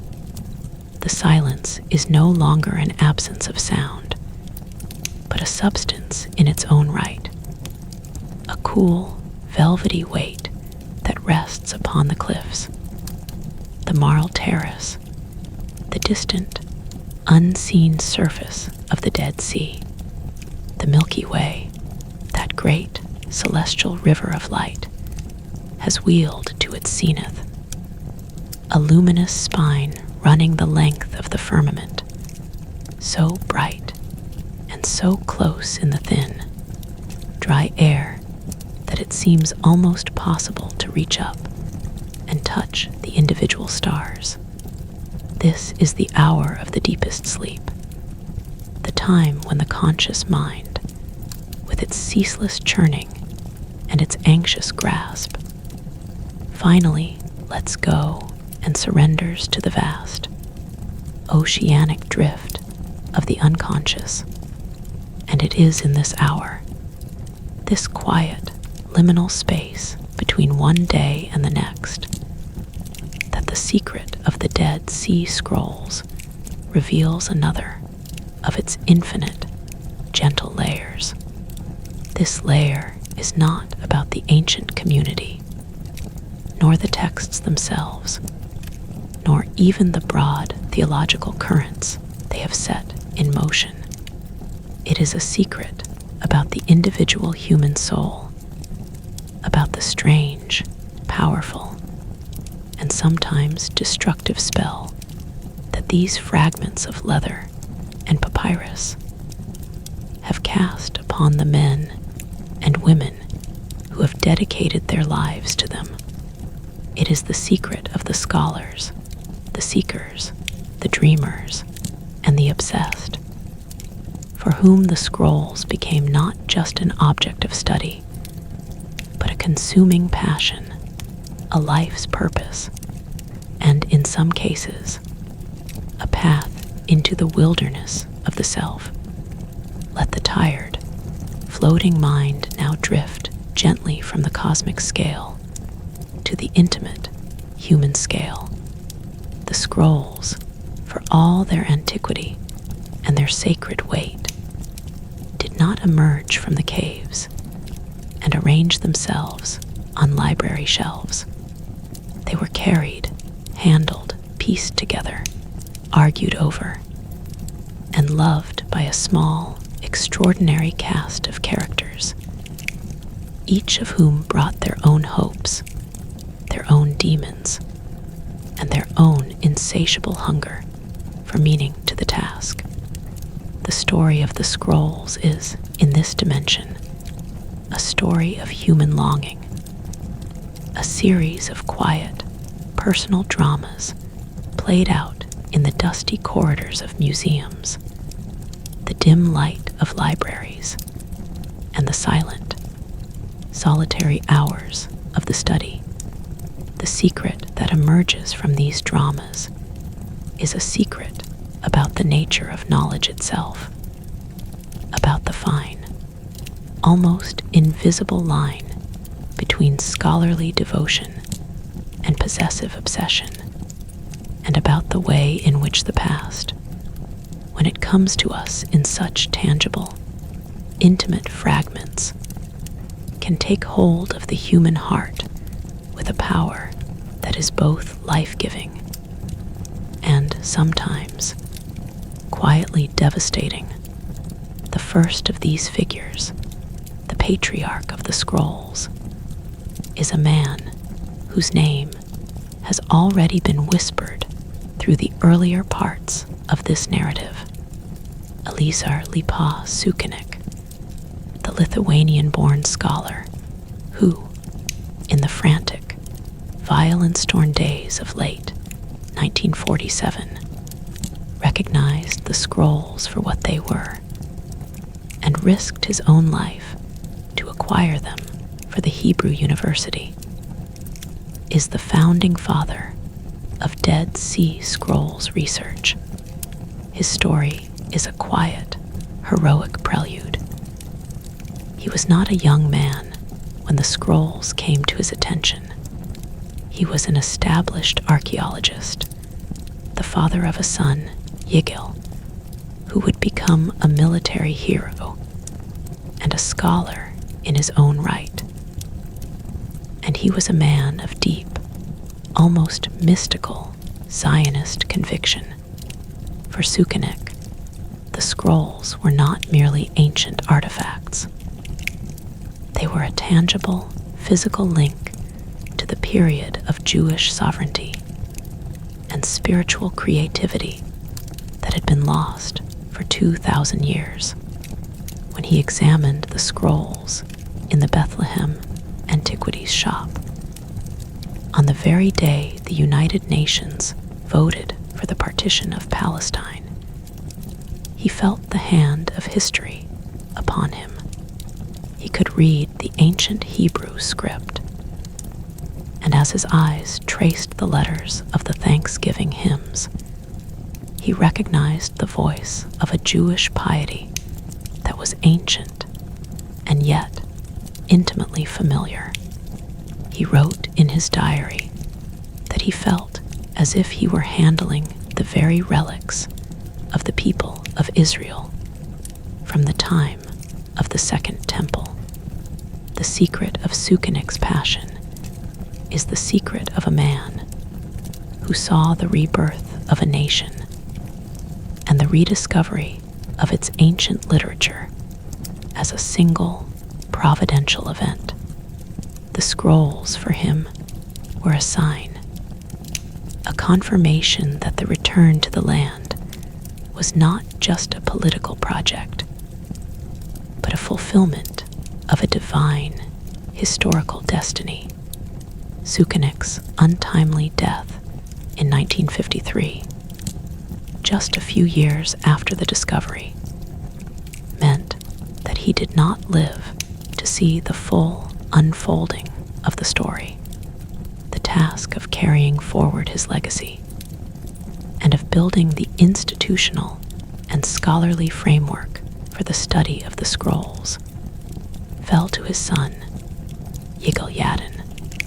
Yadin was a figure of almost mythical proportions in the young state of Israel.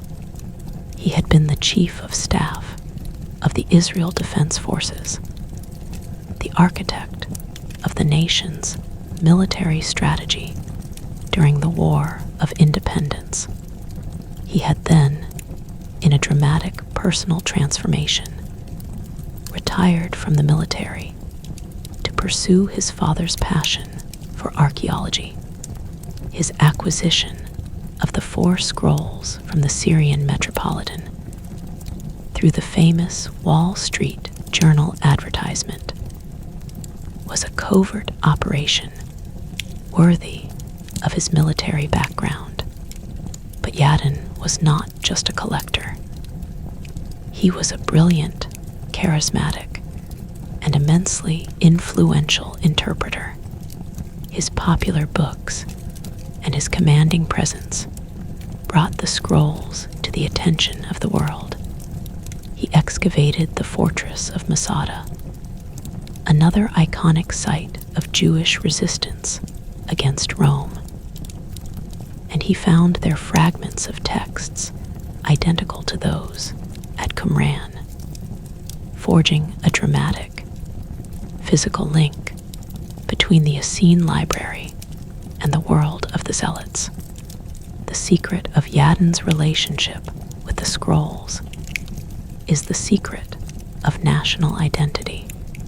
For him, the scrolls were a national treasure, a proof of the ancient Jewish claim to the land, a weapon in the ideological battle for legitimacy. His interpretation of the scrolls, in his magisterial edition of the Temple Scroll and his popular works, always emphasized their place within the mainstream of Jewish tradition, downplaying their sectarian, heretical strangeness. The Essenes in Yadin's hands became proto-nationalists, a link in the unbroken chain of Jewish heroism. The scrolls were a mirror in which the modern state of Israel saw its own idealized reflection. But the secret of the scrolls was larger and stranger than any national narrative could contain. Across the corridors of the Rockefeller Museum, in the cloistered, intense atmosphere of the international team of editors, a very different kind of relationship with the scrolls was taking shape. The scholars who worked in the scrollery were not generals or national heroes. They were, for the most part, quiet, bookish men, many of them priests or monks, who had been trained in the meticulous, painstaking disciplines of philology and paleography. They did not come to the scrolls with a Zionist passion, or at least not primarily. They came with a scholar's passion, a love of the text for its own sake, a fascination with the intricate puzzles of language, script, and historical reconstruction, and they were given a task of almost unimaginable magnitude and trust. They were handed, literally, the shattered remains of a lost library and told to piece it back together. The fragments filled the tables of the scrollery, thousands upon thousands of them, a vast, silent jigsaw puzzle without a picture on the box. The work consumed their lives. They would spend hours, days, weeks, staring at a single, tiny, blackened shard, turning it in the light, comparing it to other shards, trying to identify the scribal hand, the literary context, the textual affiliation. It was a work of monastic patience, a form of secular, or perhaps sacred, contemplation that demanded the total, absolute focus of the mind. The figure who perhaps best embodies this intense, all-consuming scholarly passion is Father Joseph Milik, the Polish priest, who was one of the first and most brilliant members of the team. Milik was a giant in the field, a man of legendary linguistic abilities, and a prodigious capacity for work. He was funny, charming, and possessed of a restless, almost manic energy. He would work through the night in the Rockefeller Museum, fueled by coffee and cigarettes, deciphering the most difficult fragments with a speed and insight that left his colleagues in awe. In the early years, he was the engine of the publication project, producing volume after volume of texts, including the first editions of the Copper Scroll and many of the crucial sectarian documents. The secret of Millick's passion was the sheer, unadulterated joy of discovery. For him, every new fragment, every newly identified word was a thrill, a window into a world that no one had seen for 2,000 years. He was not building a national narrative or a theological argument.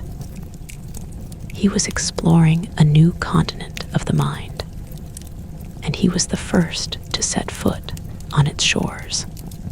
The scrolls, for Millick, were an intellectual adventure of the highest order, a puzzle that engaged every fiber of his considerable genius.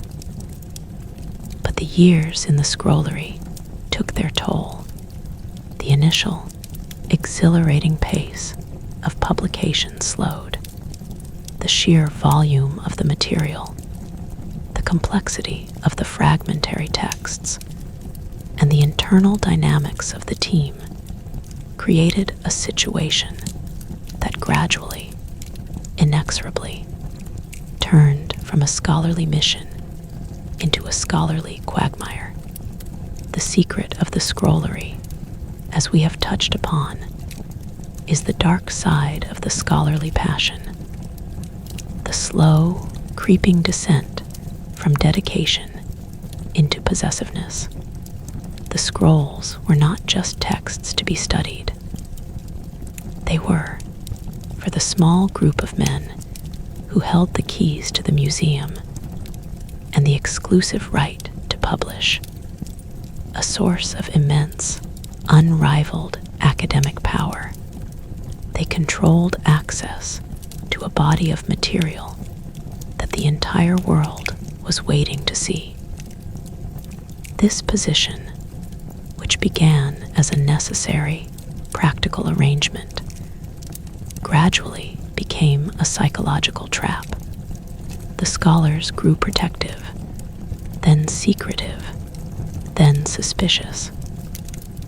The outside world, with its demands for access and its impatience for results, became a threat.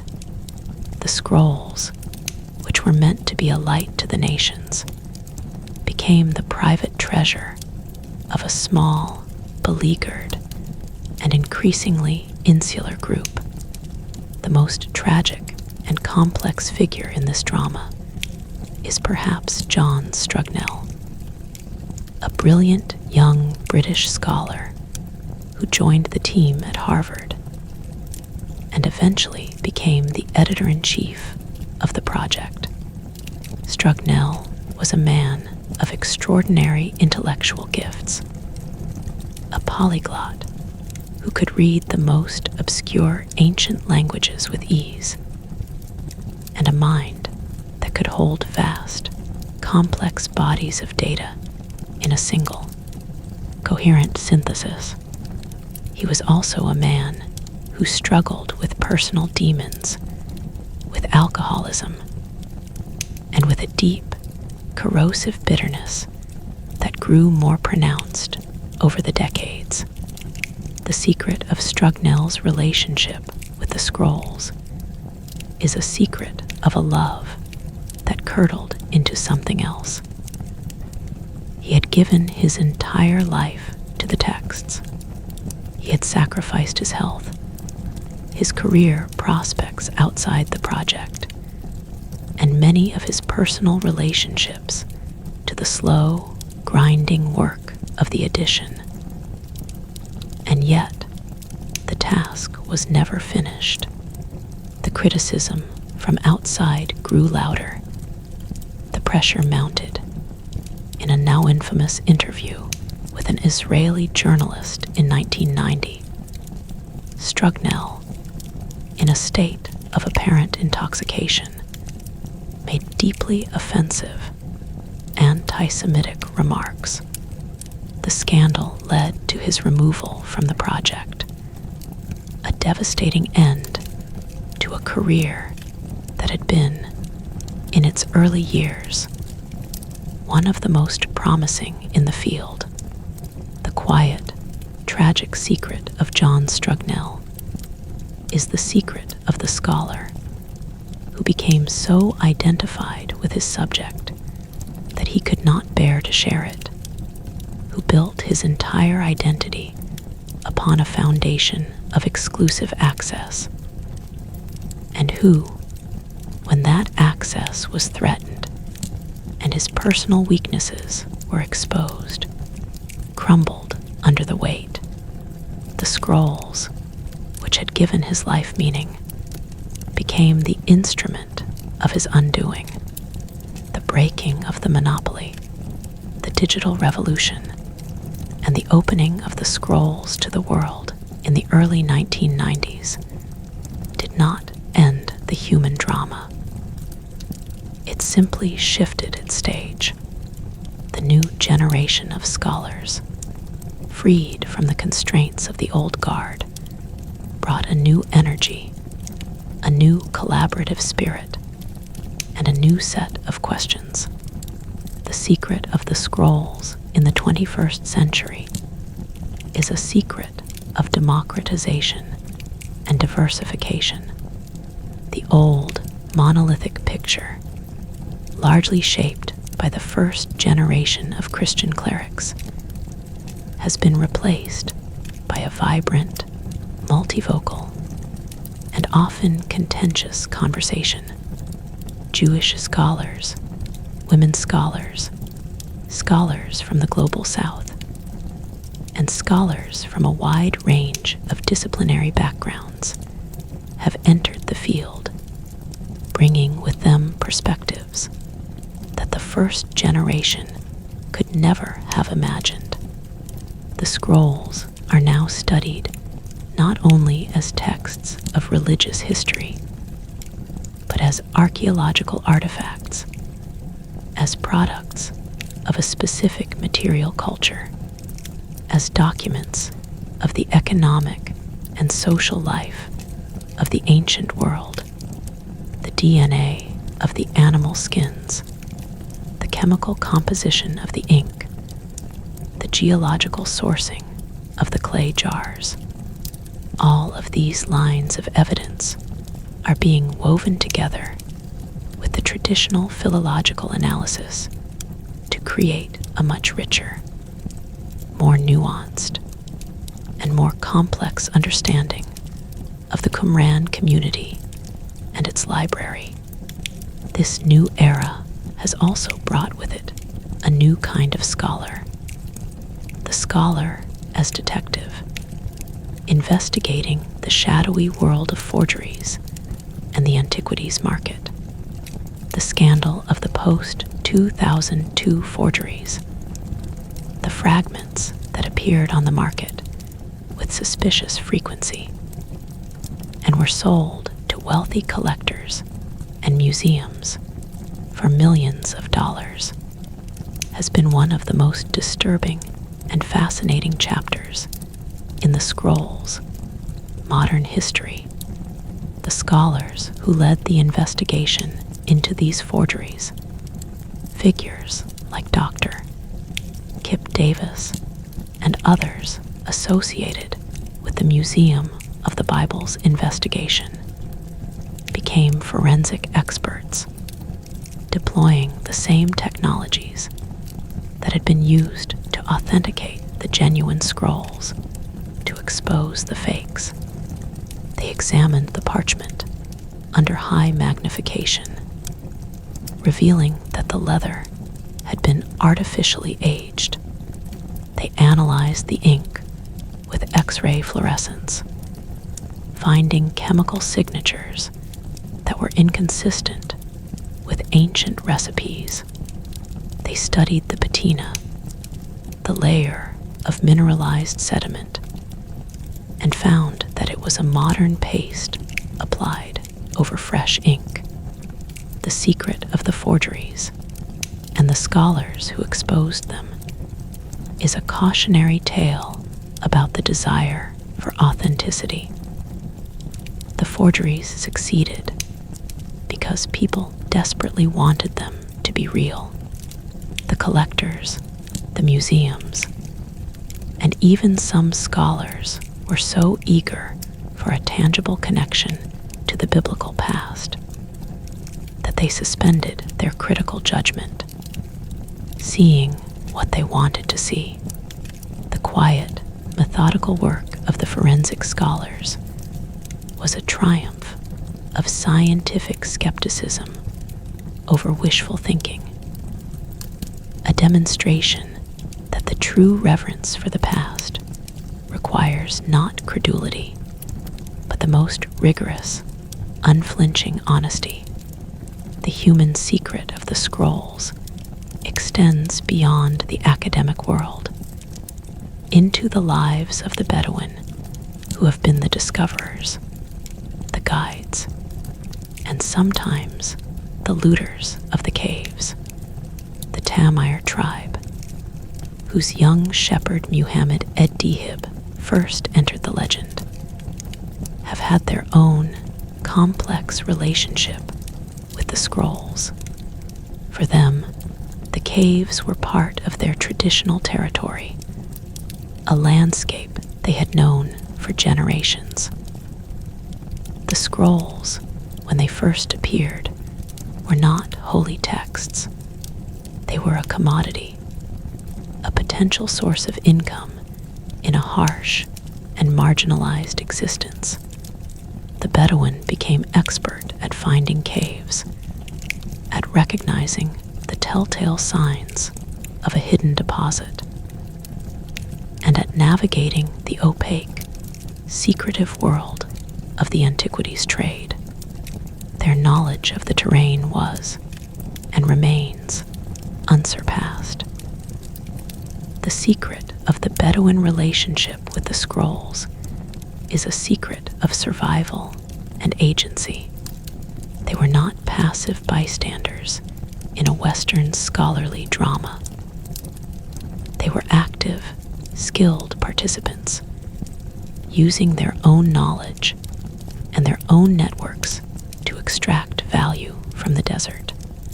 The tension between the Bedouin and the archaeologists, between the illicit diggers and the official excavators, is a tension that runs through the entire history of the discovery. It is a tension between different ways of knowing the land, different claims of ownership, and different economies of value. The scrolls for the Bedouin were a resource, a gift from the desert that could be traded for money. For the scholars, they were an inalienable part of human heritage. The quiet, unresolved conflict between these two perspectives is a part of the scroll's secret that is often overlooked in the purely academic accounts. The night is now at its deepest, most silent point, the hour that the poets call the hour of the wolf, when the human spirit is at its lowest ebb and the darkness seems most absolute. And it is in this hour that the mind, drifting in its state of deep, receptive calm, can turn to the most personal and intimate of all the scroll's secrets, the secret of their hold on the ordinary, non-scholarly seeker. The scrolls have, from the very beginning, exerted a fascination that goes far beyond the confines of academic departments and religious institutions.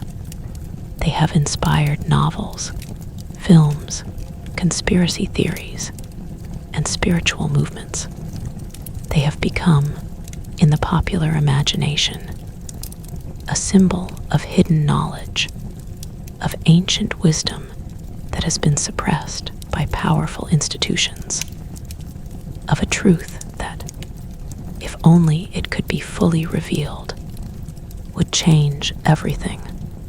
The secret of this popular fascination is a secret about the modern condition, about the deep, gnawing hunger for a transcendent meaning that the secular, materialist world has been unable to satisfy.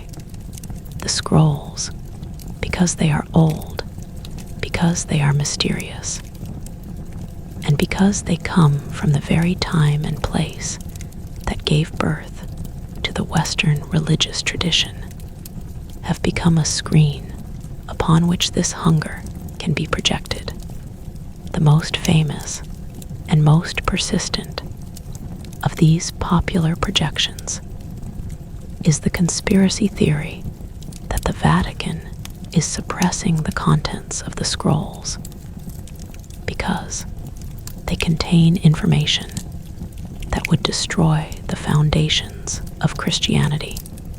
This theory, which has been around for decades and shows no sign of disappearing, is, as we have noted, without any basis in fact. The scrolls contain no mention of Jesus, and the texts that were held back for so long by the academic monopoly were, when finally published, revealed to be fragmentary hymns, rules, and biblical commentaries, fascinating to scholars, but utterly non-explosive to the general public. And yet, the theory persists, because it is not really about the scrolls. It is about a deep-seated suspicion of institutional authority, a belief that the truth is being hidden by the powerful, and a desire for a secret, esoteric knowledge that will overturn the established order. The scrolls in this narrative become a kind of holy grail, a repository of a lost, pure Christianity that has been suppressed by the corrupt, institutional church. The secret of the conspiracy theory is that it is a form of modern myth-making, a way of articulating a legitimate spiritual restlessness and a distrust of authority, using the ancient, evocative power of the scrolls as its symbolic currency. The scholarly response to these conspiracy theories has often been one of frustration, even contempt, but the quiet, sleepy mind, free from the need to be right or to win an argument, can see these popular passions with a gentler eye. The hunger for a secret truth, the belief that there is more to reality than the surface of things, is not a foolish or an ignoble impulse. It is, in fact, the very same impulse that drove the Qumran community to withdraw to the desert, to search the scriptures for hidden meanings, and to believe that they were the recipients of a special revelation, a raz nihye, a mystery of existence that was hidden from the eyes of the profane. The Essenes were, in their own time, the conspiracy theorists of Second Temple Judaism.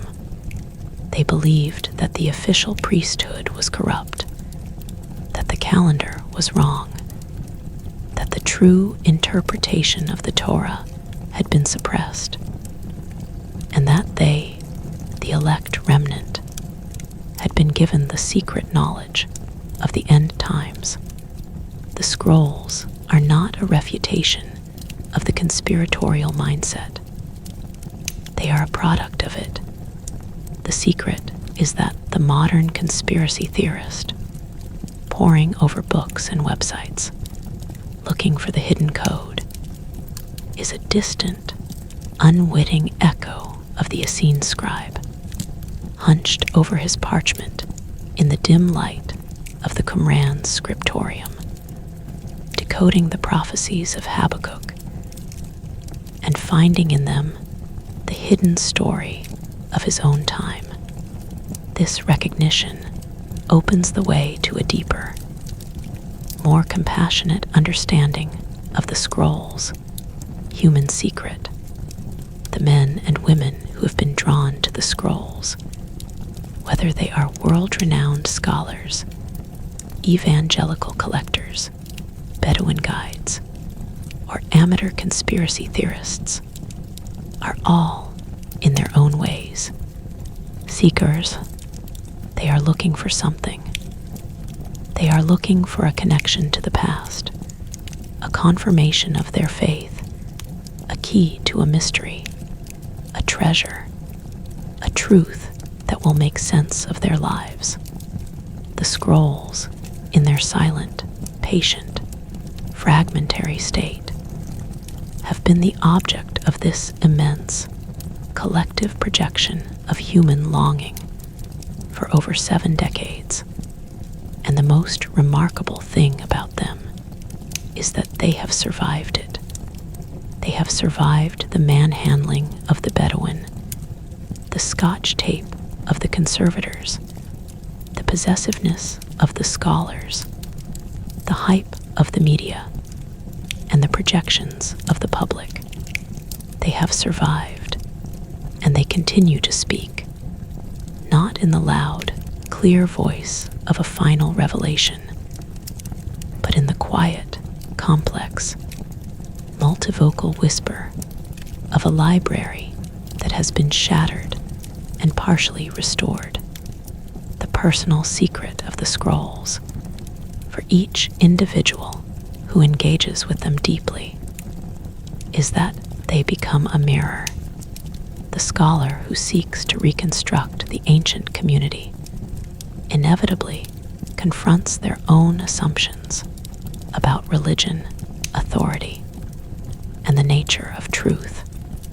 The believer who looks to the scrolls for confirmation of their faith inevitably encounters a world that is stranger, more diverse, and more challenging than the simplified narratives of Sunday school.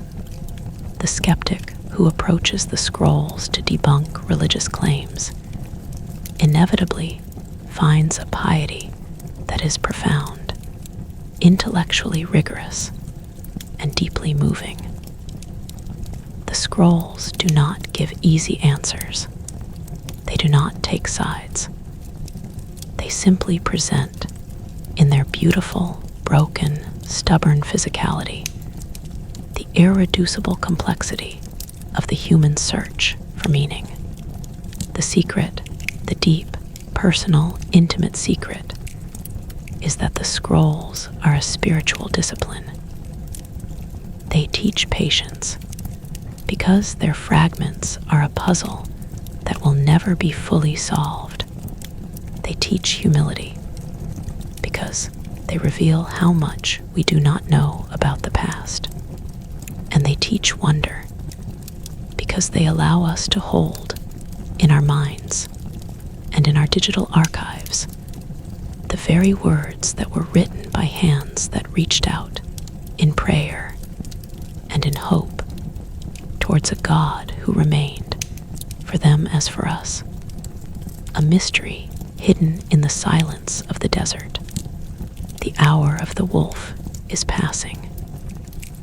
The deepest darkness is beginning, imperceptibly, to soften. Although the dawn is still far away, the stars, which had been at their brightest, now seem to be receding, their light growing slightly more distant, as if the universe itself is drawing a deep, preparatory breath before the return of the sun. The scrolls in their vaults are silent. The scholars in their beds are dreaming of fragments and letters. The seekers in their quiet rooms have closed their books and turned out their lights. The secret, the vast, deep, living secret of the Dead Sea Scrolls has been absorbed into the fabric of the human story, woven into the individual lives of all those who have been touched by it. It is no longer a secret of the caves.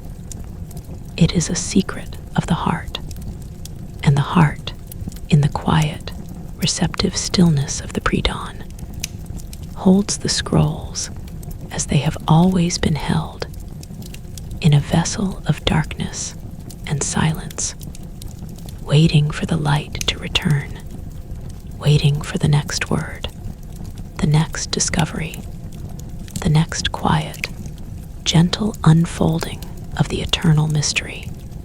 The darkness begins to breathe.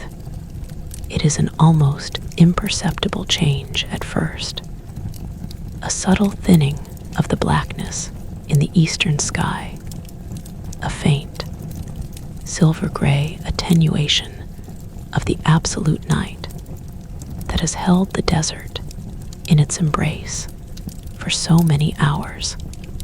The stars, which had been blazing with their fierce, cold fire at the zenith, now seem to soften, their brilliance retreating as if they are taking a single, slow step backwards into the infinite depths of the cosmos.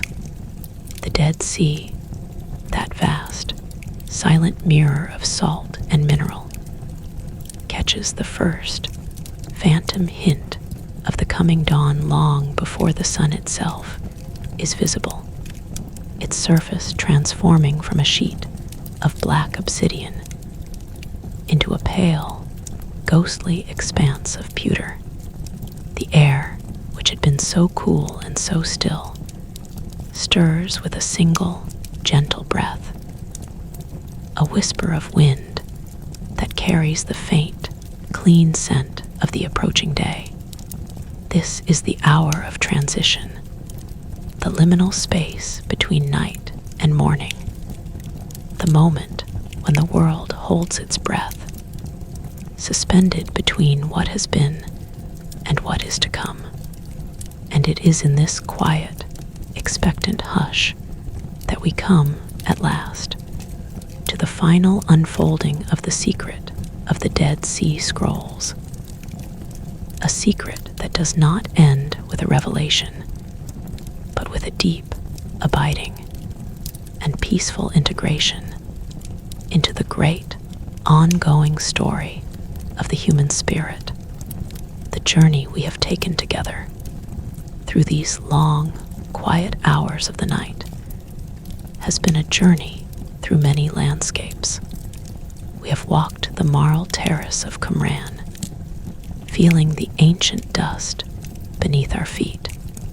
We have entered the caves, those dark, silent wombs of stone, and we have listened to the echo of the stone that shattered the first jar, the sound that broke a 2,000-year silence. We have sat with the teacher of righteousness in his exile, hearing his hymns of sorrow and thanksgiving. We have stood in the ranks of the sons of light, reading the meticulous battle plans of a war that was never fought. We have traced the letters of the scribes, their reed pens moving across the parchment with a devotion that turned the act of copying into a form of prayer. We have followed the scrolls from the caves to the antiquities shops, from the scrollery of the Rockefeller Museum to the climate-controlled vaults and the digital servers of the modern world. We have witnessed the dramas of the scholars, the passions and the possessiveness, the brilliant insights and the human frailties. We have explored the theological depths, the way the scrolls have reshaped our understanding of the Bible, of Judaism, of Christianity, and of the very nature of religious faith. We have touched the copper of the treasure scroll and the DNA of the ancient goats. We have listened to the silence of the lost scrolls, the ghost library that haunts the known collection. And through it all, we have been guided by a single, quiet thread, the thread of a secret that is not a piece of information to be decoded, but a living presence, a mystery that deepens the more it is explored. Now, as the first pale light of dawn begins to touch the peaks of the mountains of Moab, turning them from silhouettes of indigo into ramparts of rose and gold, it is time to gather these many threads and to weave them into a final, quiet, and peaceful tapestry. The secret of the Dead Sea Scrolls in this ultimate unfolding is the secret of their endurance, their survival against all odds, and their quiet, patient, ongoing work in the world. The scrolls have passed through fire and water, through war and neglect, through the clumsy hands of well-meaning conservators and the greedy hands of looters, through the fierce debates of scholars and the fevered dreams of conspiracy theorists. They have been buried, hidden, lost, found, sold, taped, sliced, scanned, and digitized. They have been treated as sacred relics, as national treasures, as commodities, and as data. And yet they remain. They remain as they have always been, a collection of words written by human hands, words that express the deepest longings and the most profound convictions of a community that sought to live in the presence of the divine, in the midst of a harsh and unforgiving desert. The physical scrolls, the fragile, darkened fragments of parchment and papyrus, are now safer than they have been at any time since they were first laid in the caves. The Israel Antiquities Authority, the custodian of the vast majority of the fragments, has created a state-of-the-art conservation facility in Jerusalem, a place where the temperature and humidity are controlled with scientific precision, where the lighting is carefully calibrated to avoid any damage, and where a dedicated team of conservators continues the slow, painstaking work of stabilizing and preserving the fragments for future generations. The Scotch tape, that well-meaning but disastrous intervention of the 1950s, is being meticulously removed, fragment by fragment, under microscopes, using tiny, solvent-dampened swabs and the hands of surgeons. The fragments are being rehoused in acid-free, inert materials, their future secured by the very technology that once threatened to destroy them. The physical library, the tangible material inheritance from the caves, is being given a new lease on life, a promise that it will endure for another 2,000 years, not in the darkness of a cave, but in the quiet, ordered, and reverent care of a modern sanctuary. Alongside this physical preservation, the digital preservation of the scrolls has created a parallel ethereal library, a library that exists not in any single place, but everywhere, accessible to anyone with a connection to the global network of information.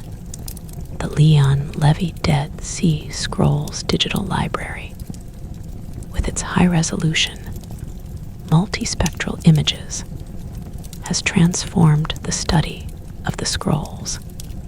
A scholar in Seoul, a student in Sao Paulo, a curious seeker in Stockholm can now, in the quiet of their own room, at any hour of the day or night, call up an image of the great Isaiah scroll, zoom in on a single letter, and examine the stroke of the scribe with a clarity that surpasses what any scholar of the previous generation could achieve with the physical scroll in their hands. The digital library is more than a convenience.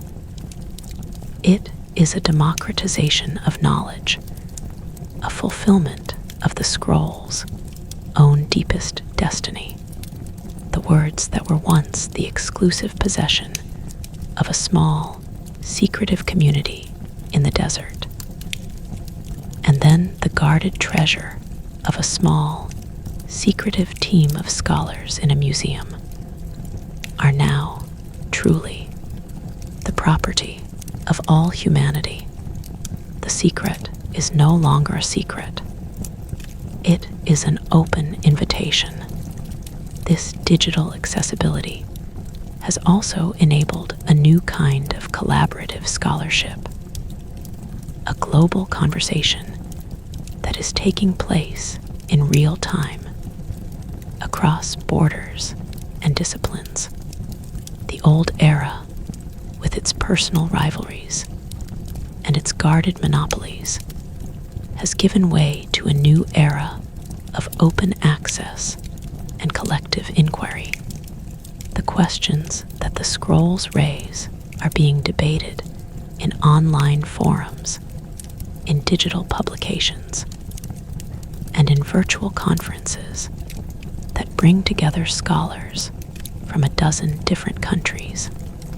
The interpretation of a fragment from Cave 4 is no longer the work of a single, isolated mind in the scrollery. It is a collaborative process, enriched by the insights of linguists, historians, archaeologists, material scientists, and computer programmers, all of them contributing their own expertise to the common task of understanding. The scrolls have become, in this new context, a model for how the humanities and the sciences can work together, how ancient texts and modern technology can form a partnership, and how the pursuit of knowledge can transcend the boundaries of nation, faith, and ideology. The work of piecing together the shattered library continues, and it will continue for generations. The artificial intelligence algorithms that are being trained on the scribal hands are still in their infancy, but they have already demonstrated their power to find connections that the human eye would miss. As these algorithms become more sophisticated, and as the databases of fragment images grow more complete, it is likely that many of the remaining puzzles will be solved. Fragments that have been sitting unidentified in boxes for decades will be matched to their parent manuscripts. The works of the Qumran library will be reconstructed virtually to a degree that was once thought impossible. The library, which was scattered by the Roman destruction and further scattered by the vicissitudes of modern history, is being reassembled in physical space, but in the digital realm, a library of light and code that mirrors the library of ink and skin that once sat on the shelves of the Qumran scriptorium. But even as the digital reconstruction progresses, the quiet, humble truth is that the library of Qumran will never be fully restored. Too much has been lost. The ravages of time, the destruction of the Roman war, the looting of the Bedouin, and the simple, random decay of organic material over 2 millennia have taken their toll. The scrolls that we have are a fraction of what once existed. The ghost library, the library of the lost, will always be larger than the library of the found. And this, too, is a part of the secret. The scrolls are a testament not only to what has been preserved, but to what has been lost. They are a reminder of the fragility of human knowledge, the vulnerability of the written word, and the immense, silent void of the unknown that surrounds every act of preservation. The scholar, poring over a fragment, is always aware of the missing context, the words that precede and follow, the allusions that can no longer be understood. The scrolls are a lesson in humility, a discipline of living with incompleteness. The mysteries that the scrolls contain will not all be solved. The identity of the teacher of righteousness will probably never be known with certainty. The location of the treasures of the Copper Scroll, if they ever existed, will probably never be found.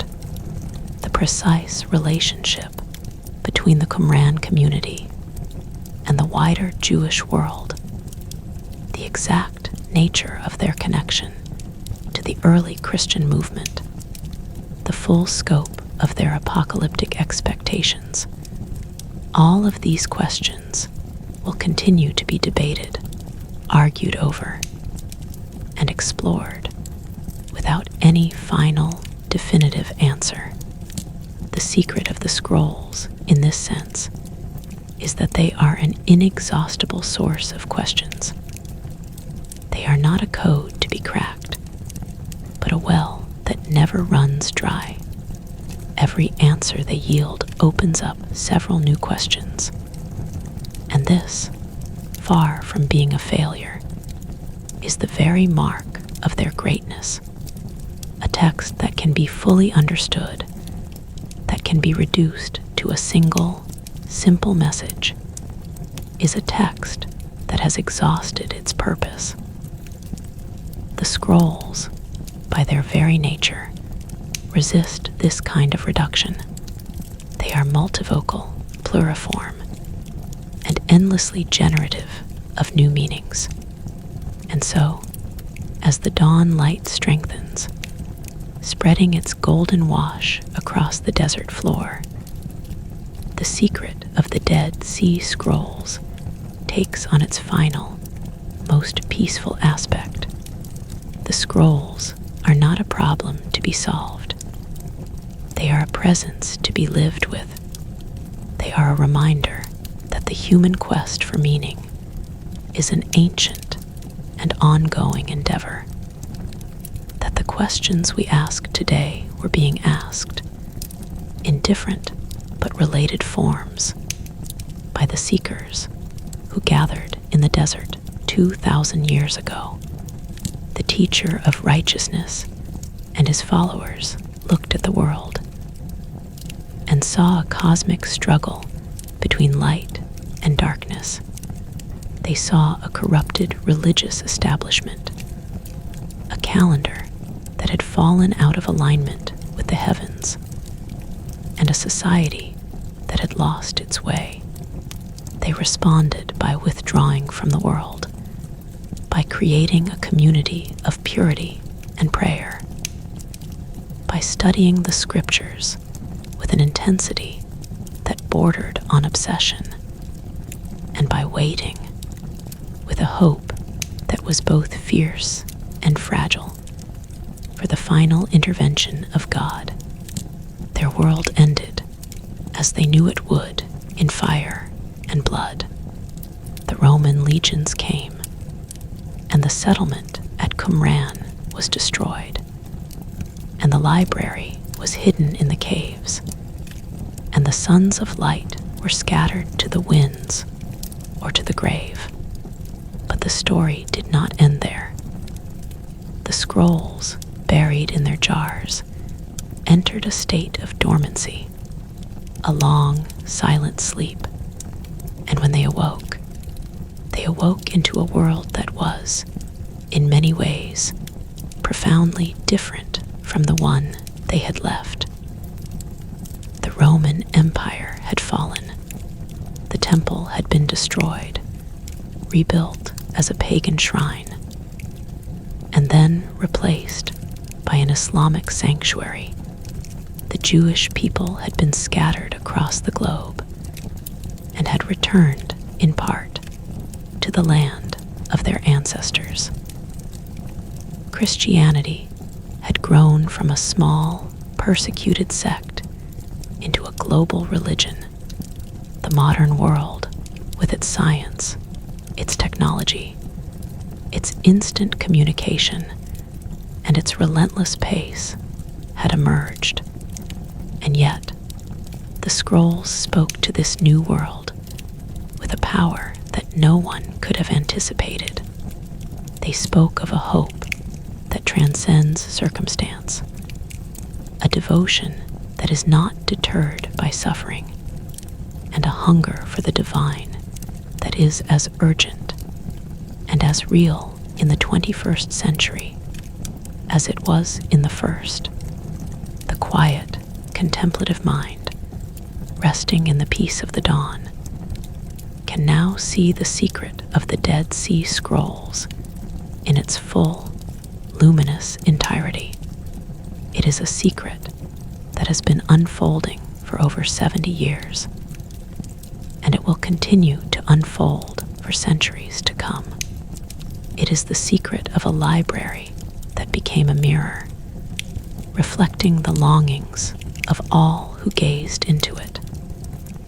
For the Bedouin shepherd, it was a secret of survival, a commodity to be traded. For the Israeli general, it was a secret of national identity, a proof of ancient roots in the land. For the Christian scholar, it was a secret of context, a window into the world of Jesus. For the Jewish scholar, it was a secret of heritage, a recovery of a lost branch of the tradition. For the conspiracy theorist, it was a secret of hidden power, a truth suppressed by institutions. For the mystic, it was a secret of the interior life, a map of the soul's journey to God. And for the ordinary seeker, the quiet, curious soul who stumbles upon the scrolls in a book, a documentary, or a digital image, it is a secret of wonder, an invitation to step outside the noise and haste of modern life, and to enter, for a moment, the silence of the desert, the cool darkness of the cave, and the patient, enduring presence of the Word. The scrolls have, in their quiet way, accomplished what their authors intended, though not in the manner the authors expected. The sons of light believed that they were preparing the way for a final cosmic battle, a war that would end all wars and usher in the kingdom of God. That war did not come, but their words, their hymns, their rules, their visions, have been preparing the way for something else, a quieter, gentler, but no less significant transformation. They have been preparing the way for a deeper understanding, a more compassionate dialogue, and a more honest confrontation with the complexity of our religious heritage. They have been building bridges, not between armies, but between hearts and minds. They have been opening doors, not to a treasure of gold, but to a treasure of wisdom. The secret of the scrolls, in the end, is not a hidden message that will change everything in a single, dramatic instant. It is a slow, patient, and ongoing revelation, a light that has been growing steadily in the darkness, illuminating the past, enriching the present, and guiding the way into a future that is still, in so many ways, unknown. The sun has now fully risen above the mountains of Moab. Its light, no longer the gentle gold of dawn, but the clear, bright white of day, floods the Judean wilderness. The Dead Sea catches the light and shimmers, a vast, brilliant expanse of turquoise and silver. The cliffs of Qumran, which had been dark and mysterious in the night, are now a stark, pale bone white, their crevices and caves thrown into sharp relief. The Marl Terrace is a blinding sheet of reflected light, the ruins of the settlement standing out as a pattern of darker lines and shadows. The aqueduct, the mikvaot, the scriptorium, the refectory, all are visible. A silent, open-air museum that thousands of visitors come to see each year. The caves are still there, of course, their dark mouths yawning in the cliff face, still holding their secrets, still waiting for the next discovery. The desert is no longer a place of silence and mystery. It is a place of pilgrimage, of tourism, of scholarly excavation, of ongoing, vibrant life. The scrolls have brought the world to the desert, and the desert, in its turn, has given the world the scrolls. And yet, the true heart of the scrolls is not in the physical site, nor even in the physical fragments in their vaults. The true heart of the scrolls is in the words themselves, and the words have been released into the world. They are in the libraries and the universities, in the churches and the synagogues, in the books and the articles, in the digital databases and the online forums, and in the quiet, private minds of all those who have encountered them and been changed in ways large and small by the encounter. The scrolls have become a part of the human cultural genome, a strand of ancient DNA that has been spliced into the evolving, living body of human knowledge.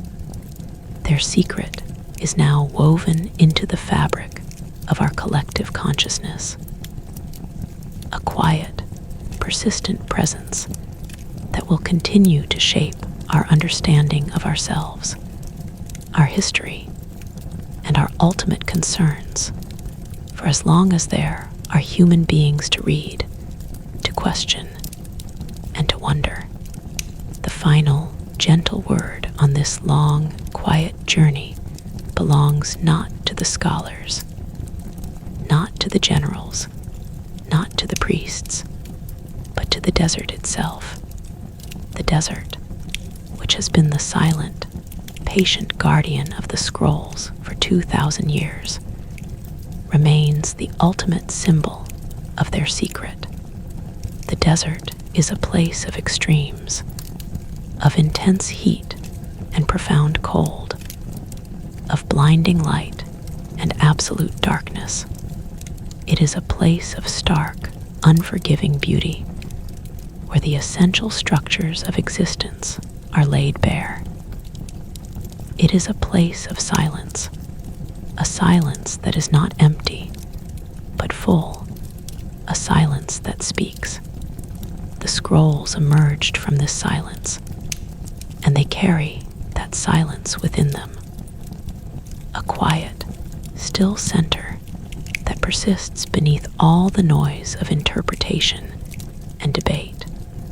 To truly understand the scrolls, one must, at some point, stop reading, stop analyzing, stop arguing, and simply sit with them in the silence, allowing their ancient, whispered words to sink into the stillness of the heart.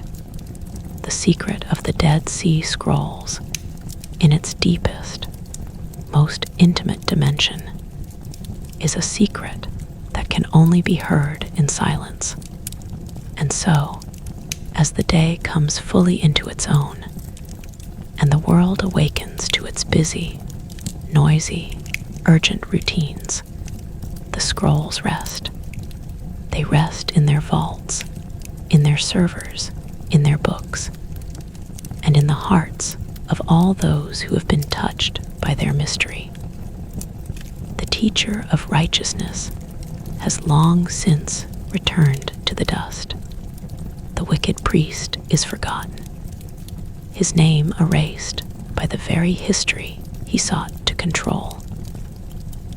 The Roman legionaries are gone, their empire crumbled, their iron swords rusted into nothingness.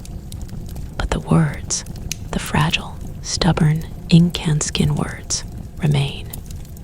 They remain as a testament to the enduring power of the human spirit, the persistent hunger for the transcendent, and the quiet, unbreakable thread of hope that runs through all of human history, connecting the ancient scribe to the modern seeker, the desert cave to the digital cloud, the silence of the past to the silence of the present.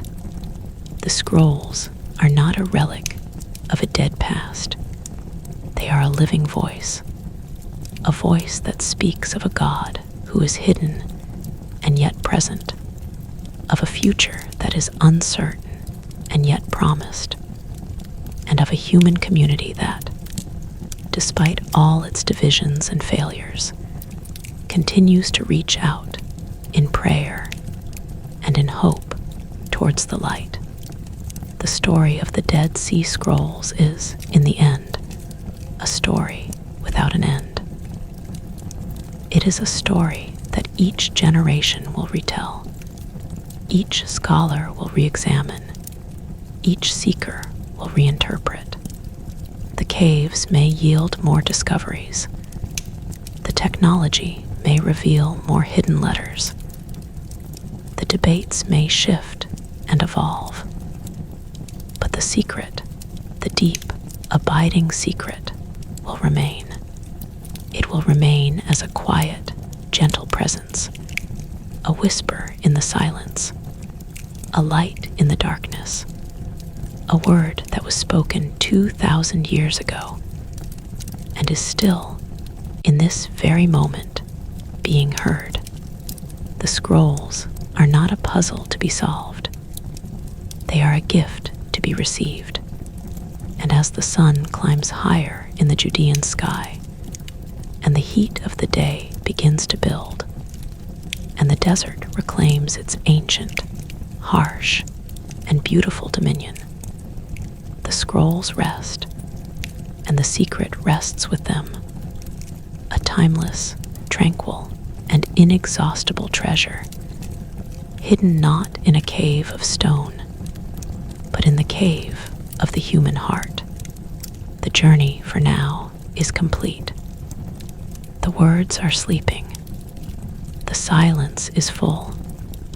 And the secret, the beautiful, luminous, and peaceful secret of the Dead Sea Scrolls, is at rest.